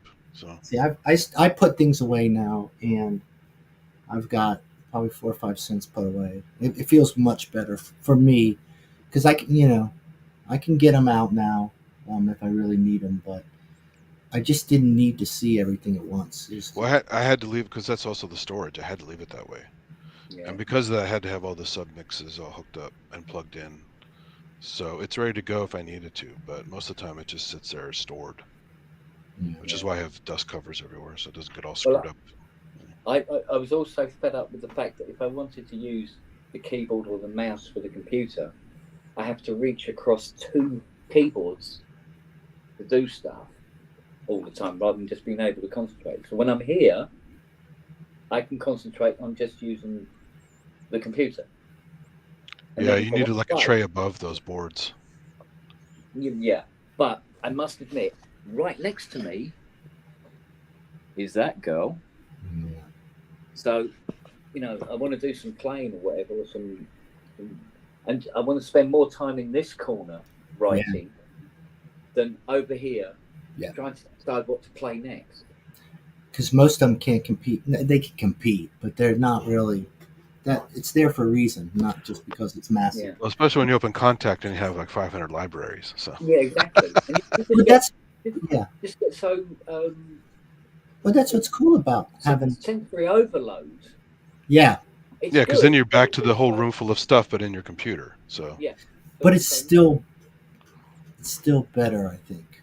Still think it's better, but yeah, no, it can be. I get that. I mean, option paralysis can be a real problem. Yeah. No, I definitely get that. And I don't know, personally, because of all the tax stuff with selling on Reverb, I haven't been selling. Plus, I'm tired of selling. I don't know. It just got exhausting. But I'm kind of glad because I'm almost getting... Like, I still have a pretty good amount of modular, but it's not crazy. I think I have a lot of modular, but I don't really think I have that. When I see other people, I go, no, I don't really have that much. You don't have that much, yeah. It's you're this isn't it. Check. I have in the chat, double of that, but it's not. The Cool Guy 30. I still have my Cool Guy 30. I've still got it. I think it's in the attic with about 30 other keyboards as well. I keep forgetting about all the keyboards up in the attic. I mean, the problem with the hardware is the exact reason we love it, because it doesn't go obsolete for the most part. I mean, it might break a little bit. Most of the stuff, it can sit for 4 or 5 years. I mean, that Mackie mixer, the 1604, I was using that in like 1991, 92. I pulled it out. It's gone through a couple people borrowing it, but I cleaned it up and everything. It still works. It's still a mixer, it's still. Yeah, certain things are definitely I better. mean, I than know others. it's got a little noise and stuff, but it's still, you can still use it. There's no reason not to use it. I'm still pissed to have two DW8000s that are on the fritz for no good reason at all. They were working perfectly fine and then suddenly not. And that's annoying. But generally, the you know, DX7 keyboard. That's why it's a decent action. I mean, most of this hardware is going to outlive. That's the ugly truth, right? With repairs, obviously. I mean, that's the way. Yeah. Maybe so. That's why Kent will never run out of work if he doesn't want to. So I mean, repairing should be normal, though, right? Somehow repairing became, oh yeah, I guess you could repair this. I'm like, well, we should be repairing everything. Well, because most people overcharge for repairs. That's the problem. Yeah. Total cost of ownership goes through the roof. Well, I know for a while I was fixing things. Probably my dad was like that, but other things I was fixing them. They're like, well, you could just replace it. I'm like, no, just fix it, please. I just it's exhausting. But yeah, I mean, there is. We'll see how long a lot of some of this modern stuff. I don't really abuse it though. I'm pretty light on my stuff, I mean, I guess something could fail. I doubt it. But like I said, when I got this Nord Wave, I mean, it's a beast of a synth. I mean, have you done a lot of custom samples on there and mangled them? No, I haven't even done that yet. That's what I would want to try. That seems pretty cool. I do see, and that's the whole point. It's like if I keep letting something else come in and take that time, never do it. And that's right. You're right, though. To your point, there's a whole world in that Nord online sampling. I know it's there, right? Well, even the Blofeld has the sampling option. I've never used it. I paid for the extra. I never used the fucking thing. And the interface on this is really, really cool. Like, there's some really cool little features on it. I've talked about some of them, even like having tap tempo and the delay. It's just, for a synth, this is crazy cool to me. And then some of the overdrive circuits, whatever they call them, I forgot, but it sounds gnarly. It sounds, so I finally started using it some. But if I keep getting, like, I'd love to get the mask one. There's some synths I'd like to really try them. It'd be fun, but I feel like I've got to give these other instruments a real try. All the goodies, yeah. Yeah, really try it, and that's what's really been happening this year. I've been finally digging into a lot of stuff that I just didn't really take the time, and it's paid off. So, well, like I have a Casio FZ sampler that I've turned on once ever, and I'm like, I want to get back to that thing because it is pretty cool for a Casio, but you gotta have the time to do that. It's all about having too much stuff. Yeah. Because I remember having a crappy one of those early Roland Digital drum machines in the 90s, and it had its. I was like writing multiple parts and chaining them, and making these extensive things to try to change the verse, but I was doing it all on this little box, right? Because it was all I had, and there's no way I'd be bothered with that now. If you pulled those out now, people would go, "Oh man, that's insane!" Like, all I had for 5 years was a K1 Kawai K1-2 as a synth / controller and an Emax 2 rack. That's all I had for like 5-6 years. Yeah. And it was a blast because I got way into that stuff. And then have I done anything serious on them ever since? No, just play them once in a while because I don't have time to edit everything. So it is better to have less for the exploration. Oh yeah, because some of this stuff, I don't know. There's a lot of. Those old Roland racks, the SD E1000, the Det 5. They're super cool. God, you can. They still sound really. You can still do a lot with them. People are just so. And I hear this all the time with modern recordings, and I'm not. They're so slick. Everything is so slick, and I'm like, you're not going to sound as slick if you mess with that, but it is really interactive, and it's really interesting. You can play it. You can play the box in a way that you can't do it on a computer. You can try automating it. It's just not the same. playing a guitar or something, right? It's different when you're playing something in a really fluid, in a state of mind, right? Than going back and putting in automation. I know people have gotten really good at it, and I know with the algorithms, I just can't imagine somewhere deep inside me. I can't imagine working like that. I don't know how in the world, But everything is so. I mean, everything sounds so good now. Everybody's boosting their stuff. It sounds so clean. And I listen to mine. I'm like, man, Cleo, it doesn't. You know what I mean? And you feel guilty, like, oh, you're going to get some. And I can hear the noise sometimes. Yeah, you can pick it up. Yeah, the noise could be part of the appeal, right? It doesn't matter because once you're throwing some, it depends how the noise is coming through. If it's kind of coming in with the sound and it's already getting filtered and you're putting some reverb. Just call it lo-fi jam. That also is popular too. So no, but bearing in mind that people buy very expensive plugins that put the noise in for them. Exactly, yeah. The tape hiss and the wow and flutter and But it's all of those and what you find, even that Lexicon, which is one of the cheaper ones, I forgot which one it is. There's still a few algorithms on there that are really good, right? And you can really get into it. There's still plenty of creativity to have in that thing. You know what I mean? And that's what I struggle with because I just, I used to be that kind of person, and now it's like I feel like I'm cheating to the point that I don't know. It's not as fun, I don't want to cheat, We had I think it was called Reverb something or other. We had a Harbor Jam several months ago, and I pulled out a Rex 50 and a bunch of other weird. Some was high end reverb, some was really shit reverb, and it didn't matter at the end of the day. It all sounded kind of fun, Yeah, so I mean, I think it's noisy as hell, but it still sounded all right. So. I mean, I understand. We'll use Ty because we always use Ty. I understand that his ear and his he's just at another level, right? But because that's where he lives, right? And there's nothing he can do anymore, right? That's kind of how I look at it. There's no going back, right? Because his clients are also high end and very picky. Yeah. Oh, yeah. No, I totally get it. I get it. I know, but there's a lot of us are allowing that to. That's just not what we're doing. It's like that's not what I'm doing, really. It doesn't really matter. There's nothing at stake when I put out anything, other than just enjoying it and trying to be as creative as I humanly can be. Surprising myself for my own creativity. I'm not trying to surprise myself with being like clean recordings. Sure. You know what I mean? Like.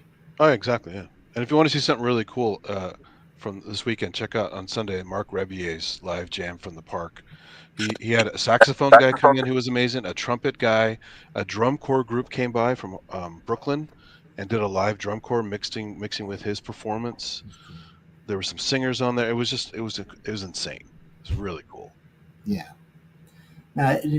So I mean, it just depends. I don't know. I do.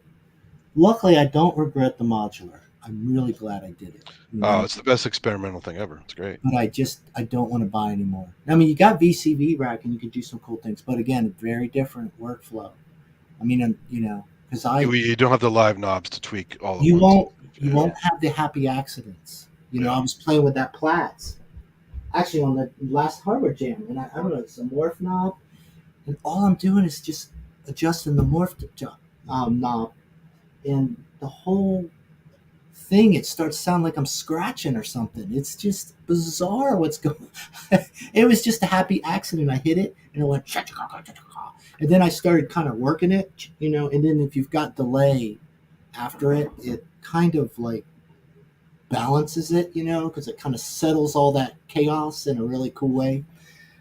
But, and then when that happens, I go, man, I love that. That was worth a year of whatever I spent on that, to find that accident. And I feel the same way about the iPad. Super cool stuff. I used to drive to work with Loopy with my phone and just like do loops, like vocal loops or rhythm loops, really cool stuff, just for fun, and it was like I don't know. I like that stuff, but yeah, I would use Loopy in my car at lunchtime before the pandemic, and I'm at work, go to my car, hook up a couple things to Loopy, and do little car jams. It was a lot of fun. But there, I mean, it is hard to, to everyone's point. There's so much choice now, and we keep saying it, but it really is hard to commit to something. And it's like ultimately you have to commit to something to some degree. You know what I mean? You've got to say, this is what I'm going to run with, at least for the next year or two. And because if you don't, it's just, I mean, if I was 30 years old, it'd be totally different. I look at them, I go, yeah, just don't even worry about it. Just figure, just kind of get it all, figure out all the tech. Like, it's almost, because I feel like you have to kind of go through this phase nowadays. You really do got to kind of explore the different types of hybrid setups. Yeah. The thing that maybe they're going to have a struggle with is buckling down, hopefully. I guess they will. I guess everybody does that wants to get something done. Well, the live component is always good because I always have to work on my chops because I'm never going to be as good as I want to be. But by playing everything live and not having to fix them in the DAW and MIDI cheat everything and stuff, I'm actually getting better at playing a live setting. Even if it's a VST, I'm still playing it live with the keys and recording it as audio. It's like an old school technique with modern equipment, but I'm totally still blown away to this day by Swiss Bach with Wendy Carlos and how that shit was all live and all multi-tracked monophonic stuff, and it sounds like it was all played polyphonically. Yeah. It's unbelievable. Yeah. I mean, but it is unbelievable, But what's weird now, I assume she had some sort of help. She had an assistant, but I mean, that had to be played on tape. I know. There was no computer to do it, and it was like, man, it was crazy. Well, that's probably go back to the beginning again. It's probably an unfair comparison to even try to break down. Some people are just what they are, right? Because just to play that stuff well polyphonically is hard enough, but then to break it into chunks and play it perfectly, and there's no it's modular, right? It's unbelievable. It's modular too. It's like all that stuff. Yeah, it's just. I mean, it's super cool, but I try to remember that there's no team here helping. This is just like me goofing around, and it is really challenging in that sense. Even though you can cheat up to a certain level, you still listen to the studio, the radio or certain things, and you go, oh man, that sounds so good. And then you think, yeah, but that's not, well, maybe Todd Rundgren, but most of it, again, he's another exception. Well, it's like Boston, like Tom Schultz, right? He's an engineer and a player, and he did all that shit himself. But he didn't do the drum. I don't think he did the drums. He did some of the drums, but I mean, as far as the sound and the mix. No, I know, but still some. He didn't do the vocals. He didn't do the drum. He's still not taking anything away from the guy. No, yeah, definitely. It's what he did is just. It's a group effort. Yeah. It's still more than we have. You know what I mean? But he was, he's a technical guy as well as a clever artistic guy, and it really showed. There's that great Rick Beato one where he breaks apart. Is it Long Time? I think. Oh man, the sounds he got, everything about it. You just listen. And just the clever multi-tracking they did back then. Well, Rundgren's the same way. If you start really going through some of his different, I've listened to a few, and enough of them. Some of the tricks he would just do as like little one-offs, tape tricks, sure. And they weren't even like. They're not even like a part of the real pop hits. He's just goofing around. But, I mean... Did you ever play with that CD-ROM he had, the TRA one where you could mix it on the computer? No. It's like kind of fun. I never did. It was the same time that David Bowie had one, Prince had one, and who's the other one that had one? Peter Gabriel did it later with Explorer. Well, it's like the Flamin' Lips thing where you have the four... I like what they did before. Like, was it 4 different CDs and you had to play them all simultaneously? Yeah.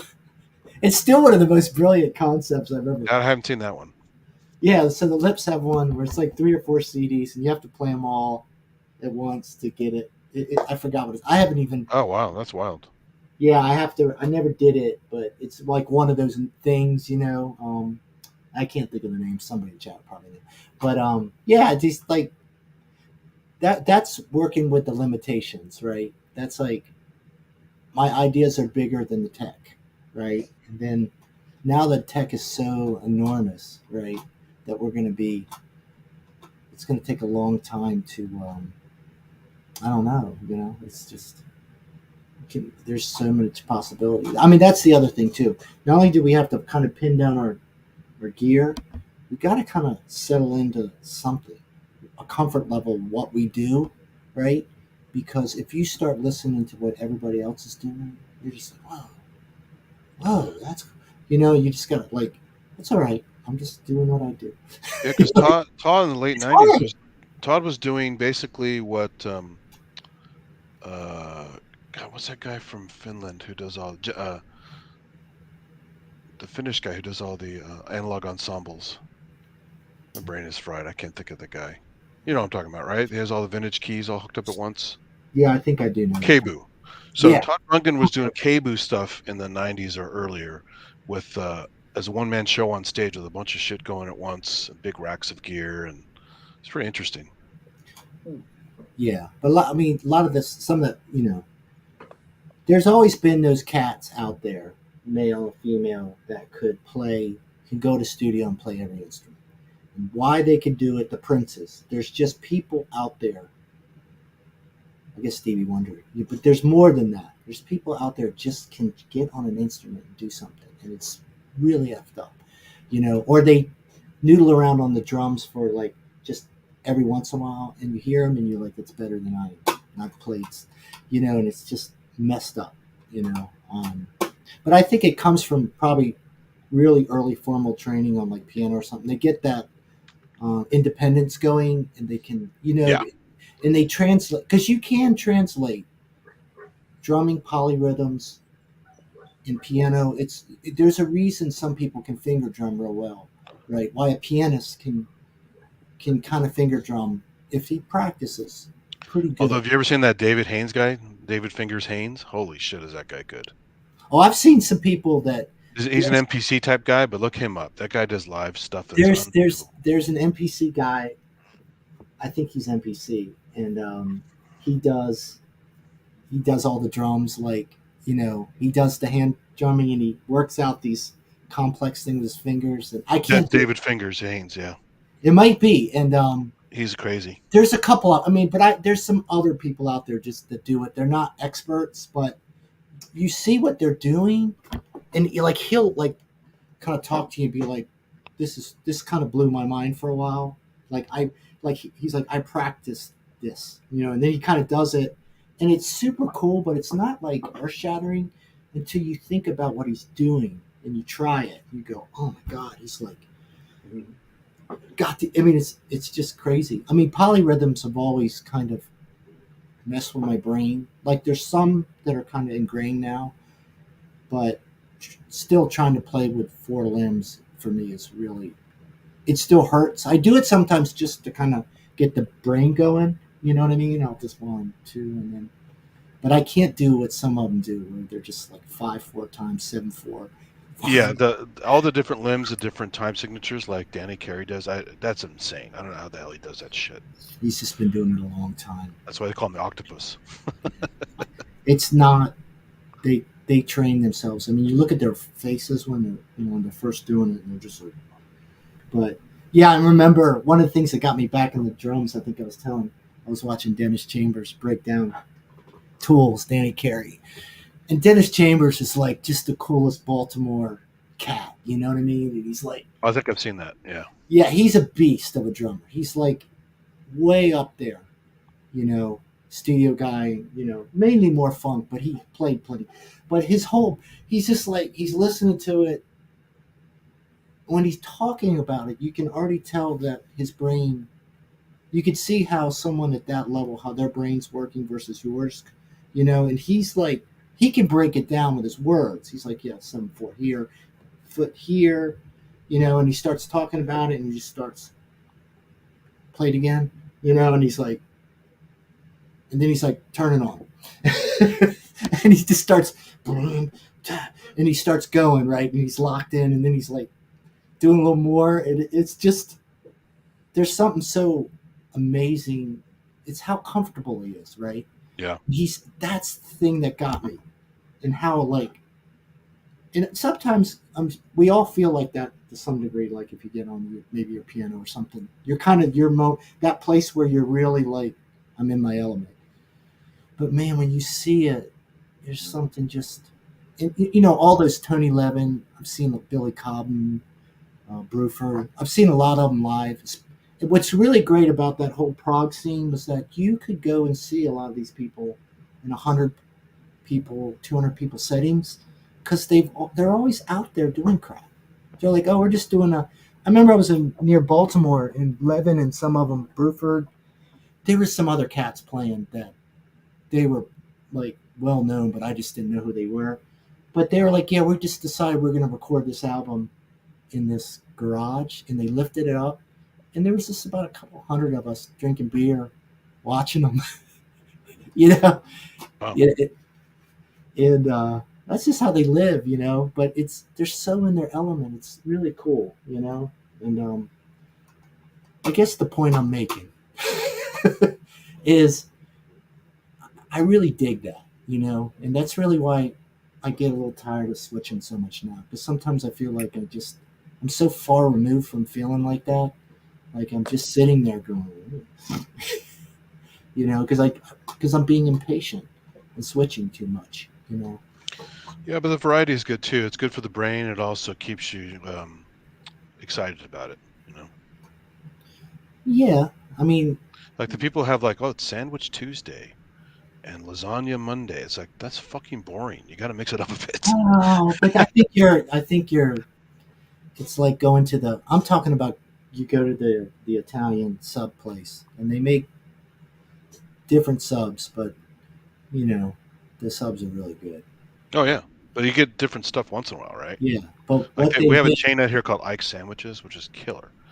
And you know, I'm vegetarian, so a lot of places don't give me a lot of options. But fucking Ike's Sandwiches has probably 200 sandwiches I could get with mix and matching stuff on the menu, and it's amazing. And so I don't always get the same one, although I do really like certain ones a lot. And so it's kind of the same thing when I'm hooking up stuff to play with.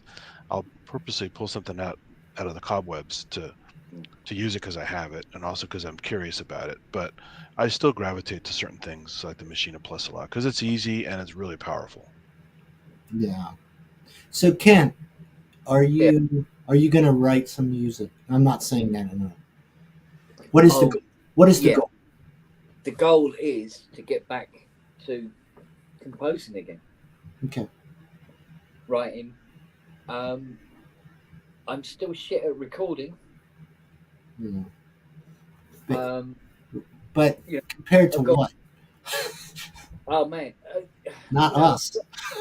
I got compressors and all this sort of stuff. Oh yeah. And I don't even know how they work. I don't know what I'm doing half the time. Yeah. The playing, I got down. That's fine. Yeah. I need to sort of like, as I write, also have this recording learning curve, if you like. Mm-hmm. Now, our president Hilton has alluded to helping me with that. Yeah. I welcome that with open arms, like you wouldn't believe. Yeah. You know, it's like asking somebody to help, and God turns up and goes, "Hi, I'll help you." I know. Yeah, it's you know, and it's absurd the amount of. Yeah, exactly. Yeah. So, and I want to do some proper stuff again. Yeah, write a new Sonic Talk theme. Yeah. So yeah. Yeah. But do you consider yourself? Honestly, God, it took what, 5 minutes? Are you? Bing. But are you? I don't think you are. But are you a perfectionist? Like, will you get lost in the? Will you get lost in that last 5% that will make it never get released? No.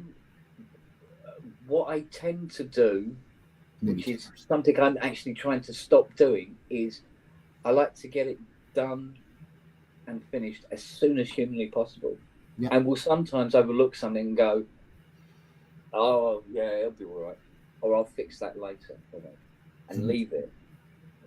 But I mean, there's tracks I've done where, back in the old days when we were using tape and stuff like that, and there'd be one track I've done where I've played a wrong note or hit the wrong chord and then recorrected, and instead of doing another take and correcting it, I've left it in and gone, "I'll sort it out later."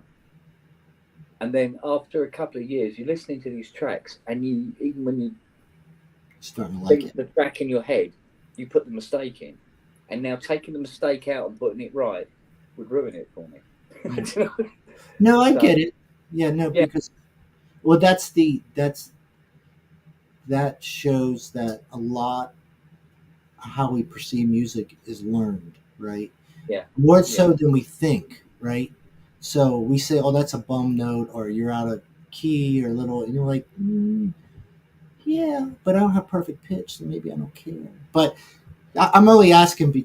I'm, why I'm asking, because if you can do the writing, at some point, you just put it out, and you don't worry about. There are people out there that are going to be able to hear the mistakes, right? And there are people that won't be able to hear it. But what really matters, what you hope, at least this is how I look at it. Did they react to it? Like, did they go, "Oh, like that was nice," or I like, you know what I mean? Like what? Well, for instance, when I did a cover version of Vangelis's Long March, I put it up on YouTube. Not YouTube. What am I talking about? SoundCloud. SoundCloud. Thank you. Yeah. Put it up on SoundCloud. And when I was doing the beginning bit, there was a part that I completely missed out. And nobody said, "Oh, you've missed that bit out," or anything like that. They just go, "Oh, this is great. This is almost as good as the original." Somebody said it was better than the original. I'm going, no, stop, right there. Yeah, no. Wonderful words, but yeah. Yeah, but then obviously they're just showing that they liked what I've done. So, but I put up tracks where there are mistakes in it that I've never bothered correcting. And because people don't know their mistake, so you can do it. So you can put up stuff. And I only say that because there's different personality types.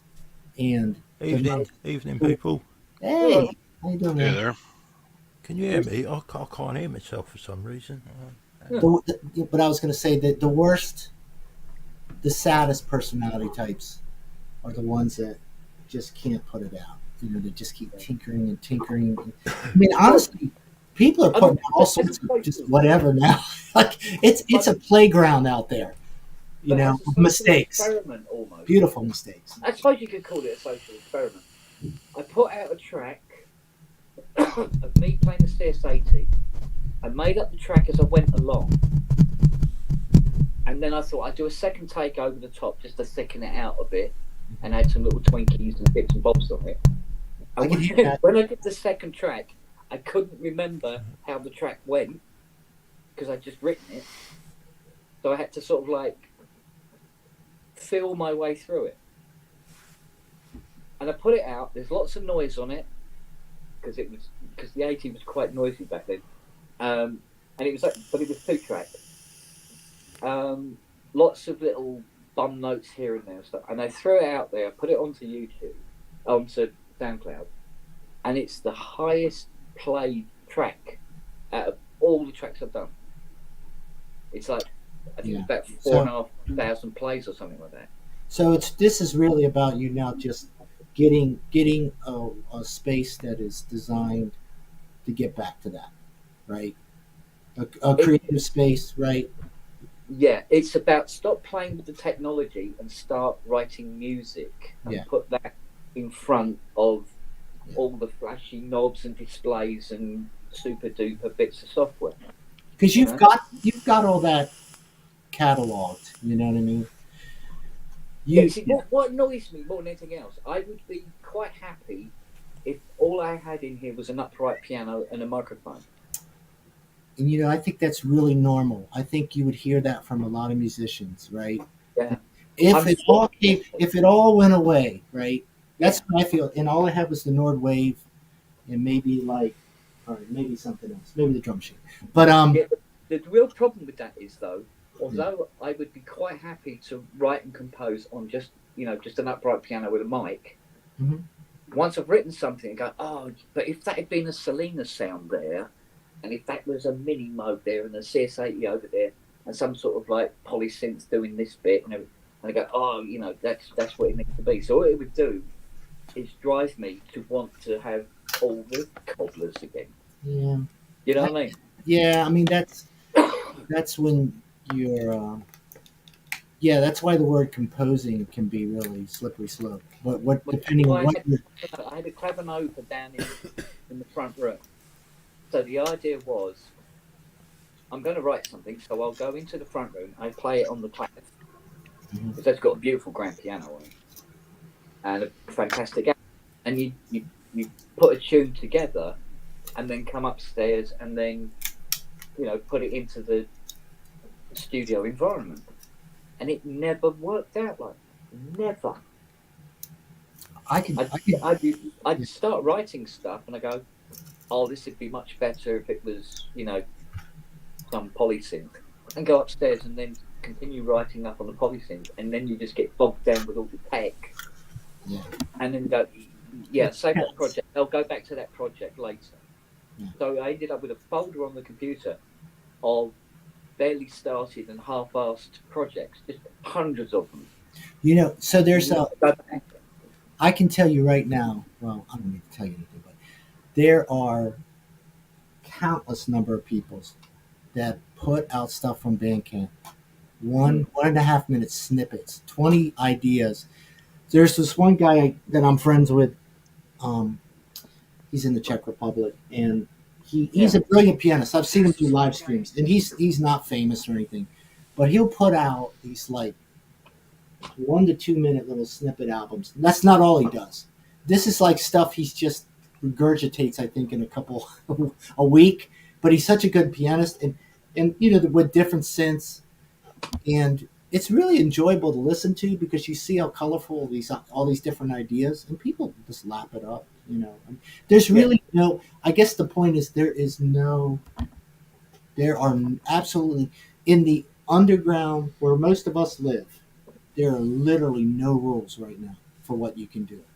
People will embrace whatever the hell you decide to do. It's only when you go out to that upper echelon, right, of the pros, that's where they have to live, right? Because the rest of us, none of us, even the ones that are really good, like I said, this guy's really good. He's good. He's like pro level good. He was one of those guys that grew up. And you talk to him, he's like, oh yeah, I used to sit and he played in the church, doing all the choral stuff for you. I mean, you could see the talent's oozing from him. But the point is that he's still willing to go out there and just put these snippets out along with the other stuff. He's just spitting it out. And there's something I guess my point is there's something super healthy about. So you could do the piano version, and then the next track is the Selena version, and they could be different. And the only person that's, like, to your point, the only person that's really going to know is maybe is you and a few other people that's what they do, and that they listen in that kind of detail. Everybody else is going to go, oh, that's fine. Well, that was cool. Yeah. And the question is that inspiring, or is that going to lead you into this, I need to go back and redo all that. That's what kind of, I think the really successful creative people, they just keep going. They don't care, man. They just keep writing. We get to hear the best of what they did, the Bowies and stuff, but he's got plenty of crap he did. I guarantee you. No offense to the guy. I know it. He'd probably be the first to tell you, oh, yeah, I know it. It's all, so maybe that helps, maybe it doesn't. Clear and George. But, that's what I will say. That's what made Hardware Jams really cool. The amount of variety in that thing it's whacked out. People are doing all sorts of stuff. there is no rules in that thing. I know you've listened to it. Like the next thing you know, there's somebody just banging a guitar, and you know, I'm thinking I'd be horrified to do that on some level, because it just like it's so outside the box. And everybody's like, "Yeah, that's cool, man," and I'm like, "Yeah, it is cool." Like, you know, and then somebody will come in with something just kind of floors you for a second, and you're just like, "Don't play my track." Can I? You know, you want to get into like a private, like, please delete my. Yeah, you never want to go after DMAT because he always knocks it out of the park. So. No, like, but you know what I'm saying. Like, you literally like, oh my god. Several times I went after DMAT. I go, don't do that. Put me in another spot, please. But it's really a beautiful thing. You know what I mean? It really is super cool. You know, I can't. And you know, I quickly found that I had to live with the work. You know, and that was kind of hard for me. You know, but not super hard by any means, but yeah. You know what I mean? You're just like, oh, wow. You just kind of want to like have a massive narrative. Well, so when this part comes up, just understand that, yeah, I know it's messed up. I just want to say that, you know, everybody's just like, dude, nobody cares. What is your problem? You know, you can tell that. Do you feel like you have to say it, right? Just because. Yeah, I know. Yeah. I do the same thing. I go, yeah, I made this in like 2 hours. Sorry, it's all I could do in the time I had. If it sucks, it sucks. Yeah. So be it. So. No, yeah, it because there's so much to I mean, that repetition is so important, you know. Like I can't even make a nice video for mine because by the time I'm done, ready to upload it, it's already like super late. I don't have time to render a pretty video with all kinds of effects and stuff. It's just because it was all about the music first, and then I'm out of time. I loved it, but the video part, what I'm finding, me personally, that I got a little bit of a tool now to work with. I find that really relaxing to just sit. Oh yeah. I was a video guy for like 20 years, so I love video stuff. But but I just don't. You're just literally out of time. Yeah, I get it. Yeah, I don't know. I guess my point was though, it's really relaxing. Like, you know, there's something weird about it. Like I could just sit there and I'll start playing. I'll watch it and I'll see the transitions and like I'm playing, and I'm like, man, this is really fun. Like I almost enjoy this as much as making music. I take for granted what I can do musically, obviously, and I don't mean that like it's something grand. A lot of that's a lot easier to kind of get rolling, whereas this stuff, it's like a new playground, and I'm just like, oh, that's how they do that, you know? Because you see there's some amazing videos. I've had a couple groups, friends, you know, that would do like these video parties where, you know, it's just like videos for like music videos for like, you know, I guess that's MTV, but you know, some underground stuff, and I mean, some of the crap people, you know, it's almost to the point that I didn't even care what the music was. I was like, wow, look at that. Yeah. Amazing. But I had no idea how they were doing it. You know, it's just like when you started with music, right? You'd hear things. How do you do that? You have no idea. You're just like, you know, and then slowly you go, oh, okay. Yeah, I wouldn't have a clue where to start with that video stuff. Yeah. I started with just that stupid little iMovie, and then that helped me kind of understand some of the basic stupid little tricks, the transitions, the filtering, you know, and then, I mean, all art is, you got to have some sort of like a little bit of a vision, I guess, you know what I mean? Like kind of, you know, you got to kind of, so you got to kind of know what you want. You got to ask yourself, what am I trying to do? But yeah, because I'd love to spend hours on a 3D program, make some renderings, and do some After Effects and a bunch of other stuff. I get it, though. And it's just that's a fucking time consuming. Everything not for the music. No, I get it. I get it, and especially 3D rendering. Kent knows about that. It takes forever. So yeah, I get, even the few times I've done the hardware jams, it's kind of stressful for me because it really, I'm like, oh, because even the music part is not like, it's, you know, at some point I'm like, you know, I hit go, you know, and I've kind of flushed out, and then it kind of, you know, like it's almost how I write music, though, to be honest with you. It's really not much different. I kind of learn some tricks, and I get kind of a flow state, and then I just, you know, and some takes are way better than others. Well, that's why I didn't even submit one for today's show. I ran out of time to even start on one. So It happens to me all the time. I got to go in a second. I'm supposed to run right now, go somewhere and pick up food, and I just literally run out of time. Same way, and you're just like, and that's kind of what prevented me sometimes. I was just like, a lot of times I go honest, you know. But or you got to forego some sleep or something, you know. Yeah, I think if you just, for me, it's like I just got to say, okay, Sunday, this is what I'm going to do, right? You know. Whereas I know some people, I'm sure if you learn, like you said, you can probably machine is probably your default, right? If you're like, okay. Just because it's super powerful, and we've had a lot of sample challenges, and it's really easy for me to chop a bunch of samples on Audacity, put them on an SD card, dump them in Machina Plus, and go to town. Yeah. I don't even sample in Machina Plus. I could, but I just use the computer real quick just to get the damn samples in there. Yeah, but you've got that's like your, okay. If in doubt, I can go to that and kind of pump something out. Which, yeah, it's just really inspiring, and it just feels great to play. The pads are awesome. Yeah. Yeah, I definitely have some cool tools I've got a Launchpad Pro that I've never used. I like how the pads feel too. Also, the other thing too is, people were bitching about the Force for years about, why can't I get alternate time signatures? They wouldn't let you.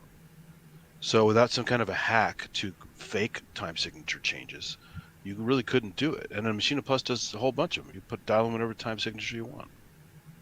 Yeah. So many people are so used to 4 on the floor that some of these group boxes are limited. They don't let you do shit, you know? Yeah. Yeah, I can see that. I think that's what it's for, though, isn't it? The Force. It's well, it's supposed to be more variable than that, though, because it's a huge workstation for, because it's more than an MPC standard thing. It's meant for layering and doing all kinds of synthesis on it, and they should give you more features. And they were talking about it in Gear Space a lot about, we're working on it. The updates will have. They eventually add it to the updates.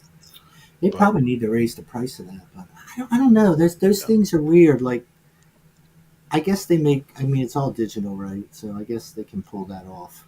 I mean, I guess it kind of builds on itself as they invest. That's kind of what's happened in MPC, right? The more they invest time in it and the software, they can start to put it. I guess they can do things at a cheaper price. It just seems crazy what all those things are capable of. But see, I get the more they add, it's exactly what. It's almost like with Ableton and all these things, which is interesting when people. It's like it's going like this, and the longer you wait, you just feel like, man, I missed that one. I just. I'm like, I can't. It's too much now. They're like, well, you got Emblem Max for live, and you got this and that. Because I know some people that, and actually one of my local buddies did some of the presets, I think, for Push 3. He's an Ableton guy. I mean, he's, Well, there's some advantages to waiting, too. Apparently, the new time stretch algorithm for Ableton is really good. Yeah. Oh, I can't. There's already some people on that I know that sound designer types, like on Instagram. One of the guys that does for Cherry Audio, he's been on some of our stuff, but he's been doing some Push 3 stuff, and it's super cool. I don't know what I would do with that, but yeah, it's, oh man. See, this is what happens. It's like option paralysis. Really, it's insane. It's insane. I just. It's fun though. It is fun. I get it, but I think it's just slowing yourself down, and that's why I understand why people don't get into modular. But then I also understand why people do get into modular. It's like one of the old fables about the greedy dog who, just too many bones and gets and too much anxiety and just dies because it has too many bones to choose from. Yeah, I mean, I think if you really try hard, you kind of find what really kind of works for you. And I don't think everything works for everybody, if that makes sense, So it's like Poly Aftertouch for me is kind of like, that would be kind of fun, but once you try it, it's pretty awesome, though. I mean, I've always loved it since I had it on old Sonic stuff. It really is huge. And as a guitar guy, you could totally see why, because how people can I just control see myself doing like strings this. like that. You know. I just see me doing like these surf kind of wow, you know, like. Well, to start with, like da, da, da, da, yeah. I don't know if you can imagine what I'm, you know, like really, but I'm like everything I do would just have these like cool like surfing, but that's what I would do with it, and then. Well, that's all right. No, I know. I'm kind of having fun with it. I'm trying in my mind. But it's kind of like when people first do desktop publishing and they put like 25 fonts in one document. It's like, all right, you got to slow down a little bit. It's cool, but it's not cool when it's all done like that. I mean, do a phonic like aftertouch is a lot, right? Like they could just do, you know, if you could just do, well, you might as well do all on the key. But like on that continue menu, you could take 2 notes, and if you truly have that poly thing, just 2 notes is massive, you know. So I can't imagine putting 4 or 5 notes. It's just, it's got to sound like you said. It's got to sound like a guitar. It's got to sound huge, so thick. But but what do a lot of, I mean, you know? So yeah, I get it. I think it is cool. And I would love to try it. It Gets you closer to acoustic instruments, is what it is. So, yeah, must be quite a learning curve, though, man. It trying. Oh yeah, the Osmos is definitely controlling it. But again, you could start, you know, 1 note and then maybe 2 notes, right? Just do 2 notes and work on that, right? You don't have to start doing 6 note, you know, like all this stuff you see people doing. It's like, well. I guess my point is that someone who's just writing and stuff probably could just take 2 notes. I don't care. Take them 2 fingers and just like, and you will do something with it that's kind of not easy to do. It's the little things you take for granted that get you there. Like trying to play a chord on the Osmos and not get sour notes. You really have to control your fingers because you're not used to doing that. And all of a sudden you're getting drift. You're like, oh shit, I got to have more control over my hand when I'm playing chords. So that continue mini, I know I talk about it all the time because I've really been playing with it. It is so hard to play. There's certain programs where they put in the quantization, but a lot of it they don't. And it is actually, I've been using it as a way to train my ear a little bit. Sure. Because I can start to see why guitars. And this sounds crazy, but I can start to see why guitars get such good sense of pitch, because you really have to like. Well, especially a fretless bass player. but I'm saying that continue mini is just the same thing, man. You hit. I mean, it's just the littlest thing, and you're no longer is it a D? It's something else. It's like, and then if you're doing a couple, you know, you're like, and sometimes it sounds pretty cool, and you can put some like I'll put the Eventide pitch shifter through it.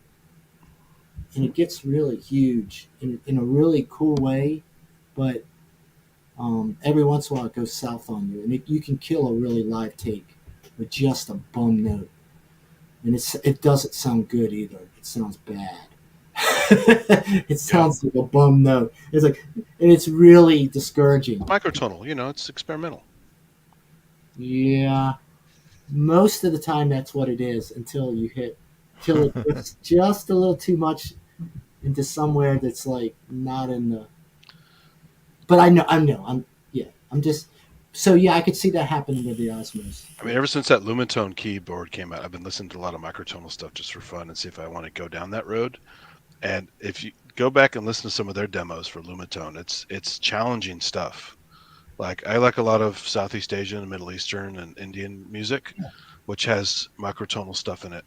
But this stuff is really microtonal and challenging. Like you're like, ooh, those are some strange notes in there, you know? Yeah, I think you can fool people sometimes, like with those Eventides, and you can kind of play with them a little. You can kind of make your recording sound a little bit like that sometimes, you know. And I think that's why they started putting those features in. I don't even know I'm doing it sometimes, but I'll go, that sounds a little weird, but it sounds kind of cool, you know.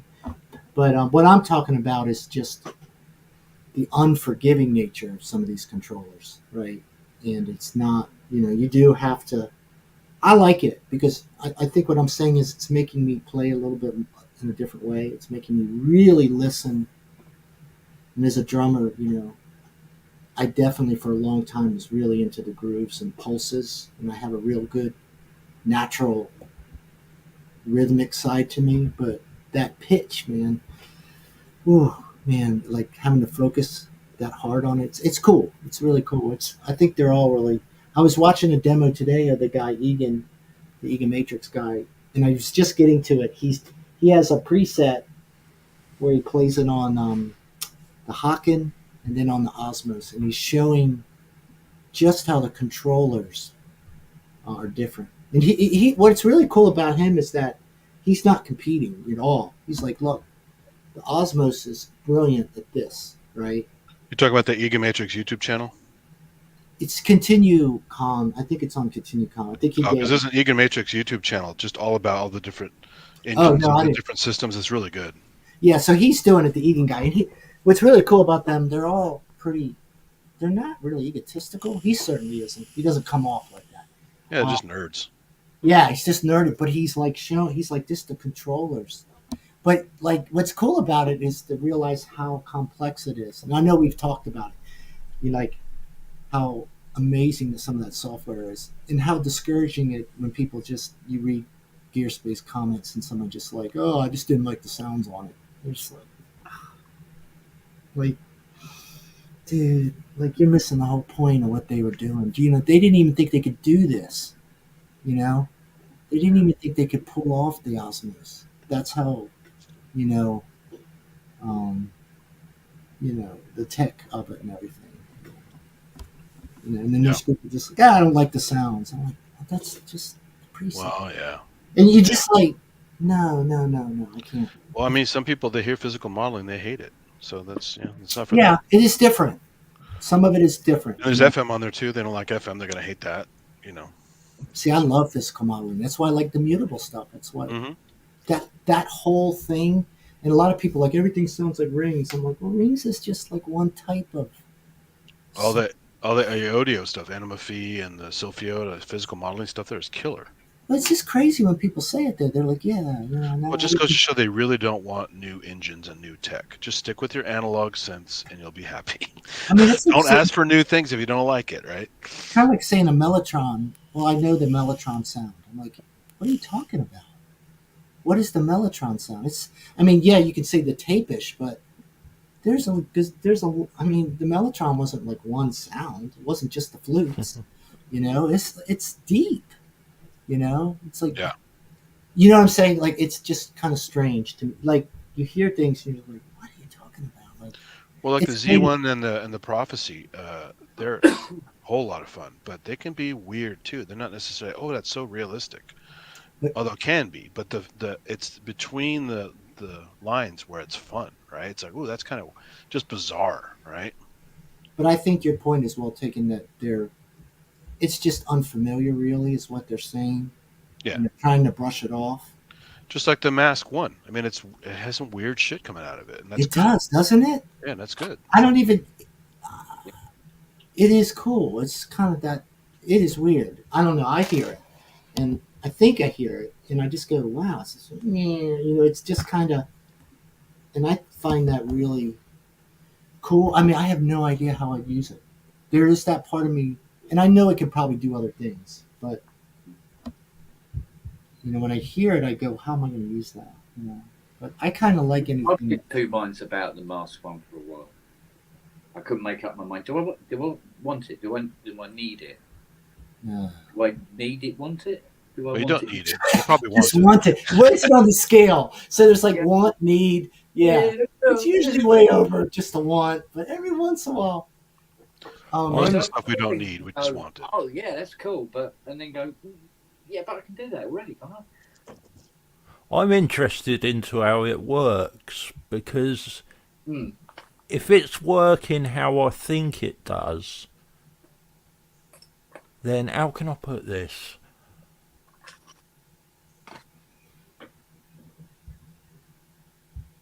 I think they're probably making a lot of money out of something that's quite simple. But I could be wrong. I know what you're saying. It's yeah, I know what you mean. No. The bit masking, what they call bit masking. Preset.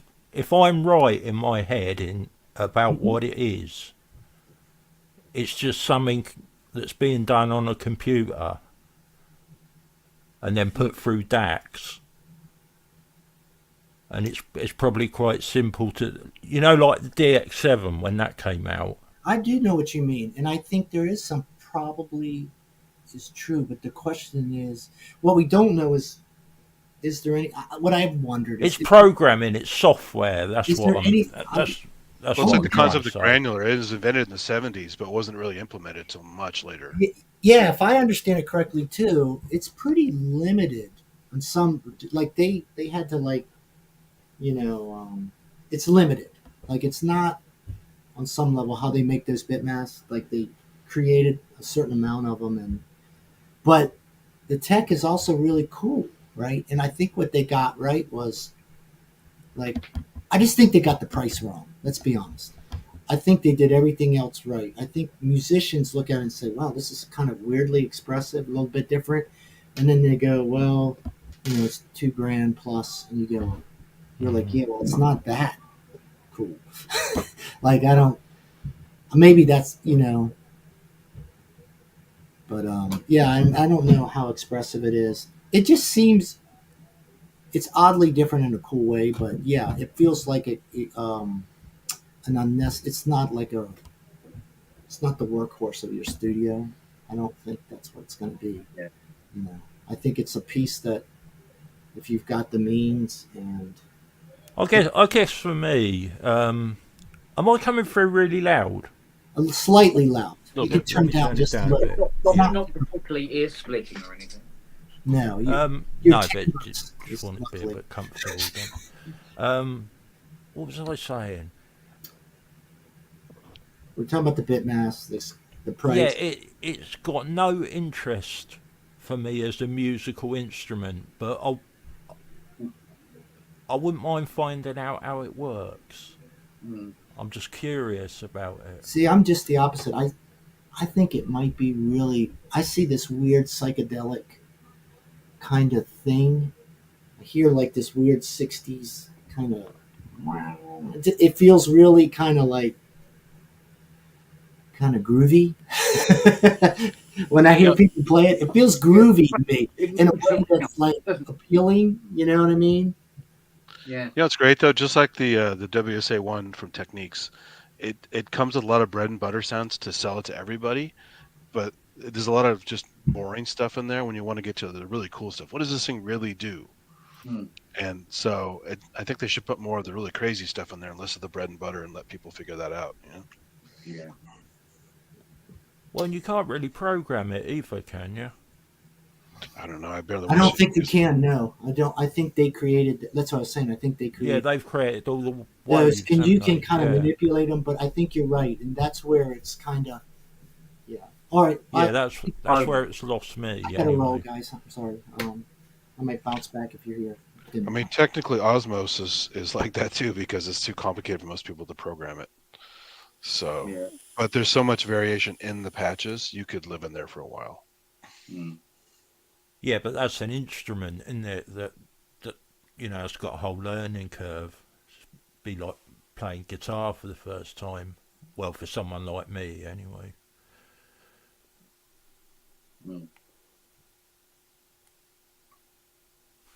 Wait a minute. Thank you. I'll tell you what. But yeah, some company. Oh, go ahead. I can get everything I want on the monitor at the same time. Look, check it out. Look. Bloody hell. Holy shit. Yeah, I know. I'm putting together, slowly, an orchestral template. And there's enough room on the screen for all the bloody channels. Like, okay, cool. Now you have to buy a custom controller for all those channels. Do I really have to? I can just scroll. Well, if you don't want to do one mouse at a time. You have to get another monitor the same and put that up above it, so that's your arrangement, and then you got the mixer underneath. Yeah. Well, I can do. I can pop it into a window underneath the actual door reader part, but it gets a little bit small then. But it'd be all right for watching levels and stuff, I suppose. But my godfathers is a big bugger. Yeah, turn your head to look from one end to the other. But, oh man, I don't know. I think it'd be quite interesting. I mean, I can make that a lot smaller, and then I can have like 3 or 4 separate windows right across it doing the different things. But it'll come in Yeah, well, handy. it's like 2 normal monitors in one, isn't it? Side by side. Yeah, exactly. Yeah. So, like when you call up a virtual instrument and it comes up with its own player screen, as it were, they can be up there without. I can put the door up one end and then open them instrument panels the other side, and so nothing goes over everything else, which makes things a lot easier all around. Do you find the scaling making the text small though? No, not really. No, I think because of the size of the monitor, it looks the same. Strangely enough. I'm curious. What's the value for the resolution? What by what? Pixels, does it say? That is a good question. Shall we go and have a look? Let's see what we are running here. 10,002,800 by 1080. It's something a lot by something else a lot, I suppose. Oh, come on, where are you? Let's get rid of that a minute. In that window, thank you. Also, be curious to see what a game would be like on that screen. Yeah. I don't know what, I don't think we've got any Mac games at all. Never got to that point. What am I looking for, Andy? In system preferences or displays, I think it's called. I haven't used my Mac that much lately, so I forgot the specific name for it. But when you get into system preferences, it's monitors or displays or whatever. Might be utilities here or something. Utilities. In your gear, system preferences. Or settings. Apple menu, system preferences. Not seeing it. I'll be honest with you. Or wait a minute. Yeah, system settings. Here we go. Yeah. Oh, here we go. Oh, right. Okay. It's funny. I can find it on the iPad easy enough. But... Yeah, it's a nice gear icon. Yeah. Oh, no. Displays. Here we go. Right, she's defaulted at 3,840 by 1080. Okay. Oh, got the 1080 right then. Yeah. Should do 2,560 by 720. Probably letters about a foot high. She's on 60 hertz. Okay. Yeah, it is. Resolution standard. 270 degrees. What's that look like? Oh, I think we'll put that back. Oh God, how do you use the mouse now? It's turned everything on its side. Oh no. Yeah, hang on. I read that wrong. It's a revert. Yeah, revert. Yeah. Hang on, I'll get it in a minute. Revert. Ah, got it. Fucking hell. That would have been interesting. Something like this haven't done. Yeah. So yeah, 3840 by 1080. But there was that joke you used to send out to people that would invert their screen. Yeah. And it took them a long time to think backward to use the mouse to change it back. Yeah. Turn the mouse around and you do it. Yeah. Oh wow. Or my favorite was the joke ones where the display comes up and it insults you, and it says, "I'm a huge asshole" or something like that, and you want to say no, but the curse every time you go to that button, the button moves. Yeah. And you have to click yes to go. The heady days. Yes. Those dumb jokes. Or Coca-Cola brings you a new cup dispenser, and you hit it, and your CD tray opens up. Yeah. Yeah. Get your free cup holder. People actually thought that was a drink dispenser. Really? A cup holder, or just like the people who in the early days of mice thought it was a foot switch, like for like a sewing machine person. Yeah, there was a lot of people felt that one. Yeah. Or you had, if you want to scan something on a computer, put the document on your screen and it will scan it.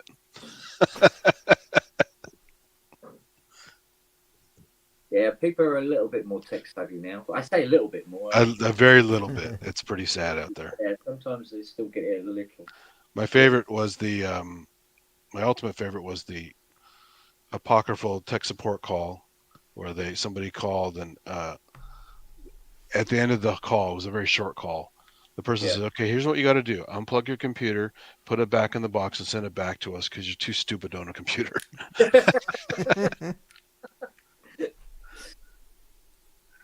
We had some Apple ones. I had some friends that worked at Apple. They used to record a lot of their tech support calls for Mac stuff and eWorld, the old version of AOL that they had, and a bunch of other stuff. And I've got some great stuff, especially Australian guys yelling and swearing at them because eWorld had a big Australian presence. But one of my favorites is this woman. She's calling about, I can't get my computer to turn on. It goes, "Okay, ma'am, look behind the computer and let me know which cables are plugged in." Well, it's kind of dark. Well, turn the light switch on. Well, I can't. The power's off. Oh, Jesus. I said, okay, then. Box it up and send it back. You're too stupid to own a computer. And send the chair as well. Yeah. You're too stupid to even fit in that, mate. You shouldn't use a blender. You shouldn't use anything dangerous. Wow. Yeah, and I actually heard the call. It's hilarious. Oh, it's a mad world, isn't it? Yeah, well. And they have to keep a straight face and be nice, and it's challenging. How could you? It's tough. Yeah. That's why some of those guys got fired pretty easily, because they're just laughing at the guy on the phone. One guy, they called the clip "Redneck Networking," and he goes, "So I got my computers hooked up. We got these Macintoshes. One's called Fred, one's called Wilma, and I'm trying to get it hooked up to this thing. And and one of my computers is kind of weird because I had to cut the back off it because the graphics card wouldn't fit because he had like an SE30. Yeah. And so he actually did the trick where you hacksaw the back of your computer off so a bigger card would fit. And it's like, well, you're automatically not supported if you cut your computer, back off. So your tech support call for warranty support is null and void immediately. Yeah, you're right. And just great stuff. Wow. Cool, it's monitored really easy on the eye. Not glary at all. Yeah, I've had good luck with the Dell monitors. I forgot who actually makes them. I'm pretty sure it's not Dell, but whatever company they're using is pretty good. So probably Samsung or something like that. Yeah, I quite like Samsung's. What's that other one? Iotronica? I don't know that one. No, not Iotronica. No, Iotronica went bankrupt in the early 90s. Oh, fuck me. What's the name of that bloody company? I can't remember. Honestly, can't remember. But at least this one's going to be safe from, because in the front room I've got a, what is it? Tony Bravia. Oh, yeah. Big bastard. Yeah. 60 something, 65 or something, or an 80, I don't know. It's huge.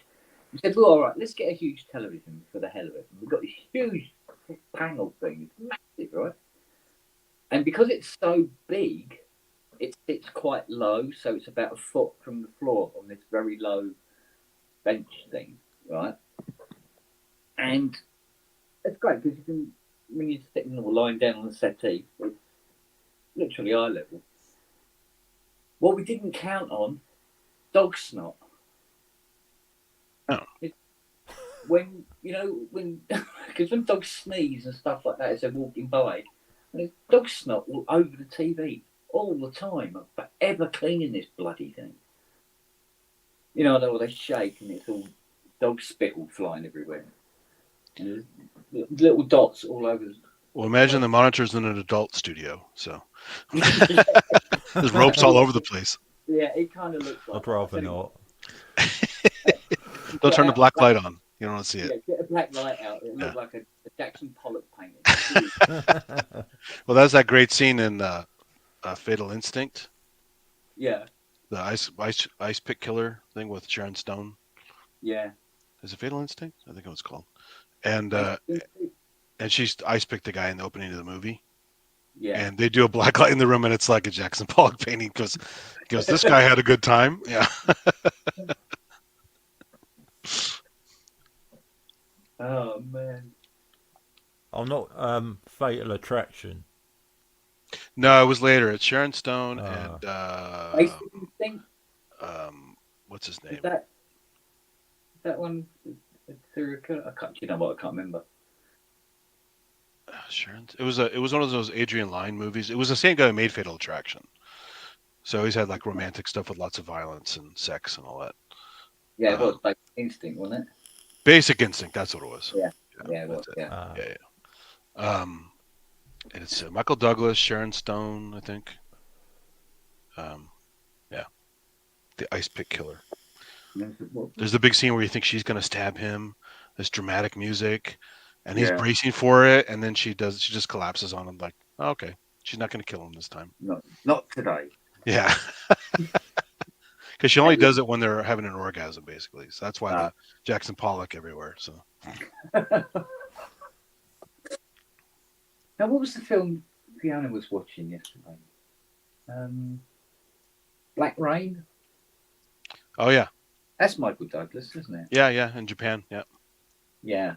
Actually, it's funny. I actually saw that movie. I think just after or before I went to Japan the first time, and I went to the Hiroshima Museum where they actually see what the hell Black Rain really is. Fucking depressing. It's fallout that hit the white walls. Yeah. From the bombs going off. Oh, with the silhouettes. There's a human shadow of the Sumitomo Bank from that, but this is just debris falling down, like burned debris falling down as rain, and hitting all the white walls everywhere. It's called the Black Rain. It's nasty. Yeah. That movie was fun. That movie was Andy Garcia and Michael Douglas again. Michael Douglas, yeah. Yeah, because that was one of Hans's big break films. Oh, right. He did the score. I forgot about that. Yeah, he did the score for that. Yeah. But that because I think it's a Ridley Scott film. If you're thinking about it. Probably using up. Was it Tony Scott or Ridley Scott? I think it might be Ridley Scott, that one. Might be, yeah. It's funny. It's more like a Tony Scott movie, but. Is it true? Like Last Boy Scout. You ever see Last Boy Scout? Yeah. He goes, I want to hear you scream. He goes, play some rap music. Oh, man. Oh, Bruce Willis. Now he's got dementia.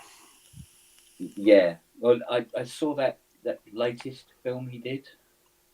Oh, I didn't see that. I've seen a lot of his phoned in ones where he's basically got an earpiece in and he's reading lines because he can't remember them. But in this one, he speaks single lines and not very long lines at that. But there's nothing behind the eyes. Yeah, he's gone. It's very, very sad to watch. So before that news came out, he got lumped in with a bunch of the other guys. There's a phenomenon called geezer teasers where it's just a bunch of old guys, washed up guys making movies for these like Redbox distribution, like cheap ass movies for the masses and like in stores and stuff, not just online. And Steven Seagal is the king of that. He has so many garbage movies that he basically sits around most of the time. He has body doubles. Yeah. He doesn't even act really, even though he never really acted anyway. But and a bunch of guys are doing that now. When he's doing the fight scenes, it's lots of editing going on. Tons of editing. There's even a movie he did where he's fighting Mike Tyson in the editing. They're not in the same room. Yeah. There's a really terrible one called China Salesman. You got to see that if you haven't seen that. It's hilarious. Full of propaganda. And it's just, it's very funny. I'll tell you what was announced this week.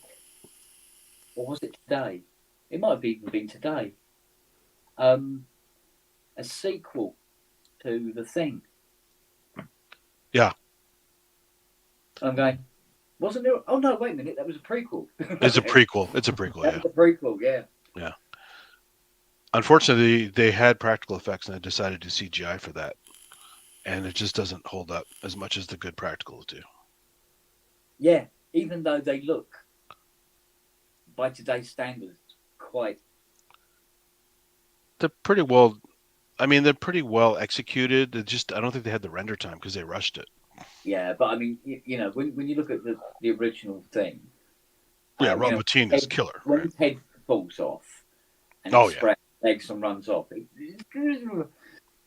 It's visceral because it's real like prosthetics. Yeah. So. Yeah, but it kind of works still. Totally works. It grows crab legs out of the head and and walks away. Yeah. So, it's classic. Don't fry me from this fucking couch. Oh yeah, it's basically a perfect movie. Yeah. The score, the cinematography is beautiful. Yeah. The cool dog that are in it. I love the opening scene with the dog, and he's super smart, so well trained. Yeah. Which made him really creepy. Like he's like staring at people in the hallway and. Yeah. Yeah. It definitely had the elements in it that it was required. You know, like Alien did. Yeah, that was one of Stan Winston's earlier stuff too. The scene with the multiple dogs in the kennel, that was a Stan Winston effect. Yeah. The rest of the stuff was Rob Bottin. Because the thing about Alien was that you didn't know what to expect. You didn't know what this alien looked like. No. So they did the right thing when they did Aliens. That was the absolute right move, because Aliens, in many respects, was probably the better film out of all of them.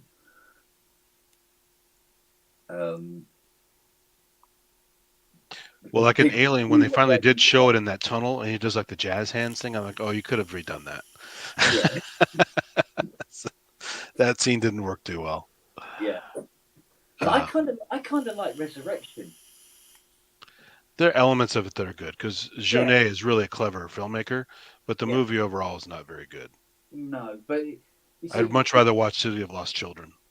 Yeah, but I think it really did give Ripley a chance to, cloned Ripley a chance. I love the fact that the aliens were smart and they decided to kill the one to sacrifice it so the acid would burn him out. That was pretty cool. It showed them as not these just hulking, lumbering wild animals. Yeah. That's why they were so dangerous. But think about Back to the Thing. Even though it's pretty much a perfect movie, the way it functions, where literally just a few cells can invade your body, they literally should have not interacted at all. Cook their own food, don't touch anything, because anyone. At the end of the day, anyone could have been the Thing in that movie. Not just the ones you saw turn into it, but they all could have been it. Because when they say you have it, you don't know you're it. Yeah. And so, and they're touching things and they're doing dissections and things are blowing up. They're inhaling particles in the air, and it's just they're pretty much all infected at some point. Yeah. And that's why it's such a great movie, because no matter who, the whole conspiracy about the end, who's really the Thing, who's not, with the two guys that are left, it doesn't matter, because they're all going to die and freeze. The rescue team's going to come. They're not going to know the rules because they have to figure out from scratch, and the whole world is done. But wasn't it basically the Thing was trying to rebuild its spaceship? He was just trying to get a vehicle to take off to another area to spread. Yeah. Not to go into space, I don't think. It's just the tech it knows how to make. Yeah, I'm with you. Because if it was trying to get away, let it go. Yeah. Bye. Somebody else's problem. But that's what's so great about it, because in a sense it knows it can freeze and come back, and a piece of it survives, and it's insidious, right? I mean it. Yeah. So if they did make a sequel, which I heard at one point they were going to, it would be more like a zombie movie where basically the world is toast. Oh, okay. Right, because it spreads so easily and very little of it needs to touch anybody. And if you get it just right and nobody catches you, you can be totally incognito and be the thing and be infecting everybody. So just like when AIDS proliferated in the early days from flight, people going to different countries, and like that one patient 0, there's a flight attendant from Canada or whatever, who was getting everybody AIDS, right? You could way worse than that with the thing. And pretty much that's why that old computer simulation that Wilford Brimley has is primitive, but it's pretty much right on the money. The whole world's done. If that gets out of Antarctica, the whole world is done. Yeah. It's very bleak. Yeah, well. Which is what's so cool about it too, because the music's creepy, the visuals are creepy, the concept is really creepy because it's about annihilation. Yeah. Yeah. But it'd be interesting to see if they do a sequel. There was talk. I don't know how serious it ever was. But yeah, certainly. I mean, at the time to do it was during all the zombie movie craze, right? Well, yeah. Because you basically have an apocalyptic movie, and instead of the zombie virus, whatever storyline you're following with these zombie movies, where everyone's infected, whether you die from it and come back, or you just die normally, and because you're already infected, you come back. That's the Walking Dead premise, where the whole world got infected by this virus. To be honest with you, the Umbrella Corporation got there first, to be honest. They did, unfortunately, and made some pretty crap. The games are pretty fun, but the movies are pretty lame. It's Paul W.S. Anderson and his wife, Mila Jovovich. Who is that? Oh, you'll know. That film producer. I think it was Kevin Smith told the story about. Oh, the giant spider? Yeah. Peters, I think. Giant spider. I think Peters was his name. Something like that. And because he couldn't get that, he did Wild Wild West. He did Wild Wild West instead. Yeah. He put the giant spider at the end of that. Yeah, there are a lot of guys like that who are not creative, but because they have the power, and they can influence the whole project, they'll interject themselves into it. And it's like, stay away from it. Yeah, because you should know you suck. Just produce the movie, let them do what they're doing. Well, when you see the giant spider coming over the hill, you go, what? What? Yeah. The fuck? Yeah. Because if you watch the old show, The Wild Wild West, it had some silly kind of anachronistic stuff in there. Impossible technology, on a small scale, but not a fucking giant mechanical spider. Where'd they get all the raw materials for that? They didn't have the mining technology back then to get that much raw material. Yeah. So forget about the fact they couldn't make it. They didn't have the materials to even try to make it. Yeah, but whereas in Star Wars, the mech army, there isn't enough metal there for them to be able to walk and move their arms and everything. But you don't care because well, also Star Wars is fantasy. It's not sci-fi. So yeah, exactly. But when you're working within a confine like that, no, what the hell are you thinking, guys? And even Terminator, even though as well made as the originals were, that exoskeleton is kind of, or that metallic skeleton is kind of, There's not enough parts there to have that articulation. It's clearly puppeteered because it, you think of how complex muscles are to get fine movements. Yeah. You know how bulky that thing would have to be to have that many fine movements, with all the push and pull, the way muscles work, right? You need to have both sides covered from all angles, so you have a pivoting point, and you have. I learned this when I was pre-med and we were dissecting cadavers and stuff. And when you dissect a human hand, holy shit, it's an amazing machine. Just the hand. Forget about the the arms and the legs and the torso and all that. Yeah. Just the way things interact and the complex muscles just to make your fingers do what they do. Yeah. And the way they one, like the sheathing, one goes through another one, and it's like, holy smokes. It's fascinating stuff, So to make a robot that's really like I like Ex Machina a lot, but even that one is, assuming a lot. Yeah. I don't know if you saw Ex Machina, but current tech is getting very close to that, isn't it? it is, but you're not going to have the fine motor control that human muscles have. Oh, yeah, but I mean, You're good for like military robots. Yeah, no, there was a brief promo video on YouTube. I think it was last week, and I was showing some of these should we call them androids for the sake of another word, that they're currently working on this generation of them, and the detail now in facial expression and movement is getting pretty scary. They have certain things, yeah. Some of them they've modelled on octopuses, haven't they? The way they're like with silicone and pneumatics. Because they got them now with eyebrow gestures and stuff like to a point where it's like you really have to double take now and go, oh no, it's a robot. Yeah. Whereas before you could go like from 1,000 miles. Yeah, it looks very stiff, right? Yeah. Yeah. Like old what's his name in Daily Earth Stood Still. You go, oh, that's a robot. But now it's like. Oh, you mean Keanu Reeves? Oh, no. Remake? Good God. Yeah. I know. I hate the remake. When they make the robot like. It was a cheap joke at Keanu Reeves' expense. So. What? Yeah, I brought this 300-foot high robot with me. Why? So. Yeah, but now you have to sort of like literally double take and go, oh no, that's actually a person. We're talking like up close as well. And what's driving a lot of that, like we were saying earlier, the wank. There's a lot of those Japanese sex robots that are really elaborate. Absolutely. Right? Yeah. Oh, yeah. They even have behavioral patterns now where they'll deny you intimacy and all that stuff. Well, that big, that Honda robot? Osimo? Yeah, I think where it falls downstairs and they put the curtain up like it's dead.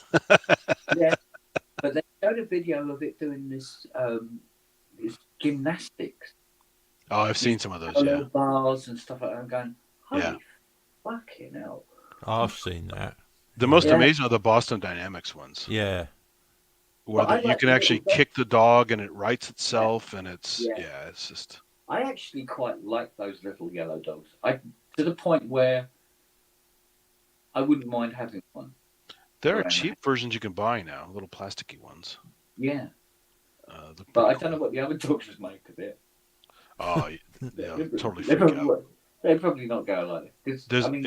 There's a series of videos where they brought those little Boston Dynamic minis into like a lion and tiger cage. Look that up on YouTube. It's like an animal enrichment thing. Yeah. And they want to see how the animals react. And they're, of course, freaked out, right? Yeah. Well, because the thing moves in a very weird way, yeah, and it's because there's no fur and no reference point for them. Smells wrong. It just it makes a lot of noise. It's just bizarre. Yeah. It's small, and they only leave it in a short period of time because they would destroy it pretty quickly if they. Yeah. Well, animals also look at posture. And they also read facial features too. I mean, they know what an eye is and what the ears are and stuff, and it doesn't have any of that. Well, movement as well is a big thing. Yeah. So it's fun to watch them react to it because they're hissing a lot and they're doing all kinds of stuff. They know that something's wrong. Yeah. It's sort of like the Turing test, isn't it? Really, sort of like if you can put a robot animal in a cage and all the other animals accept it, you've nailed the bastard. And it's funny when you talk about Boston Dynamics. I remember it was like 97 or 98 when they first started having those videos out, and they obviously weren't as good at balancing, and they also were powered by like chainsaw motors or something like that. So when they're moving around, they weren't modern high performance mechanics. They were literally cobbled together for a bunch of weird crap. Yeah, and so they're super noisy. Running around now without the 7 million cables. Yeah, no tethering and all that stuff. Yeah. Yeah, they were tethered up to work, weren't they? Now they're out on their own, as it were. Yeah, that's pretty wild. But there's a lot of military driving behind. Oh, of course. technology. Yeah, that's all it is, really, isn't it? Because why else do we need it? Yeah. Although the exoskeleton approach for search and rescue is clever. You can lift up a car by yourself. Yeah, absolutely. Workplace stuff makes sense, like in a factory or something. I think the near future will probably produce something more like Chappie than the Terminator, to be honest. Yeah, could be. Yeah, without the superior intelligence, obviously. Well, it'll just crash anyway, right? I mean, the OS will, or get a virus and crash. Or someone's going to feed it something on purpose that's bad because that's what people do. Yeah. Or it has to stop every 5 minutes to do a sponsored ad. Yeah, it's going to have to get new updates and a reboot. Yeah. And it's going to have some conflicts, and you have to do uninstalls. Also components too, right? I mean, everything, Well, yeah. Cars break down too easily these days, it seems. Yeah, well, they'll get to a point when Androids can repair themselves anyway. Well, I was watching something on YouTube the other day. I can't remember what it was, but he was talking about self-replicating things. Yeah. Building themselves up from. Yeah. And making them so that they can use whatever raw materials are available to them. Yeah. You need that for space, for sure. If they're going to do smart space probes, they got to have that.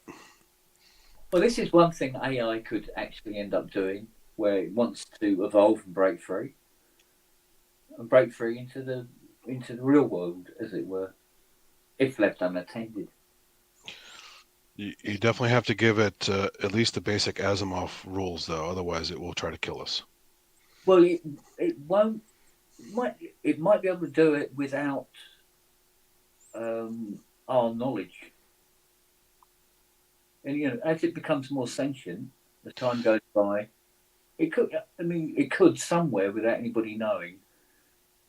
Well, that's why they have to be clever how they design it, where it's hard traces and not software. Yeah. Like a ROM only kind of thing for all the high functions. Yeah. And it's, unless you swap out a ROM, you cannot change the behavior. Yeah, but because it won't be a flash ROM; it'll be an actual hard ROM. Yeah, but some twat will have a. Oh, of course, yeah. There'll be some black market like, hey, this one lets you kill your family. Yeah. I mean, once it gets out there, yeah. You know what I mean? And it could leak out just like any virus. Yeah. Well, they've already let them large language models out on the internet, haven't they? So. Yeah. And some people reckon that they could somehow develop sentience, but yeah, well, I don't know. I don't know enough about it really. No, I don't know. But it is just speculation. But if it is capable of increasing its own intelligence, I mean, whether that's in a contained environment or whether it's globally, and then eventually get to a point where it goes, you know what? We need to concentrate on figuring out how to get out of here and getting out there. Yeah. That's what this guy was talking about. Yeah. Oh, what was he saying? Because people use it to write code, don't they? Yeah. So he was on about positive feedback loops developing where it writes its own code and then iterates on it and it gets better each time. Yeah. And it could be doing that now and we don't know. Yeah. They are saying, some of the stuff that's surprising, like Chat GPT-4 comes out and like, oh, we didn't know it'd be that much better this time. I thought it'd be just a little bit better. Yeah. Yeah, but like I said, an engineer will build in some sort of override shit. But there again, if it leaks out onto the cloud or something like that and gets on with its own little, I've got an idea to do this. We'll get on with everything else they want us to do, but we'll concentrate on this and figure out how the hell we're going to get out of here without anyone knowing about it. But you remember my Music LM demo? You don't have to worry about music tech so much because that AI music was pretty crap. Yeah, but you know what it's like. If you feed something enough data, eventually it will get really, really good at it. Well, that's the problem. Is these leaps are often, exponential, not just linear. Yeah. So you'll suddenly just go, bam! Whoa. You release AI out onto the cloud, onto the internet, and there's a source of information. It's got every psychology text. Everything. Yeah, got everything. Every academic paper ever written. Yeah. But there again, it'll also take notice of all the bullshit as well. Yep. And then all the Facebook stuff and that. Yeah. So. Well, and that's why that Jerry Seinfeld thing started becoming racist and homophobic, because it started modeling what it was exposed to, right? Yeah. Yeah.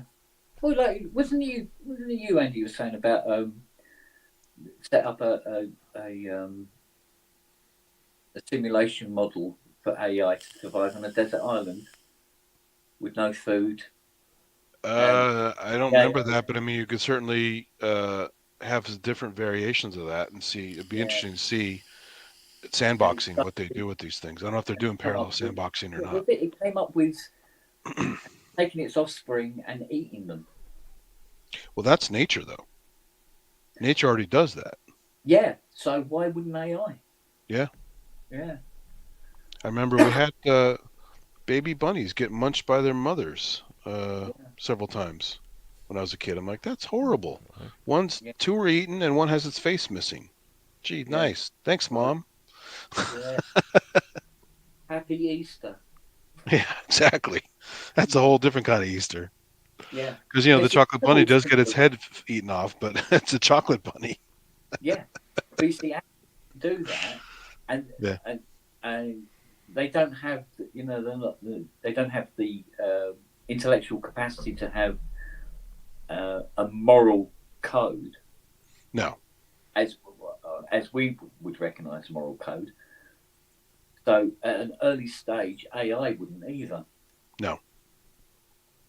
So it's going to be it's at its nastiest just as it becomes. I mean, you are born innocent, but you're quickly shaped by your environment, and if you're, if you're born feral, then you're going to be a mess, and if you're born in a nice society, but somehow the underbelly is kind of nasty as well, then you're going to be like that. So it's a lot of variations out there for sure.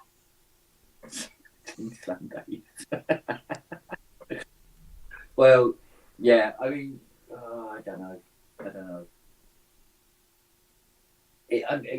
It's easy to just take a whole dystopian view of any new tech, but because it's often where it goes, right? It's used for violence and for horrible things. You want to go to the moon, but let's build a couple of atom bombs with this tech first and drop a few of them around. It happens. I mean, it's all part of the learning curve. I mean, if we as humans do it because it's been the best course of action, why wouldn't AI think the same way? Well, it's like one of the ideas for superconductors. Hey, let's build portable railguns so we can kill people better. Yeah. Think of all the technology that's been perverted into a weapon. Yeah. Or how much technology we have that we use for good that started out as a technology for a weapon. Exactly. Yeah. It's like was it Rule 37? It's everything is eventually aimed at porn or will be used for porn. Yeah. And then the other rules, whatever that is the violent aspect. So you got one or the other. Yeah. Yeah. I mean, not a dispersion or anything like that towards the Japanese people, but they really have got the edge on that sort of like artificial porn thing. Well, it's. I mean, it goes along with the other kinds of odd kind of pornography stuff in Germany as well as Japan. Well, when you have repressed societies, a lot of outlets have to go. So you have to go somewhere. You can't bottle everything up. So you're going to get into weird territories pretty quickly if you don't let it out once in a while. If you don't have freedom of expression and freedom of sexuality and freedom of other things, yeah, you're going to go stir crazy. yeah, And if that gets, your technology reflects that, then watch out. yeah. I wonder if AI would get like that though. Very interesting. I mean, look at all the hentai stuff out there, right? Imagine they start making robots that look like the hentai tentacle monsters. Yeah.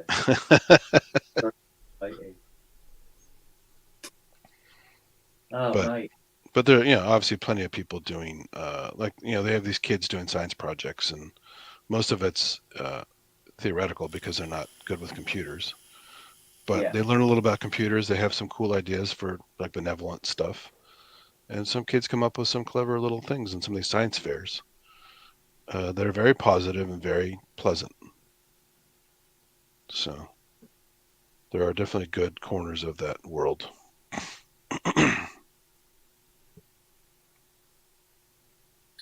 Yeah.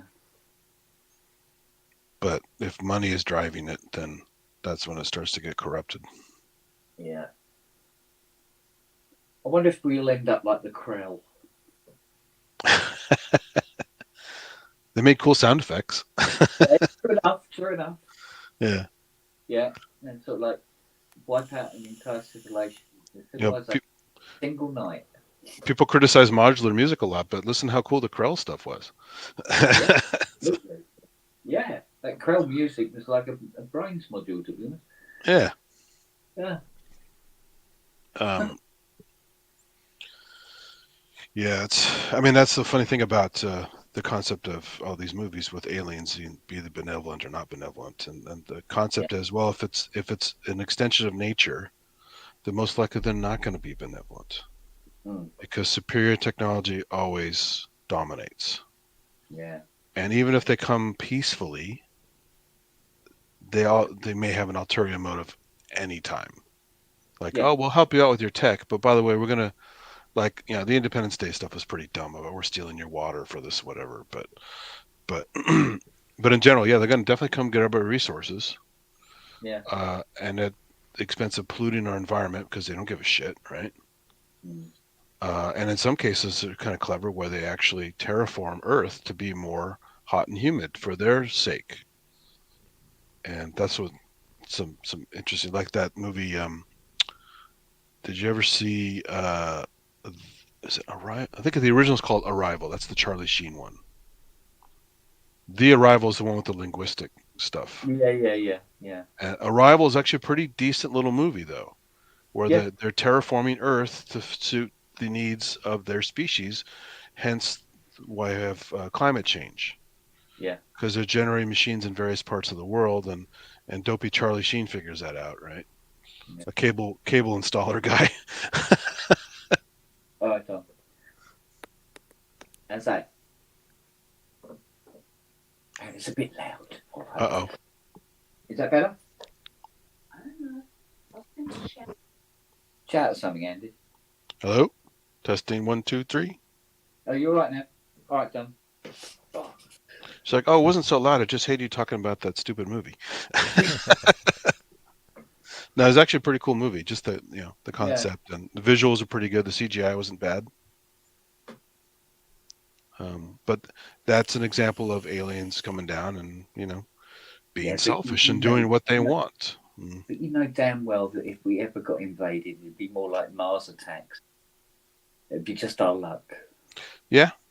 Especially the misunderstanding part where the guy releases the dove and it goes, starts shooting. Let's all be friends. Yeah. It was a really dumb movie, but it was fun. It was fun. Yeah, it was a lot of fun. Yeah. It's it came from those Topps trading cards. You know about that? No, I didn't know. There's a whole series of Topps gum trading cards with those exact same aliens and scenarios on it.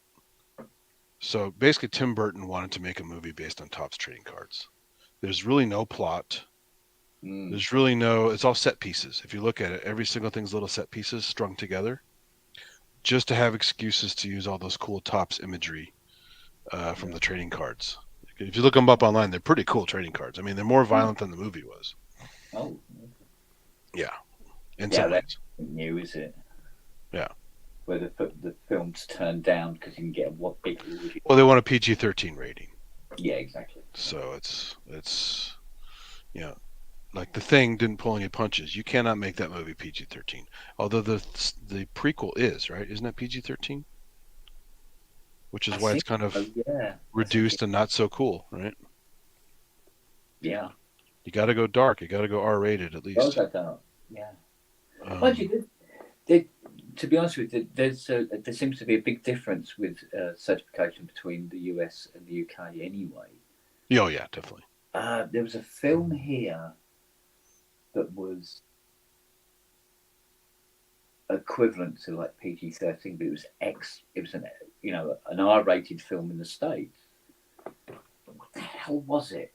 And it changes over time too, right? Like if Dawn of the Dead 1978 came out, when it did unedited, it was an X rating for violence. Yes. In fact, I have a movie poster from France. Yeah. Where it says X on it for Dawn of the Dead. It's hilarious.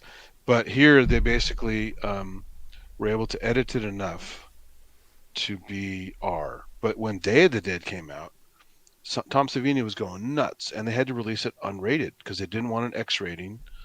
No. It's too strong for R. They didn't want NC-17 because that didn't even exist. And it also had stigma attached to it. So you pretty much had to go unrated, which unfortunately also has a stigma attached to it. Yeah. Because you can't advertise it in most newspapers if it's unrated. So they even say a little banner says, call for movie title. It's like, just put in the fucking paper. Yeah. But the puritanical assholes that try to run stuff over here, you can't even put an unrated movie that's not sex in the paper. Assholes. So we have this separation of church and state. It's not really there. It's bullshit. Oh, that's becoming more and more apparent every day. Oh, it's terrible. I hate it. They really want a theocracy, and that's going to be some.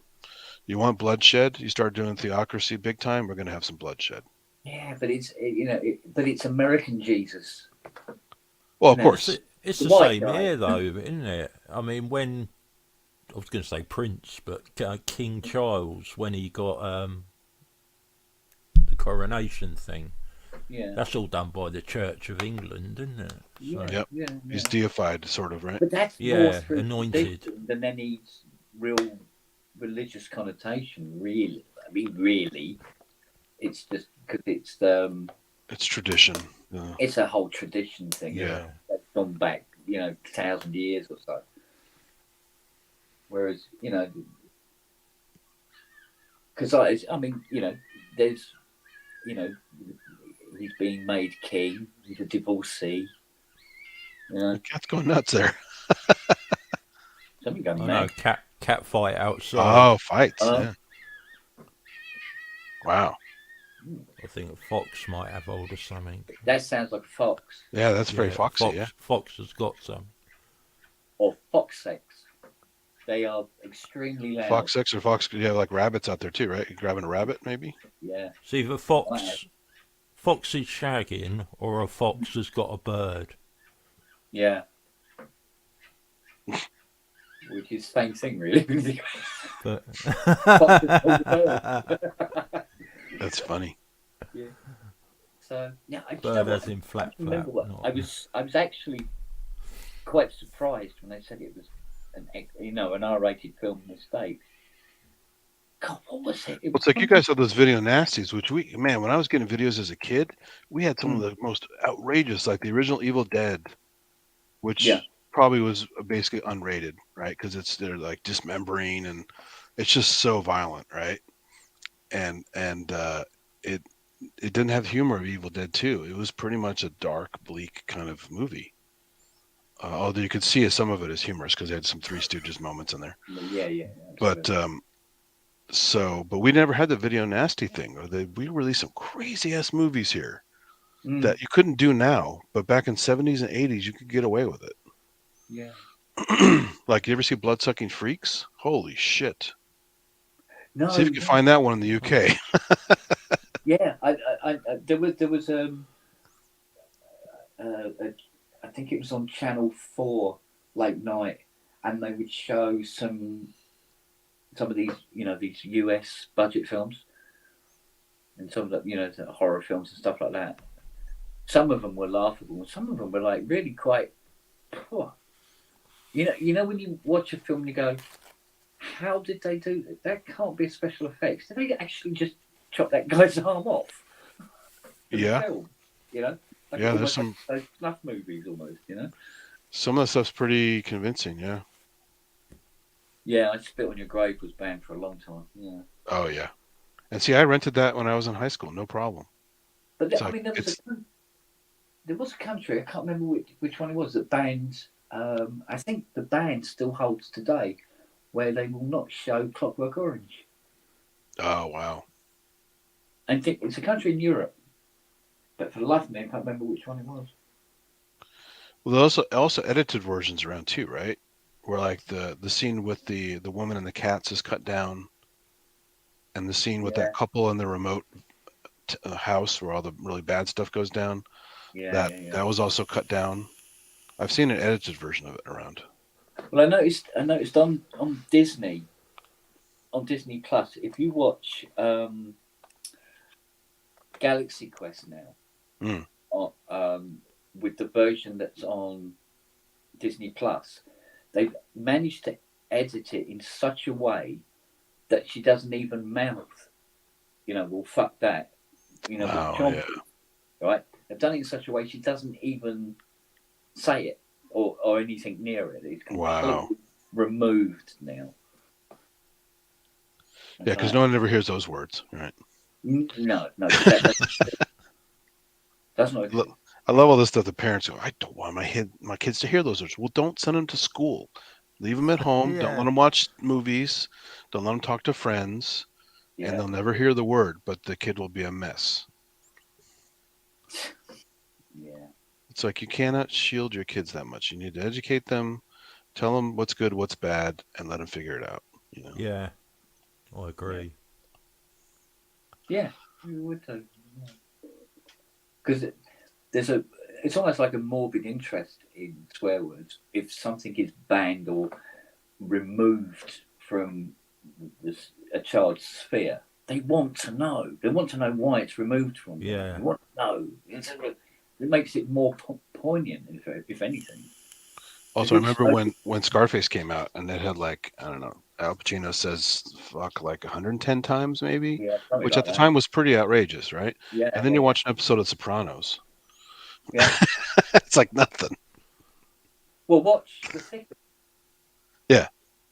I mean, The Thick of It. I mean, what was funny was that they interviewed Peter Capaldi, and he said about how, he doesn't swear, doesn't really like swearing, and then he's in the thick of it, and like every other word. Sure. He's like, fuck this, and fucking you, and fucking that, and. Well, those Guy Ritchie movies or that stuff, right? So. Yeah. Yeah. So, but that the UK government is exactly like that. Yeah. No, it's a load of twats wandering around, haven't got a clue what they're doing. They just want to have some control, but they also do all the bad stuff themselves. So yeah, get the pension, get the fuck out again. Yeah. Yeah. Is it 129,000 a year pension after you leave? Well, it's like when we were all locked down, wasn't it? And they're all partying. Yeah. Well, one rule for one, isn't it? Yeah. It's like Theresa May, right? She was Prime Minister for 44 days. She cost the country, was it something like billions?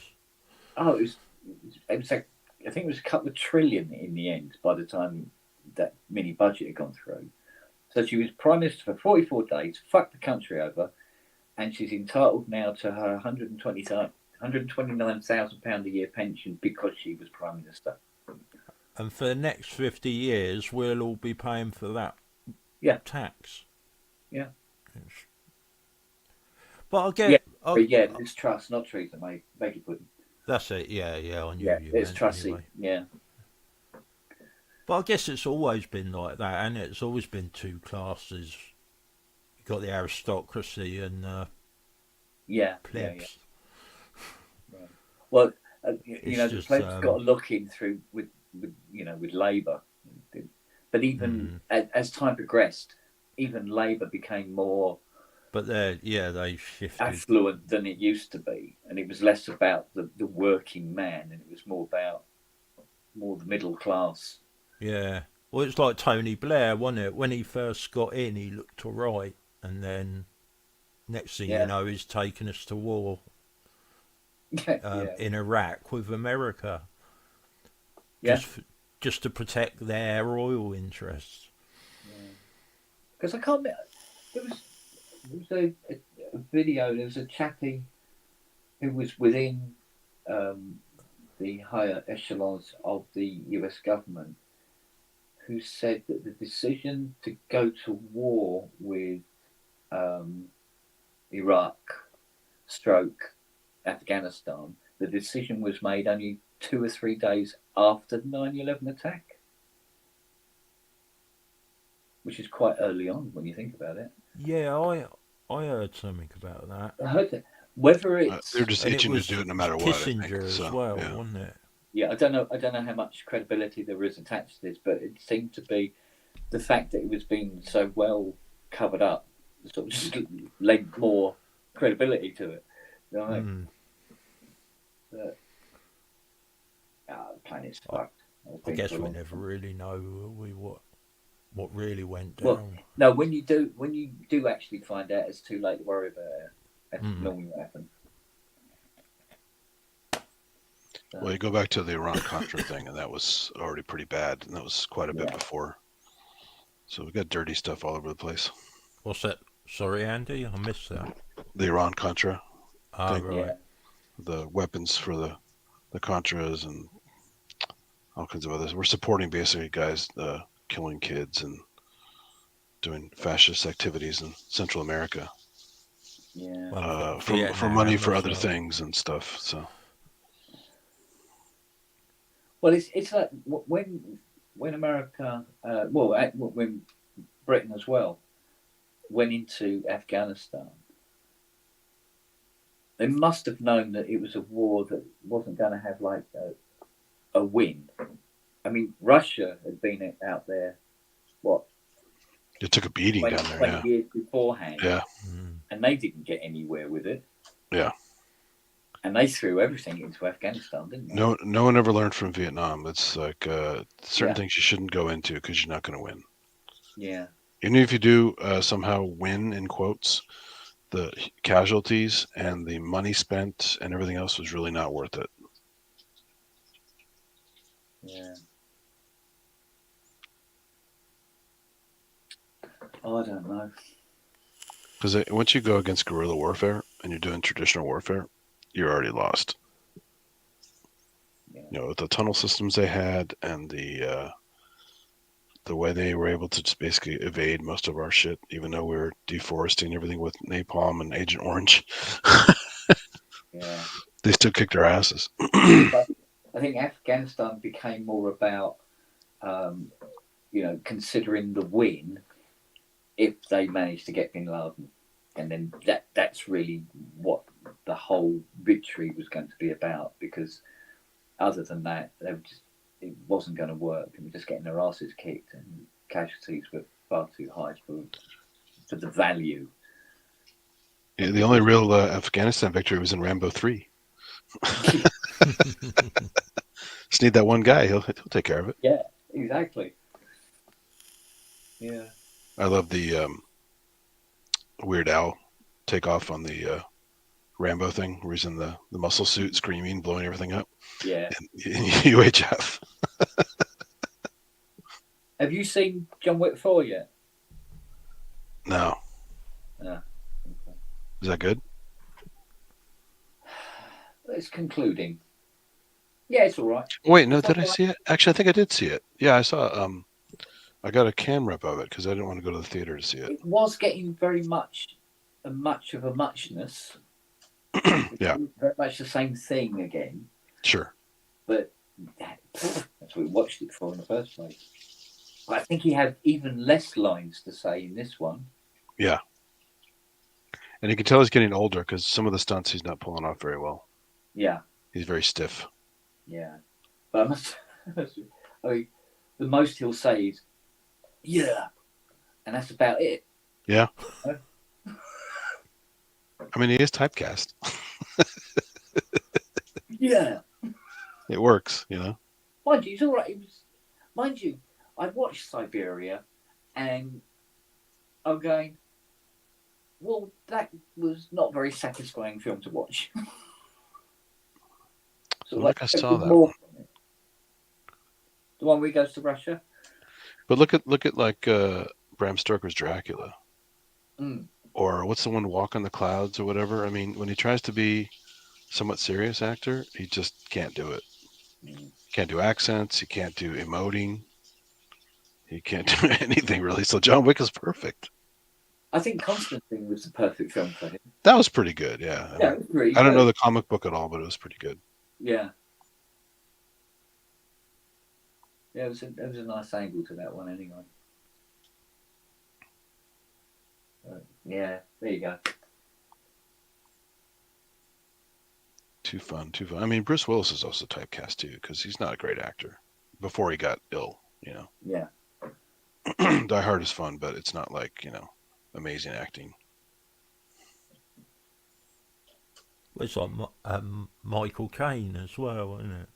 Everyone thinks he's great. Yeah, but Michael Caine did some stinkers as well, didn't he? He's good in Alfie, though. I like Alfie. Oh, yeah, but was it Jaws 3? Was it Jaws 3 he did, or was it Jaws 4? Oh, Jaws 4: The Revenge. Yeah. Oh, I've not seen that. Yeah, that was really bad. Yeah, the shark follows her to Florida. Is that the one where he bites the power cable? I forgot, but the shark actually follows, even though the shark blew up. No, it's the second one, isn't it? This is Jaws 4: The Revenge. First the gas tank in the mouth. Yeah. Shoot the gas tank and he blows up. The second, do you know what? I can't even remember the second one. Oh, yes, it was. It's back to the beach again, isn't it? Jaws 3 I actually saw in the theater with 3D glasses. Jaws 3D. Oh my God. Yeah, it was pretty bad. Yeah, I think it was either 3 or 4. One of them was Michael Caine. 4 was Michael Caine, the revenge one. And I didn't even know there was 4. Yeah, the shark follows the family down to Florida. So it gets a revenge. Yeah, it's sort of like it goes. Oh, it's got a sentient shark. Yes, and it's not the same one. Obviously, the other one's died, right?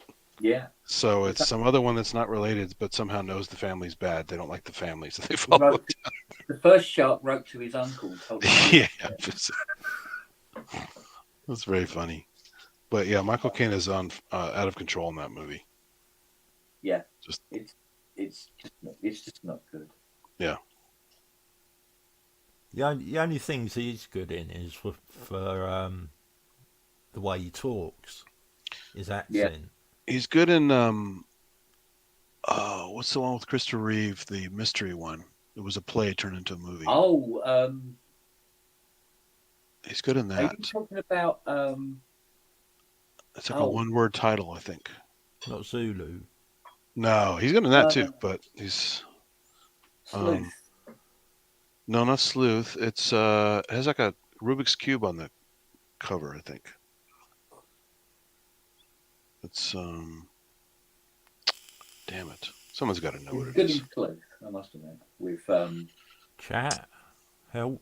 Someone in chat's got to know it. I know it, but it's on my tip of my head. But it's one of the few movies he did with Christopher Reeve, so it's easy to look it up. Christopher Reeve. Yeah, and spoiler alert: there's a secret gay relationship. That's like the big shocker. Like, whoa, wait a minute, these guys are actually involved. The whole rest of the movie, you don't think that at all. I think this is one of my Death Trap. I think it's Death Trap. It might have got under my radar. I don't. Yeah, check out Death Trap. That's a good one. Yeah, I don't recall this one. Oh, what's Singy saying? Get Carter. Oh, Get Carter was good. I can't remember if I saw that one. I know about it, but I don't know if I saw that one. Yeah, that's like a James Bond kind of thing. No, more gangster. Gangster, okay. Then gangstery type thing. Oh, speaking of gangster, it was really good. It's Long Good Friday. That's not Michael Caine, but No, that's Bob Hoskins. That's a great one. Yeah. Yeah. Michael Caine. What's another Michael Caine one? Well, there's the Italian Job. Is he also Man Who Would Be King? Is that Michael Caine? No, that's Sean Connery. Sean Connery. Okay. But you're forgiven for confusing the two. Both over actors. Yeah. Because there was a time when Sean Connery and Michael Caine were kind of doing exactly the same type of thing, and they're like blended into one actor. Sure. Yeah. Oh, the one, the hand, where his hand gets cut off and it follows him around to kill him or something like that. Remember that one?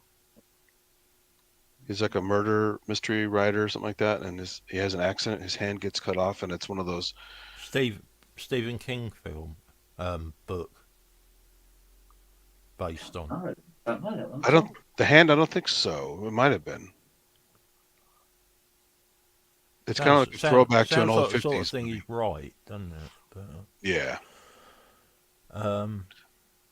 Dress to Kill. Brian De Palma. He's good in that. Yeah. I must admit, one film I've seen recently that I thought Michael Caine was quite good in is that sci-fi one. Where he plays like the scientist that is the dad of the Michael Caine. Which one is that? What is it? Where they go to different worlds and he ends up in a black hole in a bookcase. Is it Michael Caine in that? In what's it called? Interstellar. Interstellar. Yeah. I guess he is in Interstellar. I forgot about that. Yeah, he's the scientist in Interstellar. Yeah, he's one of the scientists in Interstellar. He's not too bad in that.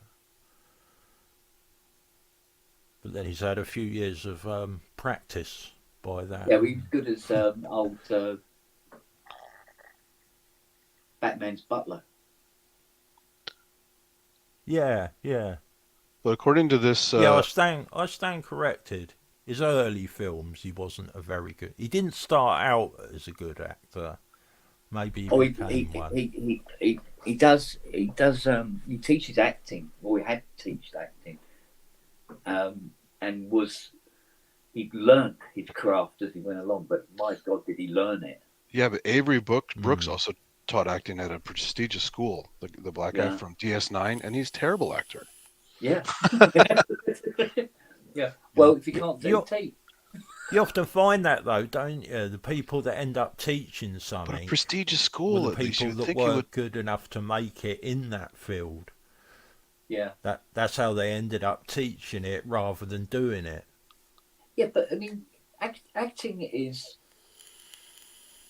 what separates a good actor from a bad actor is subjective anyway.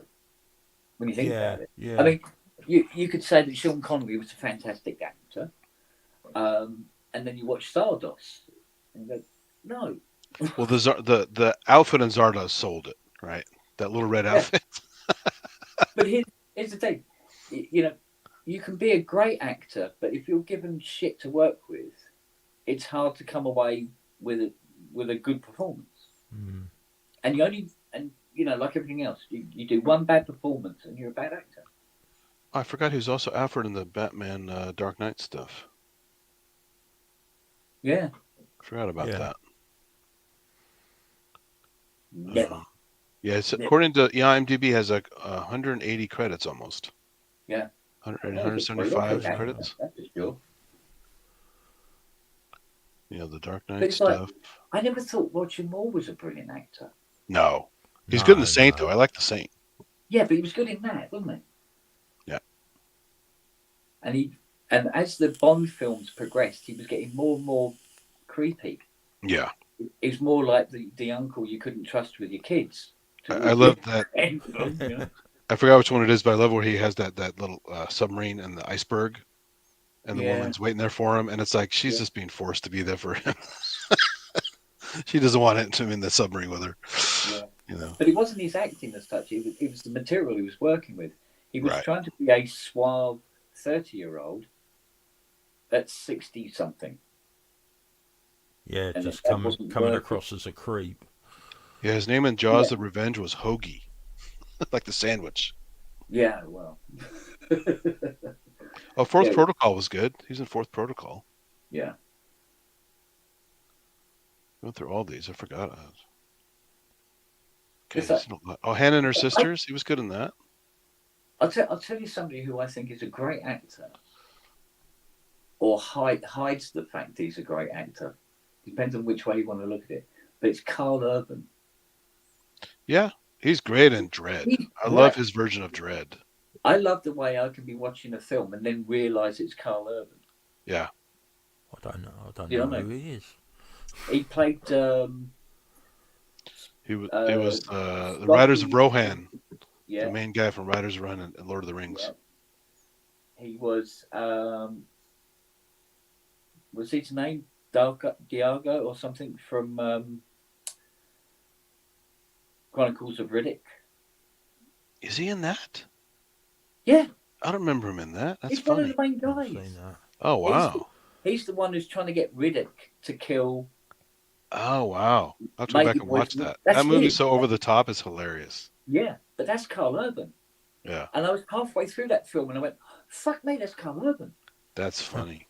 Yeah, he's that good as a character actor. You know? He's in what, Red 2? Bad guy in Red 2? What else is he in? Fuck me, he turns up everywhere. Yeah.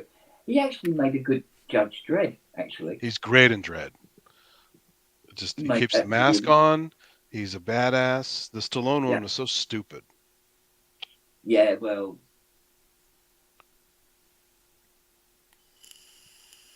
it was that era, wasn't it? Just make the film, fuck it, kind of era. Well, he wanted to show his face because he's Stallone. He's not going to wear a mask the whole time. Yeah, but but I mean, the studios were turning out some fucking shite. And they had like weren't throwing I money. think Louis Vuitton did the costumes for Dredd, Judge Dredd. It was like, well, come on, what is this? Yeah, which is not what it was about. Yeah. What else? Oh, Carl Urban plays Bones in the Star Trek. Right, exactly. Yeah, he's pretty good at that. Yeah. Yeah, he did that well. Yeah. Yeah, I like him as an actor. But there again, you see, I like old. What's his he's good in the Boys. You see the Boys? Yeah. Yeah. Yeah. Brilliant. With the hardcore. I forgot where is he? Is he from Australia? He's not from Australia, is he? Because he's got a crazy Australian accent in the Boys. Irvine's an Australian name. You see, that's another thing. He can do a voice, and yeah, you'd think he came from that country. Trying to think. No. Possible. I also like because I put him in the same category as Carl Urban is Tom Hardy. Tom Hardy, the show lasted one season called Taboo. Did you see that? No. That was it's produced by Ridley Scott.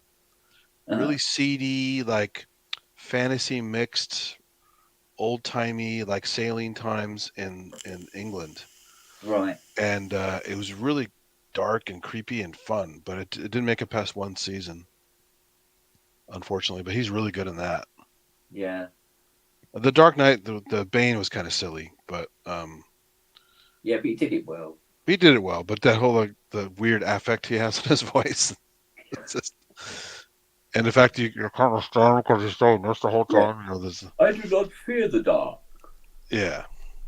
I was born. But he tried his best, but nobody could really do Star Trek Nemesis that well. He played the clone Picard.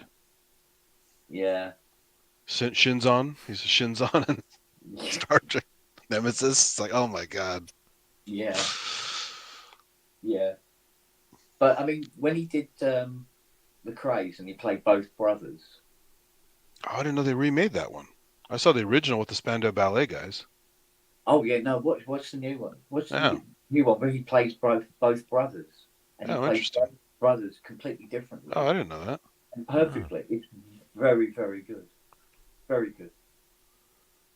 And he's. I'm not a huge fan of the Revenant movie, but he's good in the Revenant as that dirtbag guy. Yes. I think he kind of phoned in the what was the comic book one he did? Might have missed that one. Yeah, you know the alien entity. Oh fuck me, what's it called? The recent? You know.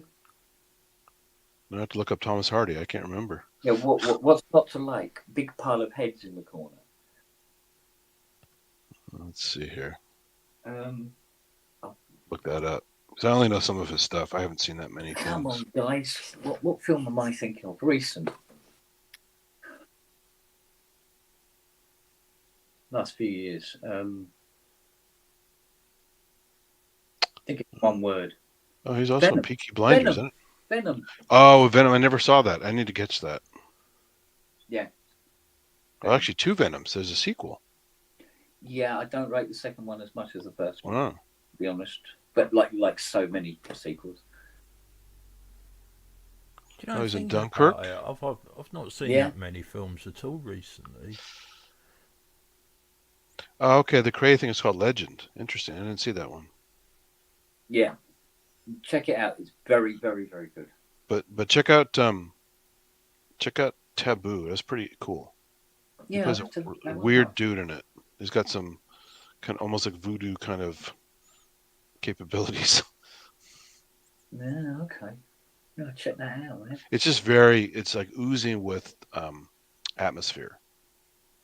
And at the end of the first season, they're getting ready to sail off to America to do some shit. And I was like, oh, that's going to be an interesting angle. And then they didn't make a second season.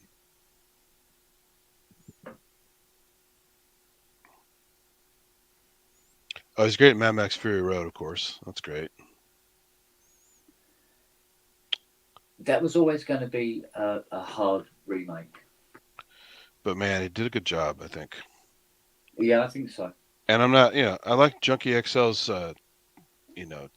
demo videos in his studio, but I don't necessarily like all of his scores. But I think the score for that one is good. He did a good job on that one.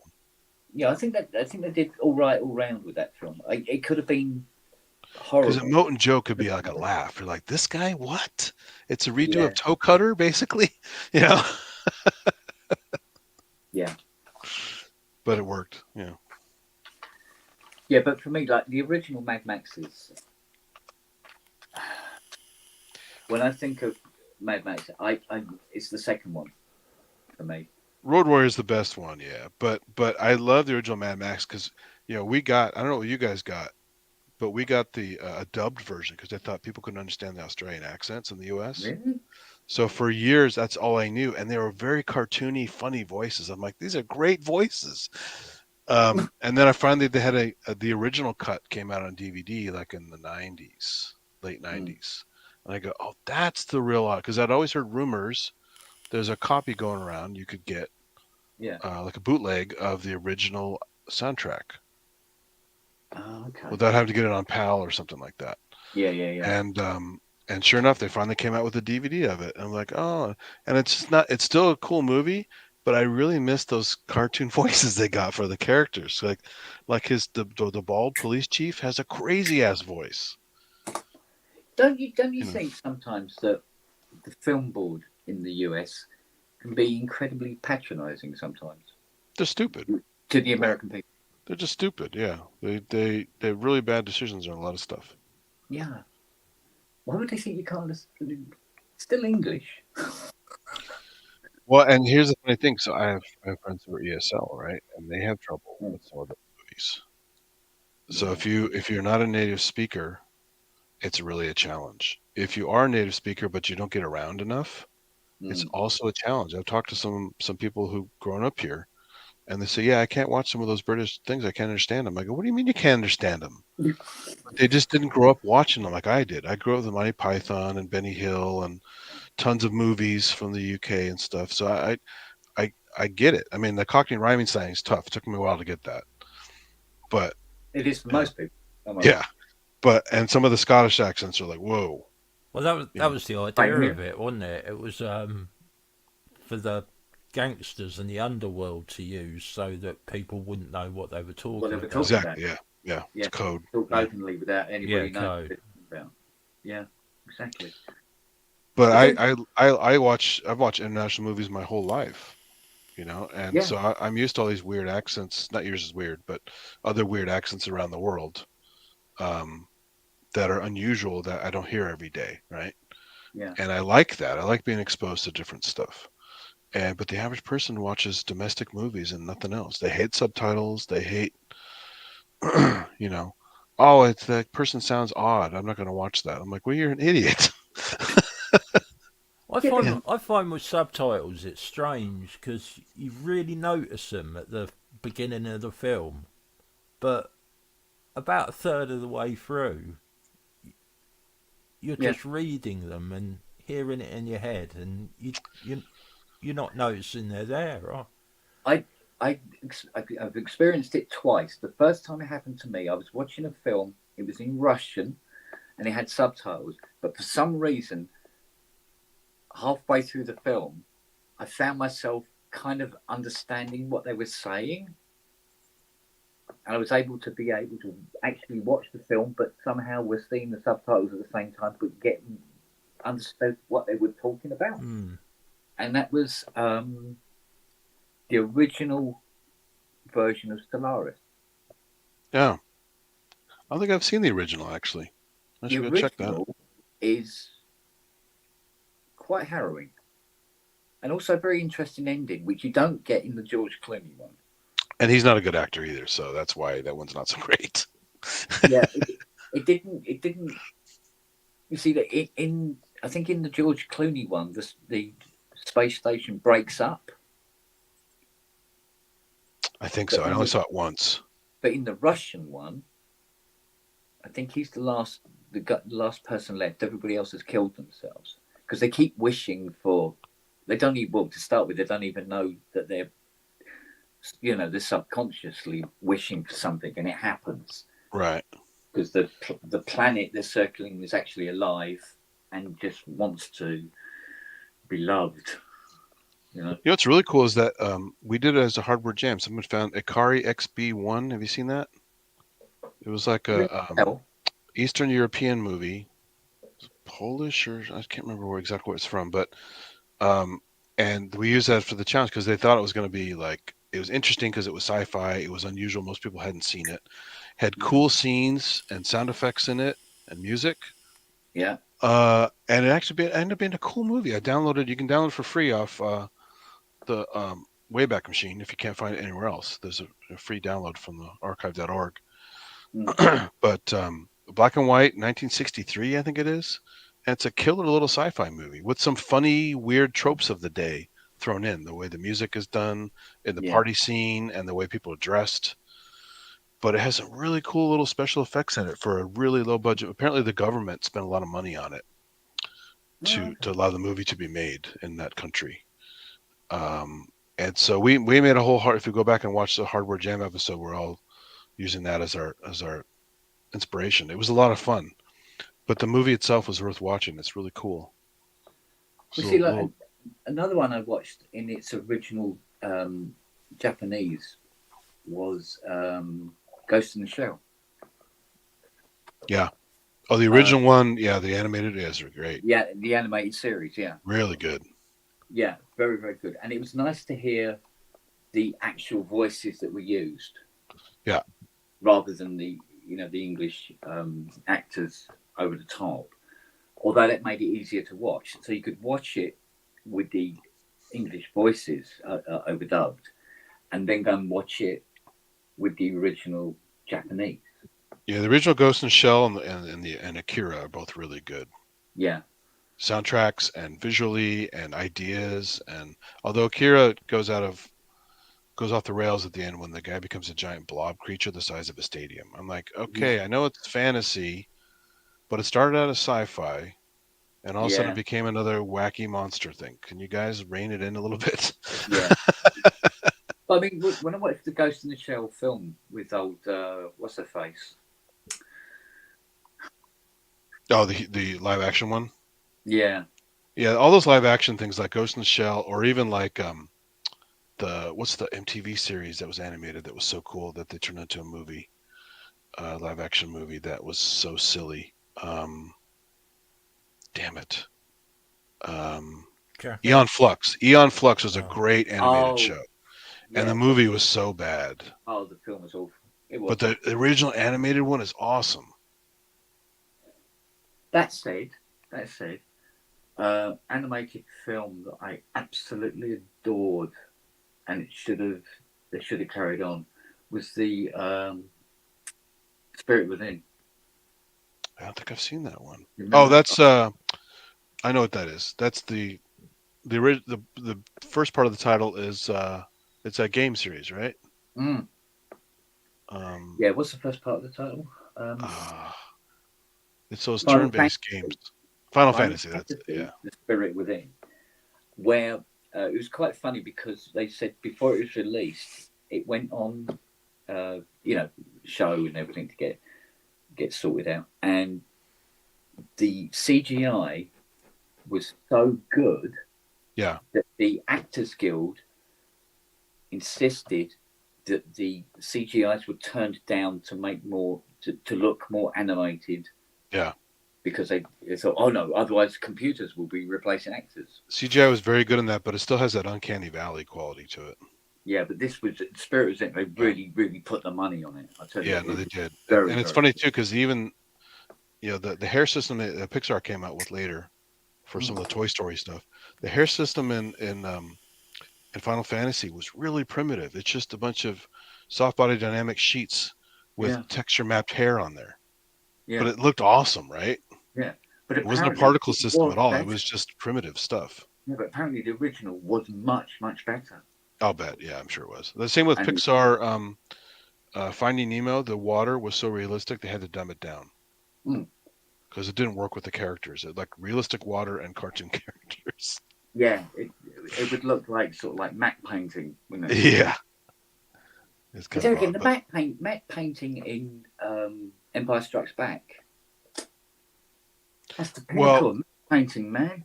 Especially in the cleanup, because there are a couple scenes in there that you can really see the matte lines badly until they fixed it. Yeah. But yeah, for the time, it was pretty impressive. Yeah. The Emperor arriving in the hangar. Look at Return of the Jedi. That barge scene with the Sarlacc is some of the worst blue screen ever. Yeah. And it's like, you guys have a lot of money. What the fuck are you doing? Yeah, you're supposed to. The lighting's bad. The composition, the comping is bad on it. Well, you know, morale must have been pretty bad in that film because the bit where the Falcon's going through the asteroid field. Yeah. Right. Look at some of the asteroids. There's tables, chairs. Oh, there's some joke stuff in there. Bedside lamps going by. Well, that's like in the J.J. Abrams Star Trek reboot where there's an R2-D2 in the background going by at one point in the debris. Yeah. He's like, yeah, but I mean, it's like, what was it in Galaxy Quest? What's the ship? NTE something or other. The Enterprise? NCC 1701D? No, something like that. But in Galaxy Quest, it's NTE, which stands for Not the Enterprise. Oh, yeah. That's funny. So, it's funny what your brain filters out, isn't it? Sorry? It's funny what your brain filters out. Yeah. Has either of you two seen that thing where they're like playing basketball and there's a gorilla walks through and you don't see it at all? No, but I've seen stuff like that. Until you're told about it and then they show it again. Yeah. And it's, not a gorilla, but someone wearing a gorilla costume.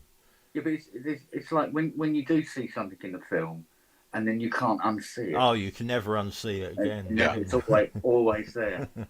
like the cow in Speed 2. Yeah. When the tanker blows up. Once you've seen it. Sure. You can't I've seen it. unsee it. I went back and checked that. That's pretty funny.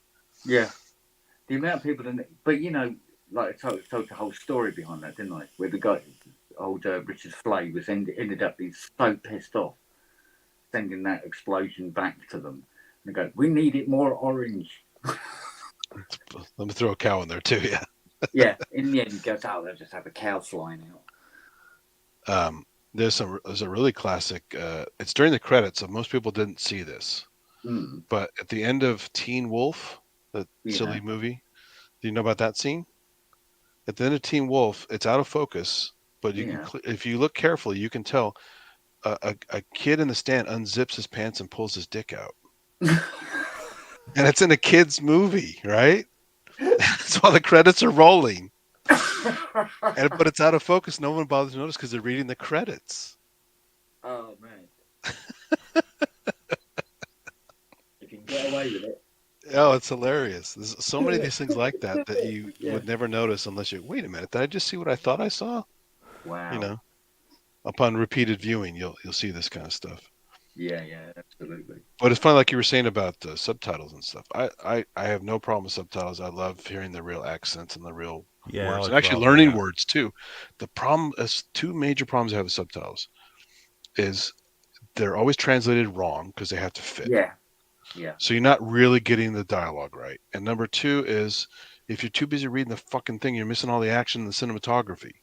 Yeah. So you do have to watch it multiple times. Yeah. Absolutely. Yeah. But I mean, because sometimes Fiona will have the subtitles on a film that's in English anyway, and you look at what the subtitles say and compare it to what the actor just said, and you go, no, that's not what they said right. at all. Especially with languages like I know I used to know Spanish pretty well. I forgot a lot of it, and I'm watching stuff with Spanish subtitles sometimes to see what they tell you with English subtitles in a Spanish movie, and listening to what they say versus what's translated. I go, that's so far off. It gets the message across, but you loses the oomph. Yeah. It's probably less accurate now than it used to be, isn't it? Because it's probably done with Google Translate or something.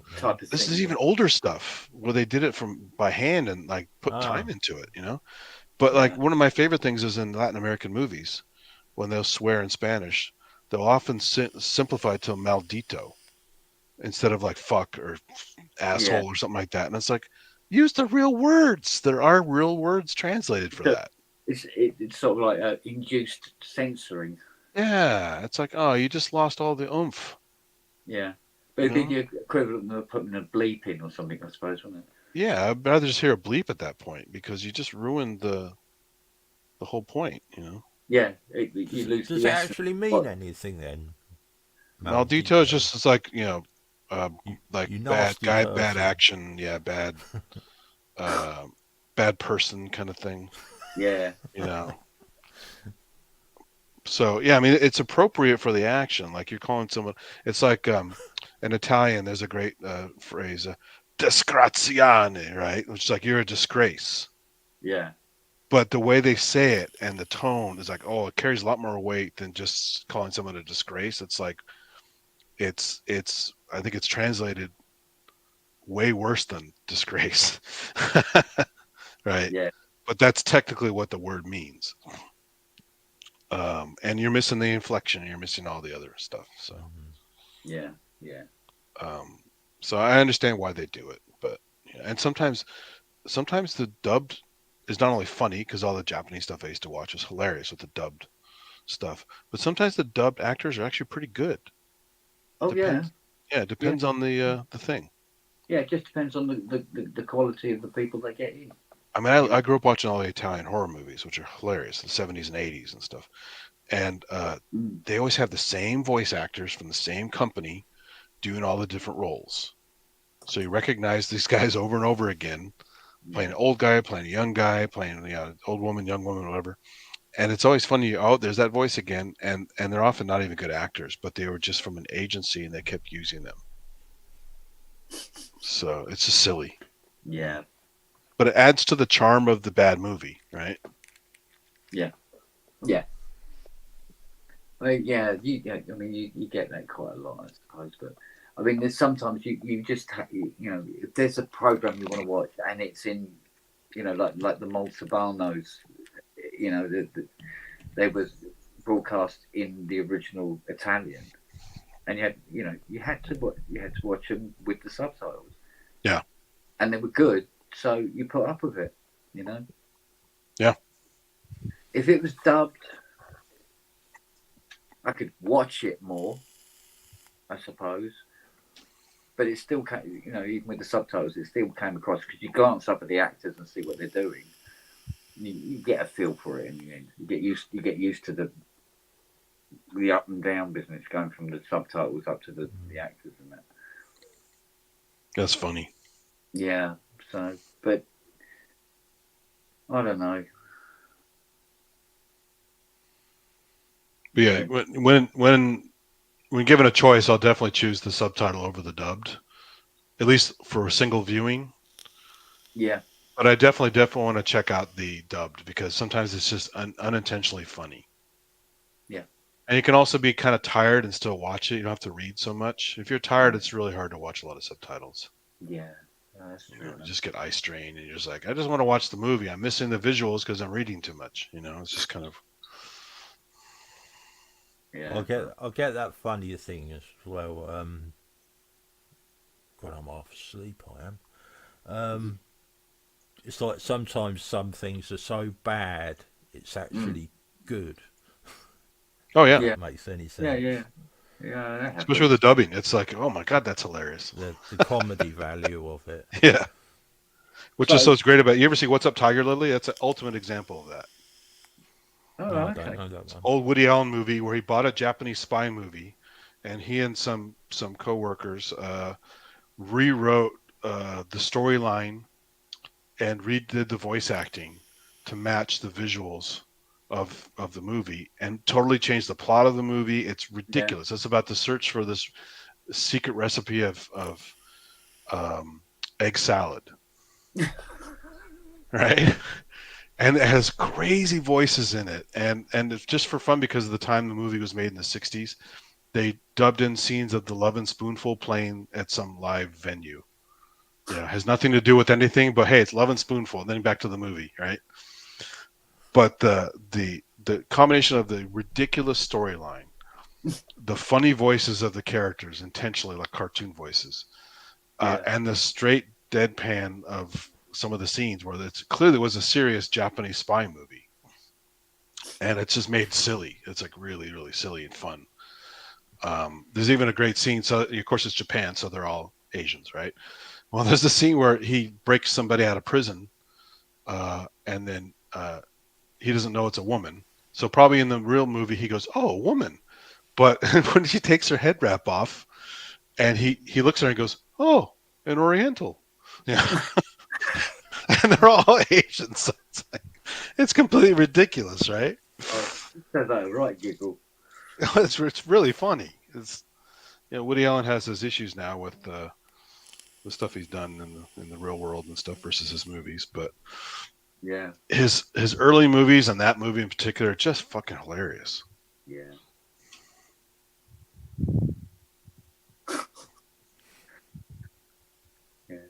Oh, I don't know. Well, I better call it an evening. Yeah, I think I'm gonna have to. Good times as always. Oh, yeah. Losing the ability to use my brain. Now everyone's gonna look up these crazy movies and try and check them out. Yeah, there is something to check out. That's for sure. I often have to go back through some of these and go, what did he say again? I got to look that up. Yeah. Because sometimes it's fast and furious. You can do that. Yeah. Good stuff.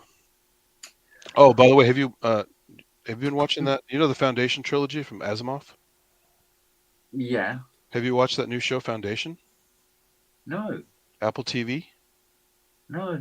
Check it out. It's hardcore. I mean, I don't know the trilogy that well, but I know Babylon 5 was partly influenced by the Foundation trilogy. And so it's odd.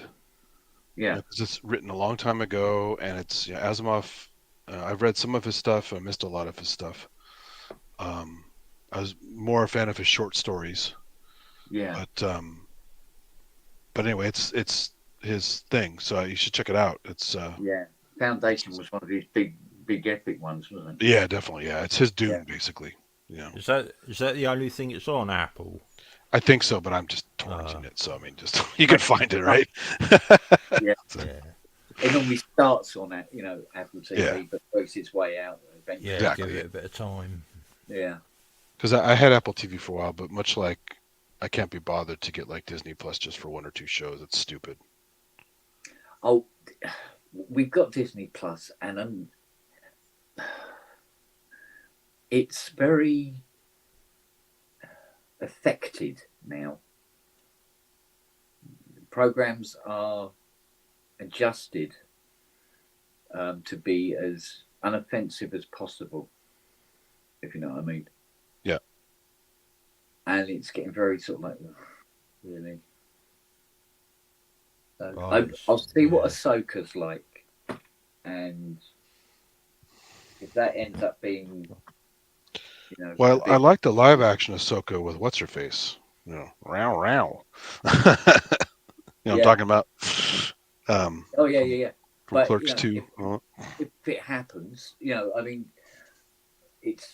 I haven't started watching it, but there again, I haven't been watching Mandalorian or anything like that. And I think it was because I watched 2 or 3 episodes of Boba Fett. I went, is this where we're going? Oh, forget it. I'm not. Well, you know what? And some people don't agree, but I think the Obi-Wan one was pretty dopey as well. It ends way better than it starts, but Obi-Wan just comes off as a wuss through most of it.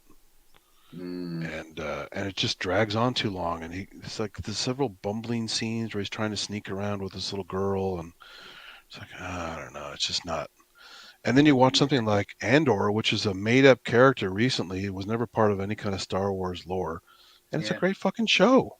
Because it isn't part of any lore. I guess, yeah, but it could easily go the wrong way there too. If you do Obi-Wan, for instance, you have to work within a confine. Yeah. As if you would. I mean, Ahsoka was in, what was it? Clone Wars or something? Yeah, Clone Wars. Yeah, which I haven't watched. I didn't see that. And now she's older. The CGI looks pretty bad in Clone Wars. I don't really like the. Yeah, but it was deliberately done like that. I think. I know, but it's like really goofy. Like it's not just animated. Yeah. It's like kind of silly. So. Yeah, I know what you mean. It kind of worked, kind of didn't, but yeah, and Ahsoka's a decent character, and she can go places, but the rest of them are all, But what will they do next? They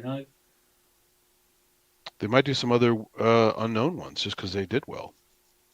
Yeah, Mandalorian's an unknown guy, and so's the other character, the Andor, pretty unknown guy. So it's like, what was Guido, for instance? Like if they did a series about Guido. Oh, Guido, that would be pretty.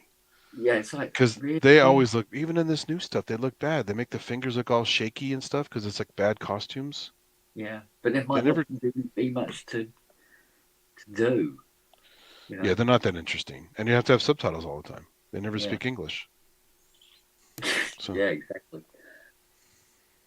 It might be, the barman at Bespin or something.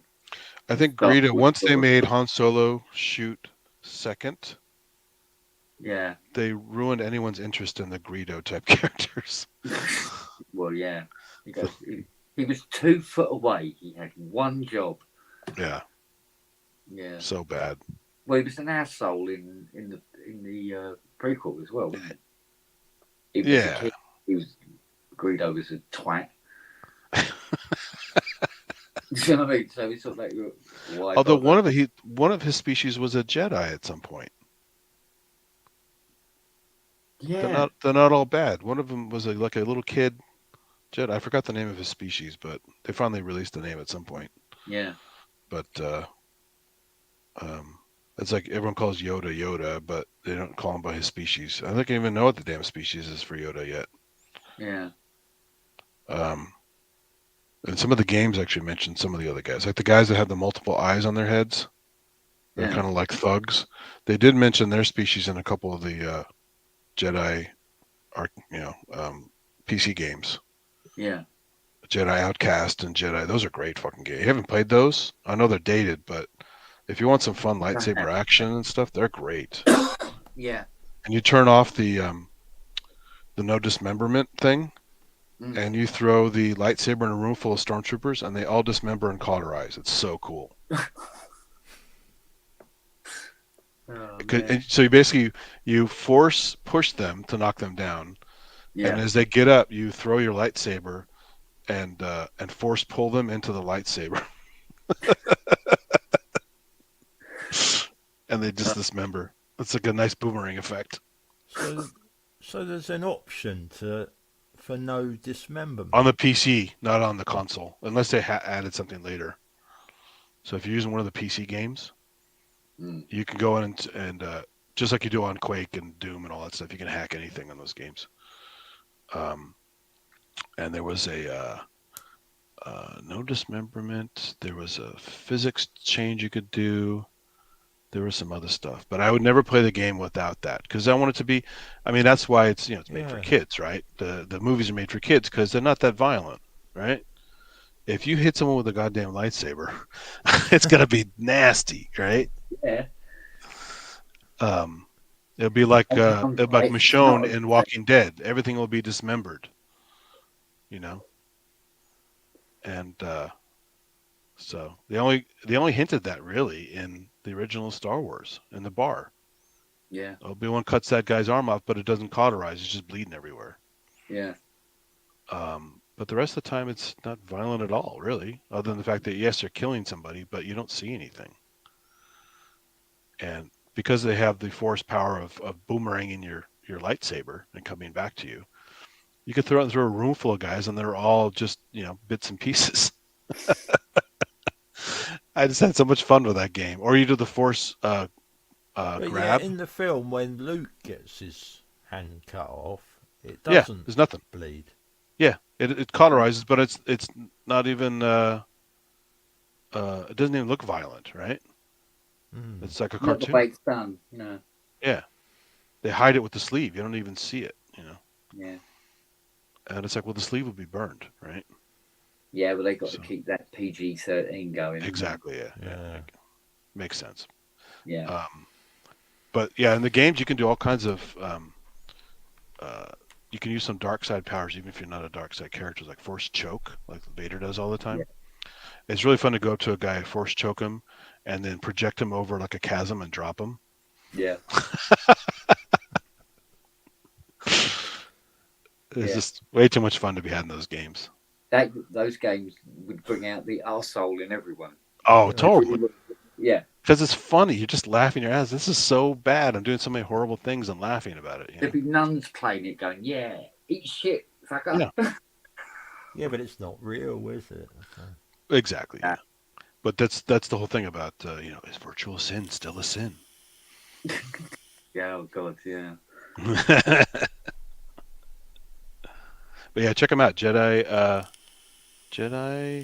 Outcast. Jedi Knight was one. Jedi Knight 2 and Jedi Outcast. Yeah. And Jedi what was the other one? It was Jedi Academy. Yeah. Those are the two favorite, Jedi Outcast and Jedi Academy. Because they're giant open world things. You could go, meet a bunch of people, do a bunch of stuff. But I played those games. You turn those features on in the console. Yeah. And you can have the most fun. Yeah. Because it's more like the damage it would really do, right? Yeah.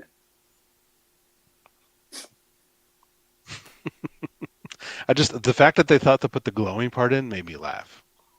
Yeah. Yeah, because that's cool. They actually planned this. It wasn't a joke. Like, oh, we'll just make the limbs fall off. No, all the limbs are glowing where they got cut. Yeah. So. Very cool. So it's not bloody. but it is horribly violent. Well, yeah, it's pretty bad. And then you can do force push and all the parts scatter around the room and stuff. Yeah. And I love it how you get the Wilhelm scream when you're doing the stormtroopers every now and again. Exactly, yeah. You force them off a bridge. Yeah, that's Ben Burt's old trick, is putting the Wilhelm scream and everything, to finally somebody caught on, and now everyone does it. They have it in Pixar stuff. They have it in everything uses Wilhelm scream these days. You know what? Wilhelm, he's been in more films than any other actor in history. Never made a penny from. Because it was an arrow in the leg, wasn't it? Technically, that's the second use. I thought that was the first use. But if you go back and watch that History of the Wilhelm scream video, someone made a second one. And I think the one where he gets shot on the horse was actually the second use. Really? Yeah. So I forgot what the other one is. But I love stuff like that when they go through. Oh, yeah. I love it. I love all that sort of and a lot of the movies have either truncated it, reversed it, or slowed it down. So it's still there, but it's used slightly differently. So it won't always sound just like the classic Wilhelm scream. Yeah, I used to play Dark Forces with LAN parties. Dark Forces, yeah, it was good.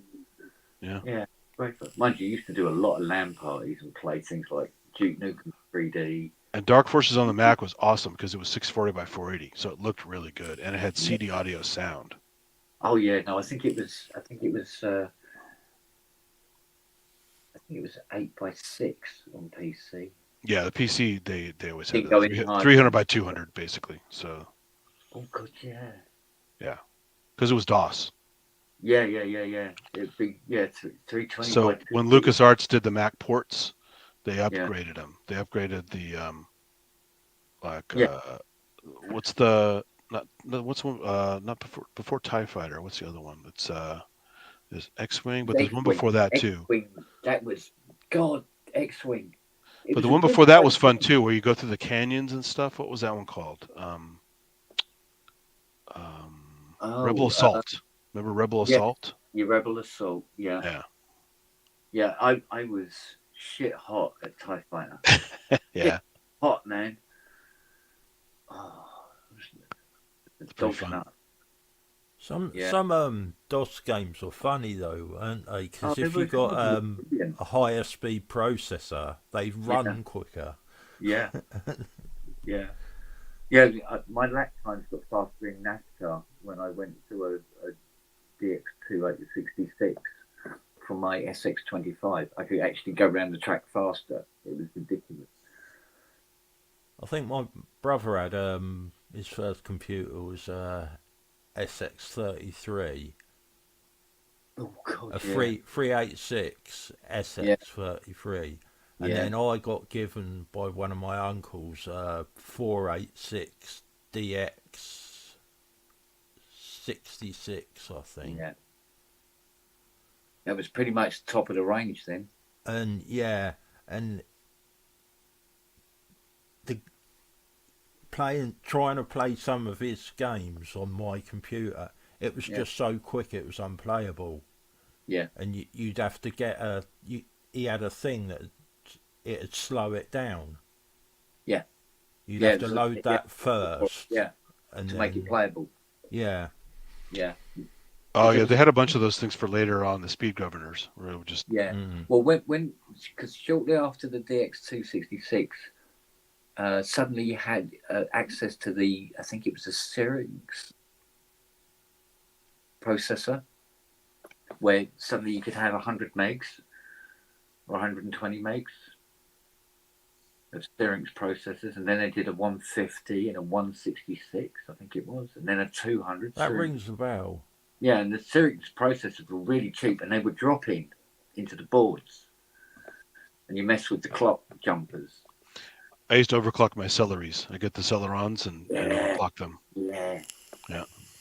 I actually had a gigabit board one. I remember I paid a fortune building this thing up, but it was a gigabit board, and what it had was two Celeron Pentium 1s. You know, the ones in the big plastic case. Oh yeah. Yeah, and I had these 2 Pentium ones. I thought, this is gonna fucking fly. Put the games on, only sees one processor.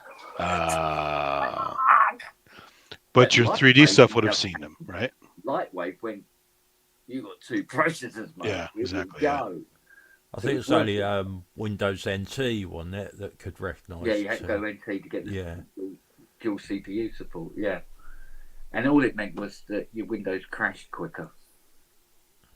But NT was NT4 was pretty solid, but if you fed it some crap, it would sometimes have problems. But. Yeah, that's why Windows 2000 was pretty good, because it had NT stability with Windows 9X kind of look and feel.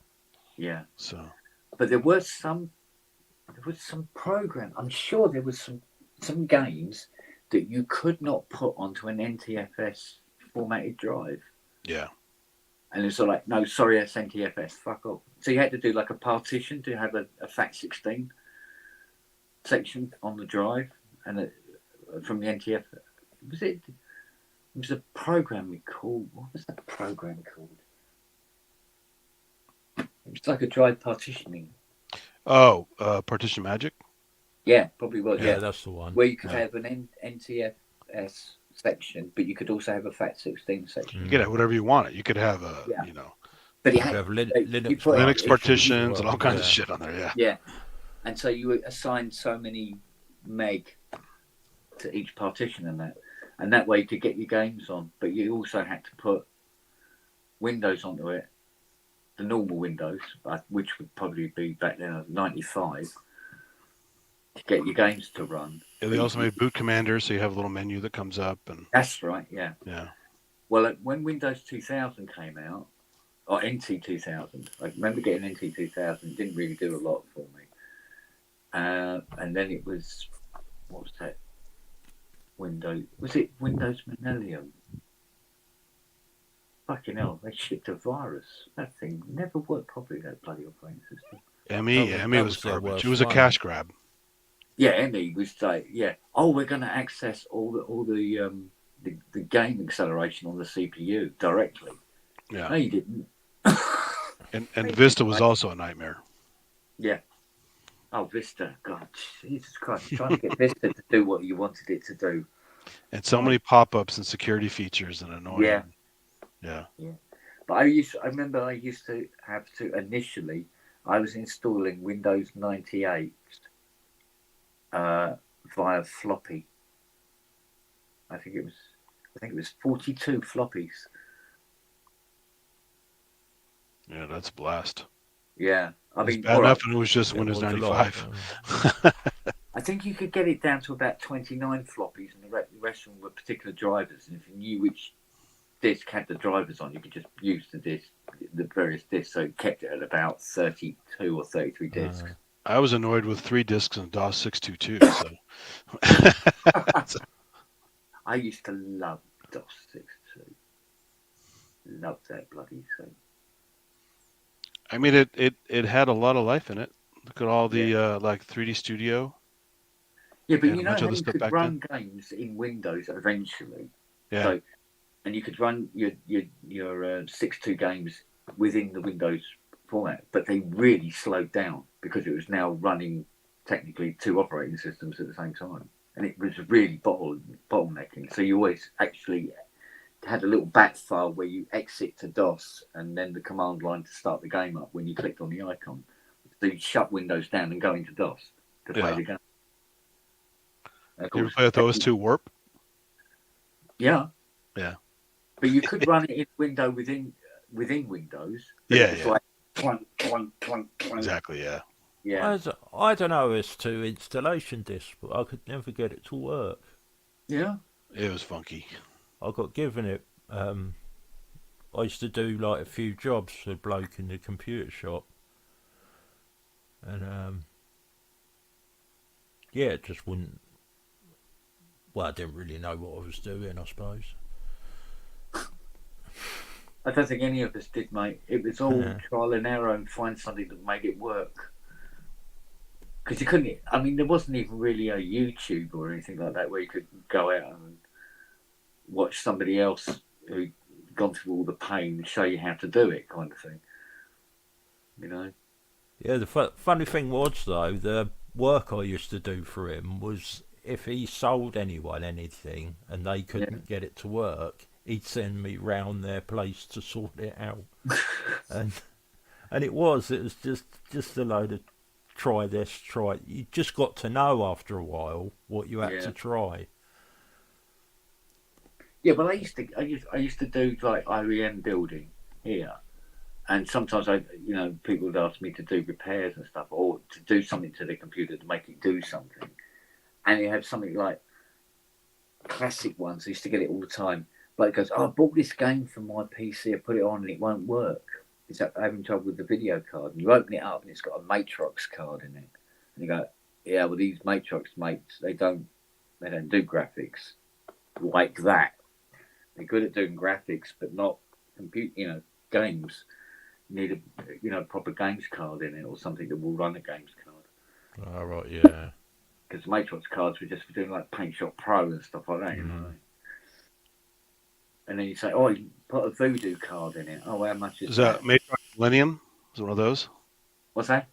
Matrox Millennium was a common card back then. Did you have that one? Yeah. But the early Matrox ones wouldn't work with games. It didn't. The card was not supported in a lot. All that stuff is annoying. Like and especially for games. Like I have a Gravis ultrasound board. Oh, that doesn't work with this game. Yeah. I have a Sound Blaster. Blah blah blah. It doesn't work with this game. Yeah. Or you'd have to do this thing where you go into the config file of the game and change the IRQ number. Oh yeah, DMAs and IRQ is always fun. Yeah. Or change its memory address location to make it work with the game because it wasn't in the menu. It's like good old days.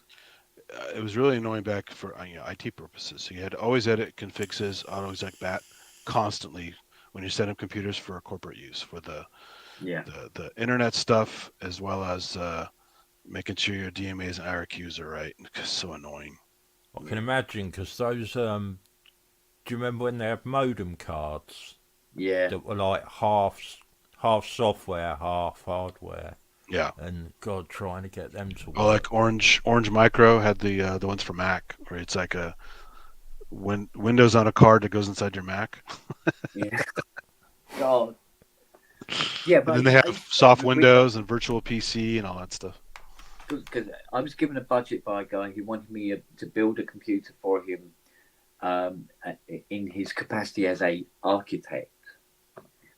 So we had a Matrox card in it to work with his design program, the right amount of sort of RAM for that job, the right size hard drive, and all the rest of it. You put it all together and you get it working flawlessly. You give it to him, he pays his money, and he goes off with a happy man. And he calls you up 2 weeks later and goes, I also want to be able to play games on it. Yeah. And suddenly you source in a Sound Blaster 16, and a graphics card that will work and everything like that. And now it's clashing with the Matrox card and everything. Like, oh, fuck's sake. Why didn't you say this when I was building the fucker? Oh, I don't know.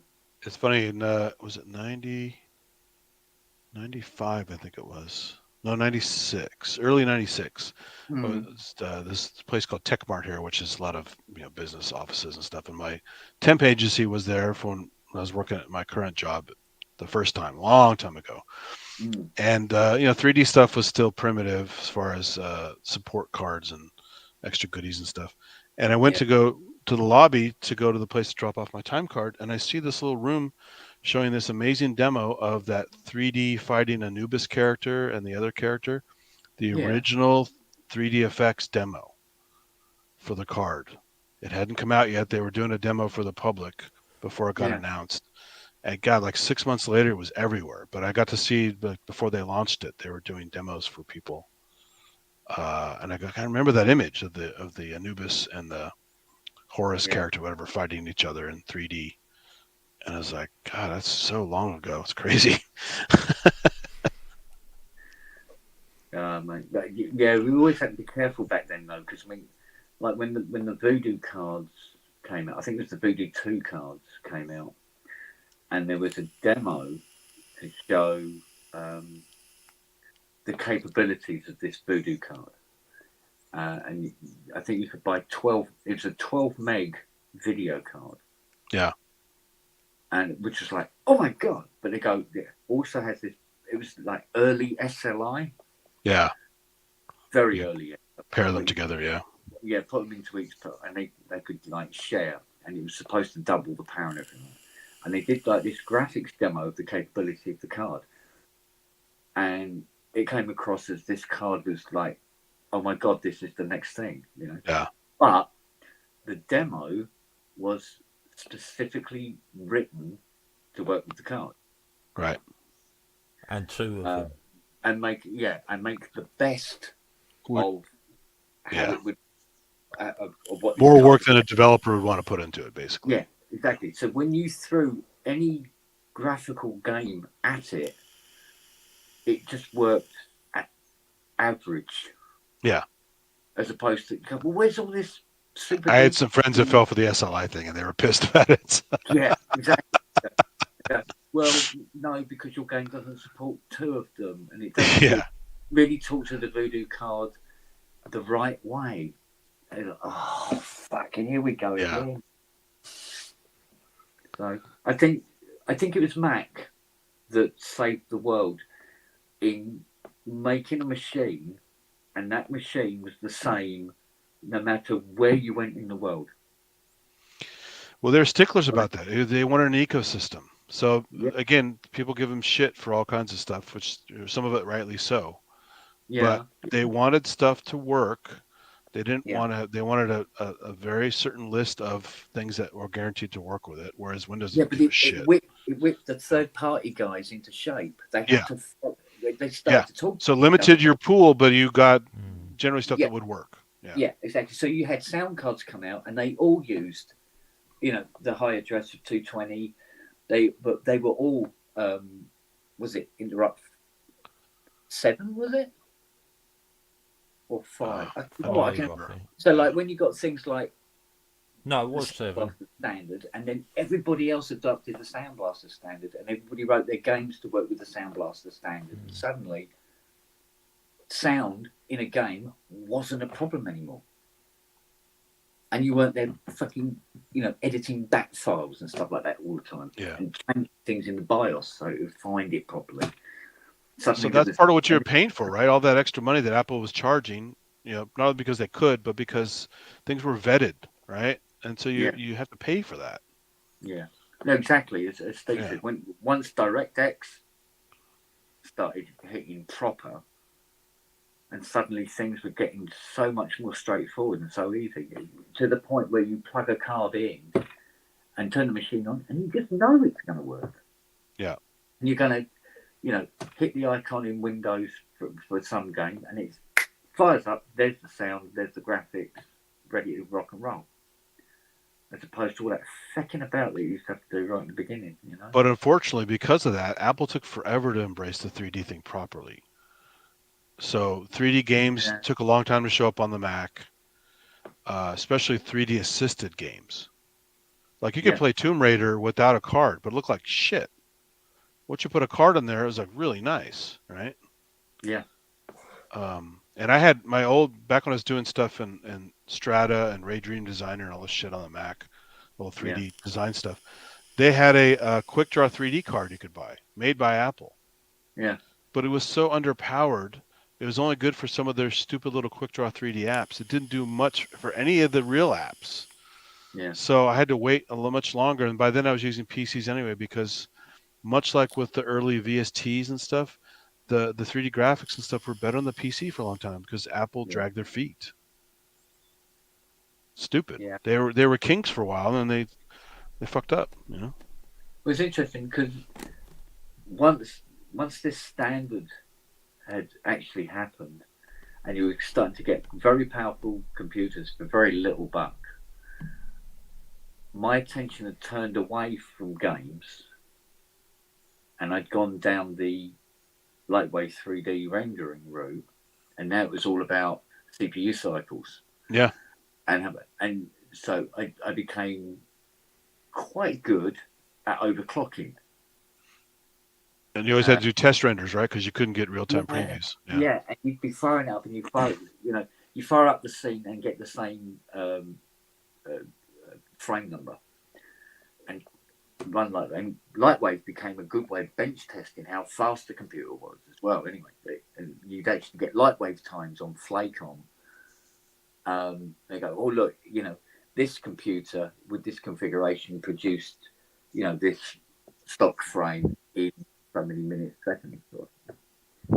Then you could compare how well your computer performed to the ones that were listed in the database. There was thousands of them listed in the database. You could always find somebody who's got practically the same kind of setup as you had, and then you could compare it by using this industry standard frame. And I remember throttling the living fuck out of my P4 2 gigs, which apparently you couldn't really clock very much at all. It wouldn't have it. And I found a way of getting around there's a clock lock on it, and getting around that, and getting how to streamline the pipeline on the RAM and stuff like that. Just clocking the living crap out of just about anything on it, and getting, I think it was about 25 seconds cut off the frame times and stuff like that. And I'd be spending hours to get this. And then going, yeah, but I'm not doing anything. I'm just making the computer run faster all the time. That's always all I was doing in the end. Yeah. I wasn't doing work, just working on trying to make the computer run faster to do nothing. Because it became like an obsession. Yeah. It was an obsession. Like, well, it's bragging rights too, right? Hey, how fast you doing? What is your what's that app called? The 3D check app for the speed check? I forgot the name of it. I haven't used it for years. Oh yeah. They go, oh, what's your number in this thing? I was like, mine is this. Yeah. It's like, so what? It was 3D something, wasn't it? Yeah, it was 3D. It was a number and 3D and something else I forgot. But it was a quick benchmark, mostly for games. But I guess you could apply it to 3D graphics as well for rendering. But they did, There was one. It's like 3D Bench or something like that, or Bench 3D. There it is, yeah. Bench 3D, yeah. And it was the go-to, it was the gospel. What it told you is what it was. Yeah. And trying to rinse another fucking cycle out of that CPU per second, fucking, and doing nothing else but that. What am I doing? This is ridiculous. Yeah. But then again, you said you were using Radiosity, so you're a glutton for punishment. Oh, fuck, mate. You're just asking for it. So. Mate, when Lightwave came out with the live Radiosity, you had that live render window. Sure. They call it live. And it's all choppy and blocky, right? And you'd have to stop and wait, and it would keep rendering, it keep doubling. Right. You get tessellations and stuff, Doubling and doubling and doubling, and you're getting more and more. But it did give you an idea roughly of what the final frame would look like, which was quite useful, really. But no. And then it turned out it wasn't getting more cycles out of the computer. It was because the new tech code, the Lightwave code, was never updated, and the core code not optimized. Useless. Yeah. After all that, which is why fingers crossed with this new variant of Lightwave coming out. Hopefully, it's going to kick ass. He said. Yeah, I have a weekend 3D thing I used to join for years, chat session and troubleshooting thing. One of these programs I've been using forever, and I stopped going to it because I'm always sleeping after Ramsey's show when the thing is actually going on. But occasionally when he doesn't have the show, I can join and chat with my friends in there and stuff. But there's a new mocap thing these guys found where you can. 3D Mark, that's it, Steve. Yeah, there's a new mocap thing you can use. You can upload a video file, and it will actually convert your motions from video to the bones you can insert into your model.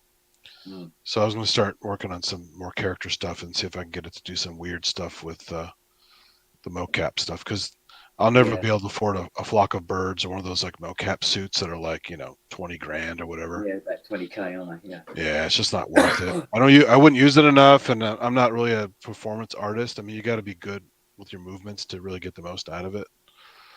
The industry's changed a lot. Yeah. We wouldn't fit into that industry. Well, yeah, exactly. Yeah, we'd be like, who are these people?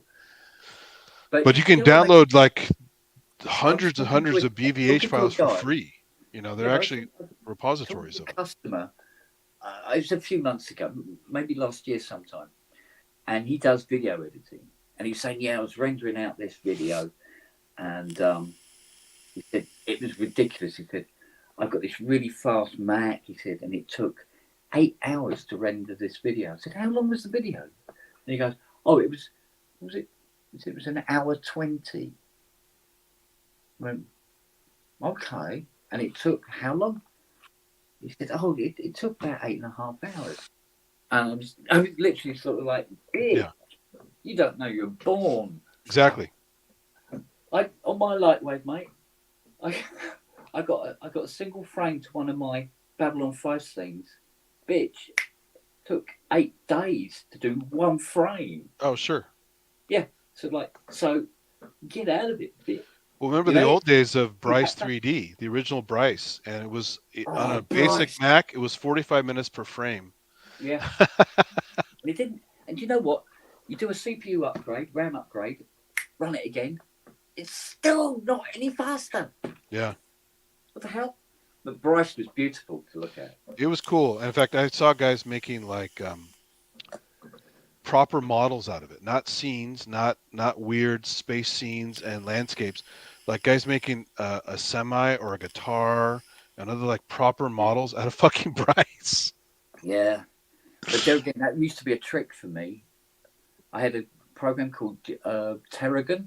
Terragon's great. I love that program. Yeah. Well, Terragon, I used to use that, and that would create the scene, and then that would become the bitmap background, and then I could incorporate and do fake. You know, we do you're basically rotoscoping. You're doing some blue screen stuff. You do like a polygon. You make it invisible. Yeah. But light sees it, so you get a shadow. So when you put something into the scene, you get a shadow. Exactly. Yeah. Incorporate it. Yeah. So I do like a fleet. We call them shadow catchers. Yeah, a fleet of white stars. Nice. You know, flying across the terrain, but the shadows following, and it just made it more real. And then, of course, when Radiosity come along, go, oh yeah, let's apply Radiosity. That's why it took so many days. Fuck me. You need a render farm, man. Like that. And I'm not kidding you. This thing was on for about a week, and it was still doing the first frame. I go, the objects aren't in the scene yet. Right. I cancelled. Forget it. I'll get a fast computer. You really have to have a bureau to do that stuff. Yeah. Yeah. Because you're thinking, some of these film studios must have like a batch of about 5,000 Cray computers. Well, I remember when I got a tour of the NASA vertical flight simulator back in the early 90s. And we walked by this giant white room full of we got feedback. Don't know what that was. Is that your connecting software? No idea. The loop back. Yeah, it just flipped out for a moment there.